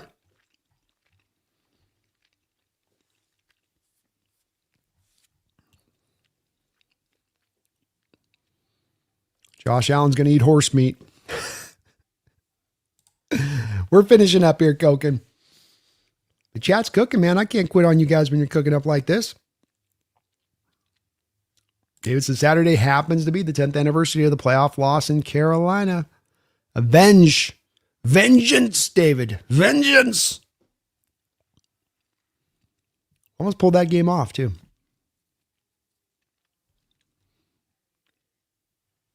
North Stars Falling for Life says it'll be the Patriots. The Pope is allowing us revenge for 2015. Don't underrate that Pope thing. Yeah, they're setting up rookies, quarterbacks for failure, and money, maybe a little bit of it. I just think it's as organizations think these quarterbacks are going to fix all. And it's like, it does happen from time to time. You know, it does kind of like Jaden Daniels comes into Washington last year, and that's the worst of things to happen because that just tells all these teams like, see, this is an okay approach. See, it can work. And it's like Jaden's kind of the outlier. And even in Jaden working last year, comes back the next year, they come back down to life for where really that roster is at. He gets injured for where really that roster is at. It's one where it's a thinking that permeates, but it shouldn't. Caleb's another one where Caleb's going to cause this year that thinking to be reinforced. Year 2 of Caleb. Bears team that hasn't done jack squat in years. Definitely now they're in the playoffs and they're winning playoff games. And this is where there can be just enough examples of this for teams where they go, okay, this proves us right. This validates our approach of just taking the quarterback. But when you look at those quarterbacks really and some of the success they have, they don't look at some of the failures around those quarterbacks for the moment of success they have. And then what causes those failures absent the success they have, being that, like with Jaden Daniels, that bad, porous roster that you've built ends up adding up. It ends up taking you down. And that's why you got to be careful of that just jumping to the quarterback and that's just the end all be all. This is an extra day of rest for us compared to the Niners, 9th game at Lumen. And if we win, an extra day of rest to the NFC Championship Conference game and no travel. Great points, man. You win on Saturday. Niners got to play on a short week. Then you get that extra day for those teams that got to play on Sunday then to be prepared for that conference championship game. Just another factor and another benefit in the back pocket of the Seahawks going through this playoffs. He says they said the game could be 1:30 or 5. 1:30 would kill the Niners. That would be tough. I'd like a night game because I think that's where you're really going to get the crowd turned up to the nth degree.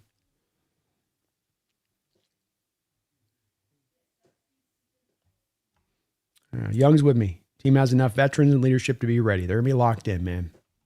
100%. 100%.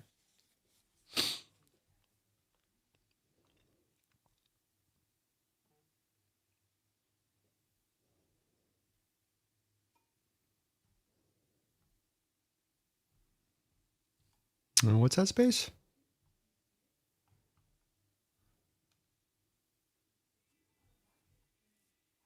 Space. I'd rather be flying an X-Wing. Hawks test. I'd pay a lot of money to know how DK is feeling right now. I'd probably a little bit of regret. But he also got paid, and that was a big point in the part for him. And that with DK and all players, you make your kind of choice about what's the most important thing to you. With DK, it was about maximizing out that final contract extension. I can't blame him for that, but that's where you put your priorities. And you can't serve two masters. And, you're either about the money or you're about being in the winning spot. And I know DK said a lot about going to grass is greener and going to a place where there's more of a chance to do this and do that. But I think at the end of the day, he kind of made his choice on this one a little bit.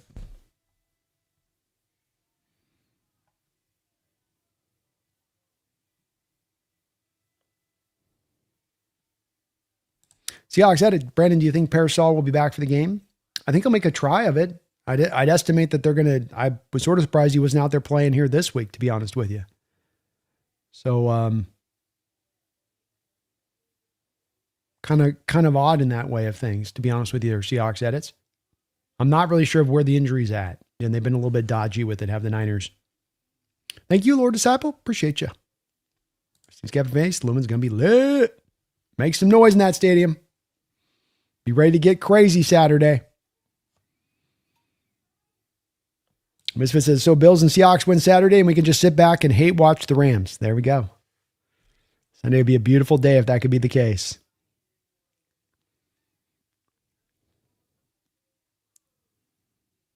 Shoulder feels good, though. Shoulder Devil says the Carolina loss was horrible and the Rams are going to clean the Bears clock, he says. Love the confidence. Juno says, second favorite team is whoever playing the Niners. Go Hawks. Daniel Beals knocked the Broncos out last year in their first playoff game in years. Imagine them getting the number one seed and being one and done by the same team. Laugh my ass off. Could happen. Bills are a scary team, and Josh is tough to take down, man. He is a long day at the office. Yeah, Skeptic Face, they resodded the field and they kind of screwed us up with the footing in that game. And hey, every little advantage I suppose that you can get from a Panther standpoint, right? Like find any advantage you can find. But also they kind of screwed us with that thing too, didn't they? Kind of jacked up on their part. Took us half the game to get the right cleats on. It's food, bro. Thanks for been streaming all day. Yeah, we're going to wrap this up here pretty soon. I know I say that a lot, but still got the donos coming in from you guys, and I can't believe it. We're 7.5 hours in. You guys are still dropping donos right and left on my ass. CJ Curse Hawk, thank you for the $5 donation. CJ, I don't care who heals up in time for our games. I want all the smoke. Go Hawks. It ain't about them. It's about us. And the Niners are weakened, and the Niners are going to have injuries, and that's just the reality of life for them where they stand right now. And they're going to work on a weekend, on a lesser week and a lightened week, having to play on Saturday, and that's tough for them. That's good for us. At the end of the day, it's about what we do. We play our game. We play our brand of football. We play to the blueprint, which has won us these games this year, which has seen us go on this run since that last Rams loss. We win this game, and we win it easily. I want all that smoke. Come on, Niners. Come on, Niners. We're taking down all the rivals on our way to the Super Bowl. Let's go, CJ. I love that confidence, brother. Let's go. Go Hawks. Marty McFly, thank you for the $2.12 donation. Says, I'm going with Seahawks 26-12. Well, you're right about in the same spot I was at as far as my score prediction goes. I've got it 27-13. So, Marty, we're in kind of the same kind of place on that. I think it's a comfortable win. I think you get up on them early, and then you just kind of press down upon them. I think it's going to be a Niner team that's starting to get to the point where they're starting to run out of gas against the Seahawks team like this on the road after a short week with the injuries that they're beset by. How tired that team must be. We got this one, Marty. We got this one. Love your score, and I think you're right on it. Lord Disciple, thank you for another $5 donation, Lord Disciple. It says, kind of like the idea the Rams get banished to Chicago to play a hungry team in the cold across the country. Me too as well. I think that's a tough matchup for them. I think the Bears have the means to be able to take the Rams down, especially having to play that game on the road in that environment. Bears, it ain't going to be easy out there in Chicago in that cold weather, and they call it the Windy City for a reason. So you get the cold and you get the wind. May not work in their favor. That can level some of the playing ground there. And, when you look at Stafford, he's got to, for the most part, be able to play on time, play on script, play within the conjunction of the offense. With Caleb, you got a guy that can play off script. And when the elements start coming into play, there's a lot more of an opening to kind of playing off script and playing wild and playing loose and playing free. And the guy more has to play on script, and going up against those elements, it can be more restrictive for them a little bit. We'll see how it goes. I think the Rams are going to be a hell of a fight for them. I think the Rams certainly are still a great team that on paper should be favored to beat this Bears team. But the Bears team, because of Caleb and because of some of that they can do with fourth quarter heroics, because of sometimes what we've seen with the Rams with some of the fourth quarter failures, that this can open up that door to winning. So thank you for that, Lord Disciple. Appreciate you for that. Daniel Bailey with a $2 donation. Thank you for that. Daniel says, Jake thinks the bye week is going to hurt us. Why?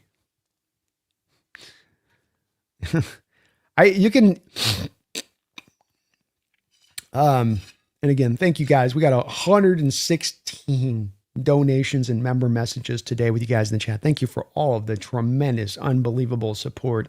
I don't know why Jake thinks that, other than he just wants to think it. What is he basing it upon?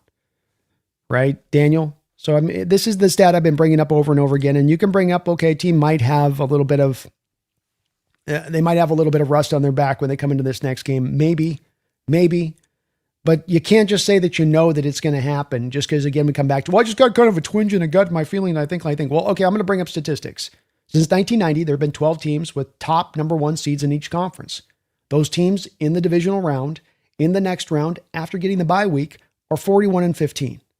So why are we going to decide that there's a rule of thumb from Jake's perspective on this, that somehow there's a weakening of a team by having that bye week? It sounds good to say it, right? Like, it sounds good. Well, you have the week off, and you're in that mode of that weekly battle thing, and then you have the week off, and it throws you off, and it just knocks you off your path, and you can't really, you lose all that juice in that moment. Okay, well then why is it 41-15 since 1990? Wouldn't that have happened at a much greater rate for these teams that have gone through the first round bye and that's occurred? So, I'm sure it feels good to say it from Jake's perspective, if that's what he's saying, Daniel, but that's not the truth of what the actual data tells us going back 35 years of football history with number one seeds. So it's a possibility. I mean, it could come into play where it certainly is that you have a week off and that the team doesn't do the right things in this week off. But this also comes back to how well has Mike done from a job standpoint of having this team ready to play every week.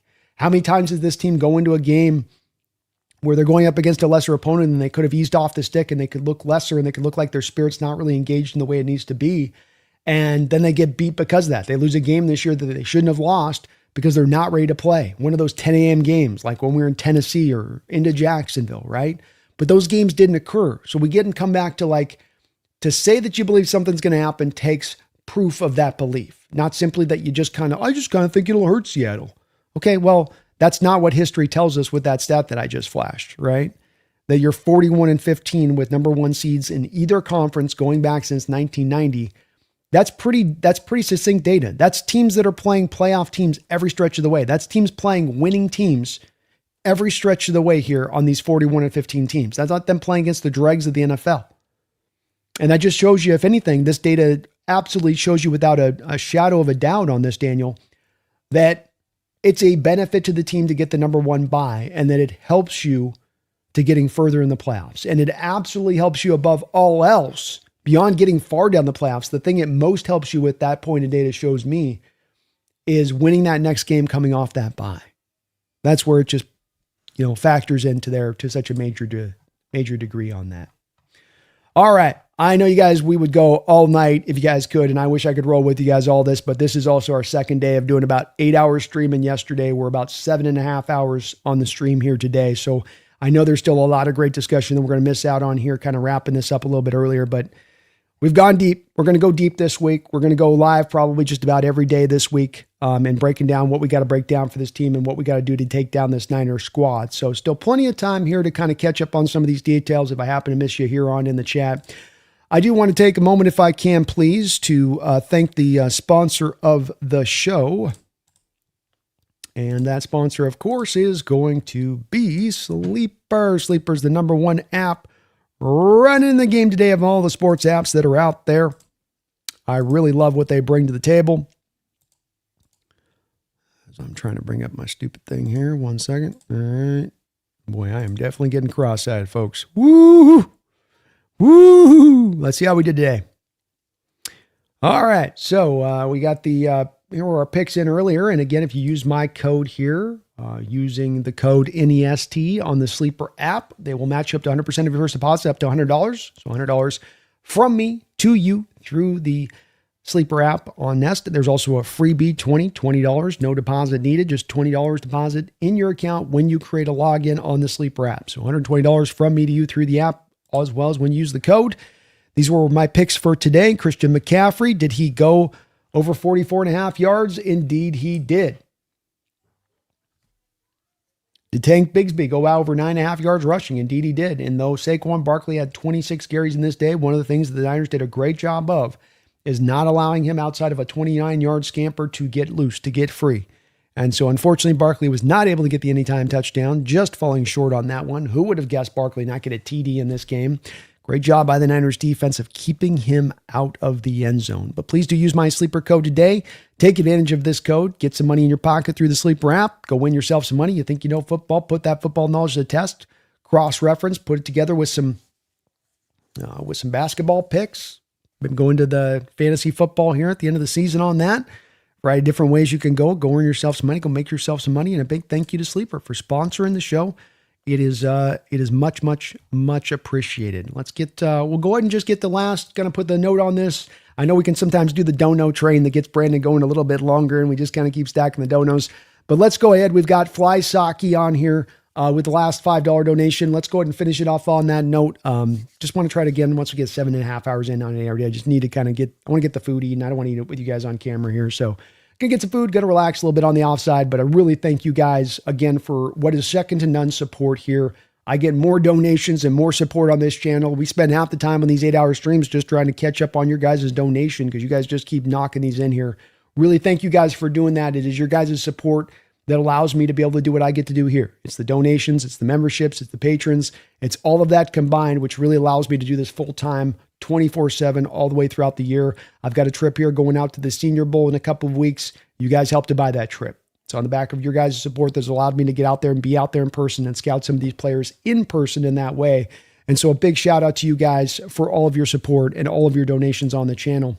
Fly Saki, thank you for the $5 donation, Fly Saki. Seahawks nickname, The Hive. 11, moving as 1. 12 as 1. I like it, Fly Saki. The Hive ain't too bad. This team's going to have to get a nickname to this defense. Dark Side, Mob, Hive, Legion of Boom 2.0.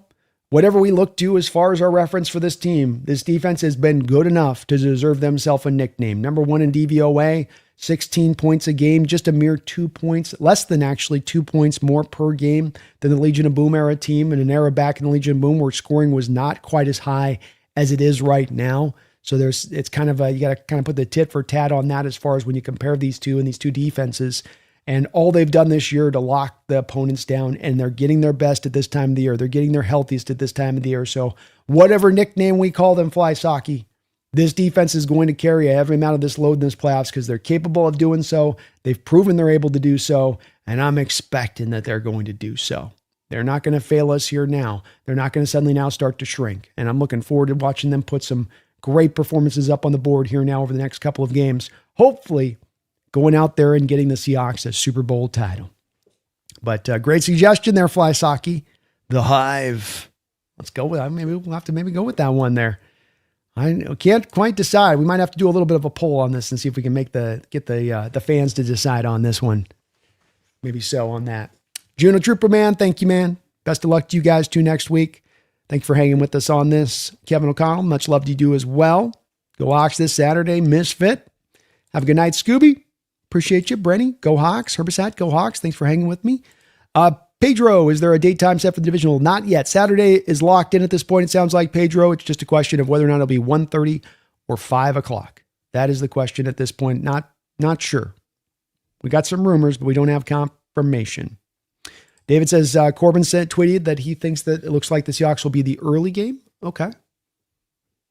Definitely think that with the Rams game being late, maybe they give AFC the primetime matchup on Saturday night. King, we might as well win the whole flipping thing, man. Why not us? We asked it 12 years ago and win one Super Bowl. Why not us? Why does it got to be earmarked for somebody else? Why not us? Who's put themselves in a better position than us to go and take this right now? Nobody. Maybe there's teams out there on equivalent, but there's nobody that supersedes what we've put together to set this stage up for us to go get this Super Bowl run. Chimichangas. That sounds delicious.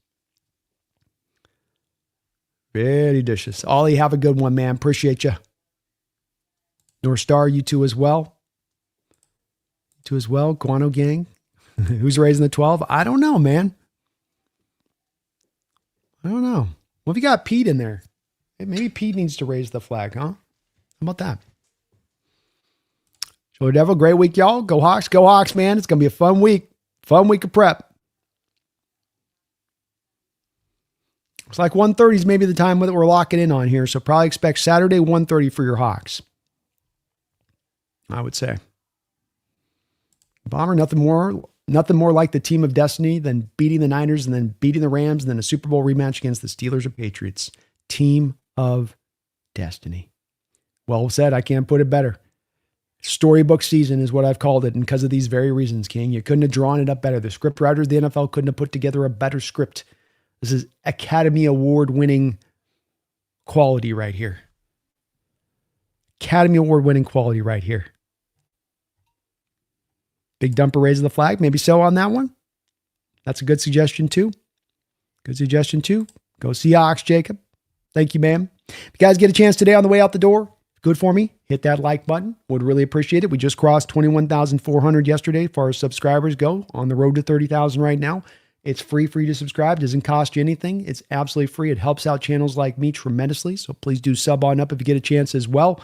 We are going to have a great big old schedule locked up for you this week. How we take down this Niners offense, how we take down this Niners defense. We'll be doing the Seahawks Syndicate on Thursday. We got the B&B show on Thursday. We got the Seahawks Weekly Roundup on Wednesday, the Round Table on Tuesday night.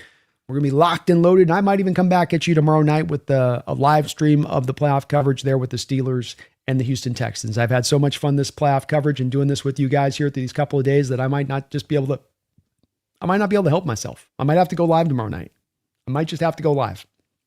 But I do thank you guys today for watching. Hit that like button if you get a chance. Use that sleeper code if you get an opportunity. And I really do appreciate too all those outsider fans coming in here. It's playoffs. We get a lot of fans coming from other fan bases coming on in. And by and large, all those fans that came in were so kind and cool. And Niner fans, 49er fans, you included in that mix. It's really, really appreciated here. I know it's fun to talk the trash. It's fun to get in there and start flinging the mud, but it's also a lot of fun just to have this great football discussion and be able to unpack some of the stuff that we unpack, not just related to our teams, but related back to the NFL itself. And it is this community and it is this kind of discussion, in my opinion, that makes this channel what it is beyond anything that I contribute. It is that. And I really appreciate those outsiders coming in, knowing what time it is, along with my own people always knowing what time it is and being able to accommodate those people and understand that this is a part of our process here and what we want to foster here as far as a community overall in general. So really thank you guys for that. We will be back here in potentially less than 24 hours, but your Seattle Seahawks are going to play the Niners probably Saturday, probably 1:30. That's going to be a tough draw for that Niner team, flying back on a short week and flying right back up into Seattle. It's going to be hard on them. Hopefully we can make this stick and take advantage of these advantages like we were able to take advantage of the schedule, like we were able to take advantage of the timing of when we played some of the teams this year. When the Seahawks have had those advantages put into their deck, they've not let them go to bear. They've taken full well advantage of them, and I'd expect them to do so this upcoming Saturday. I thank you guys for a tremendous 2 days of streaming and discussion and incredible support. It's more of just I'm blown away. When I look at that number and I see 117 on there from you guys in donations and member messages, and it was that way yesterday as well, and it's been that way throughout the course of this year, time and time again as well. Every big support donation, every small donation is just highly appreciated. as this is the fuel that allows me to get up every day of my life and think about what I can do to bring you guys top end football coverage. It's that allows me to just live in this dream that is like a wonderland at times. And really thank you guys for it. I never want to not, I want you guys to be like, man, you thank us too much for that, more than under thanking you guys for it. Because I think I can sometimes forget to thank you guys on that, because it is you guys that makes this channel what it is and where it's gone and what it's been able to accomplish up to this point and the beautiful future we've got up in front of us, including this NFL season where your Seattle Seahawks are getting ready to go on a run. I'm feeling it. The confidence has just been increasing here, and it only gets bigger now, seeing now that we get to play the Niners next week. The time is right. This team is right. Everything seems to be working towards the Seahawks' favor if it stands right now. They seem raring to go and ready to go, and that they can take down anybody in this NFL. There is not a better team out there than your team in Seattle. If you're in that stadium next week, you're playing this Niner team. I hope you walk in that stadium ready to scream your heart out, ready to never be more louder in your life than you're going to be in that stadium come game day. This team needs you in this playoffs. They have done the hard work to give you the home games, to give you the number one seed. Now reward them back for it by unleashing bloody hell upon those opponents in that stadium. Never a moment of quiet except when our offense is on the field. Give them that juice. Give them that energy. As we saw with the Ram game a couple weeks ago, that can sometimes be just enough to kind of push you on through past the finish line. It's fostered some great comebacks in that stadium, like the Packer Conference Championship games a couple years ago. Don't undersell yourself as a fan in that stadium and the effect that you can have on your football team, on the effect that this crowd, this fan base is known for having on their football team.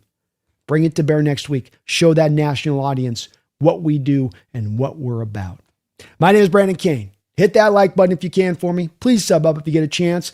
But beyond all else, I shouldn't have to remind you with a team with a number one seed. I shouldn't have to remind you with a team on the weekly rested point going up next week with that 700 win percentage since 1990 as the number one seed. I shouldn't have to remind you as the table is set for you to go on a Super Bowl winning run right here and now. But I'm going to do so anyway.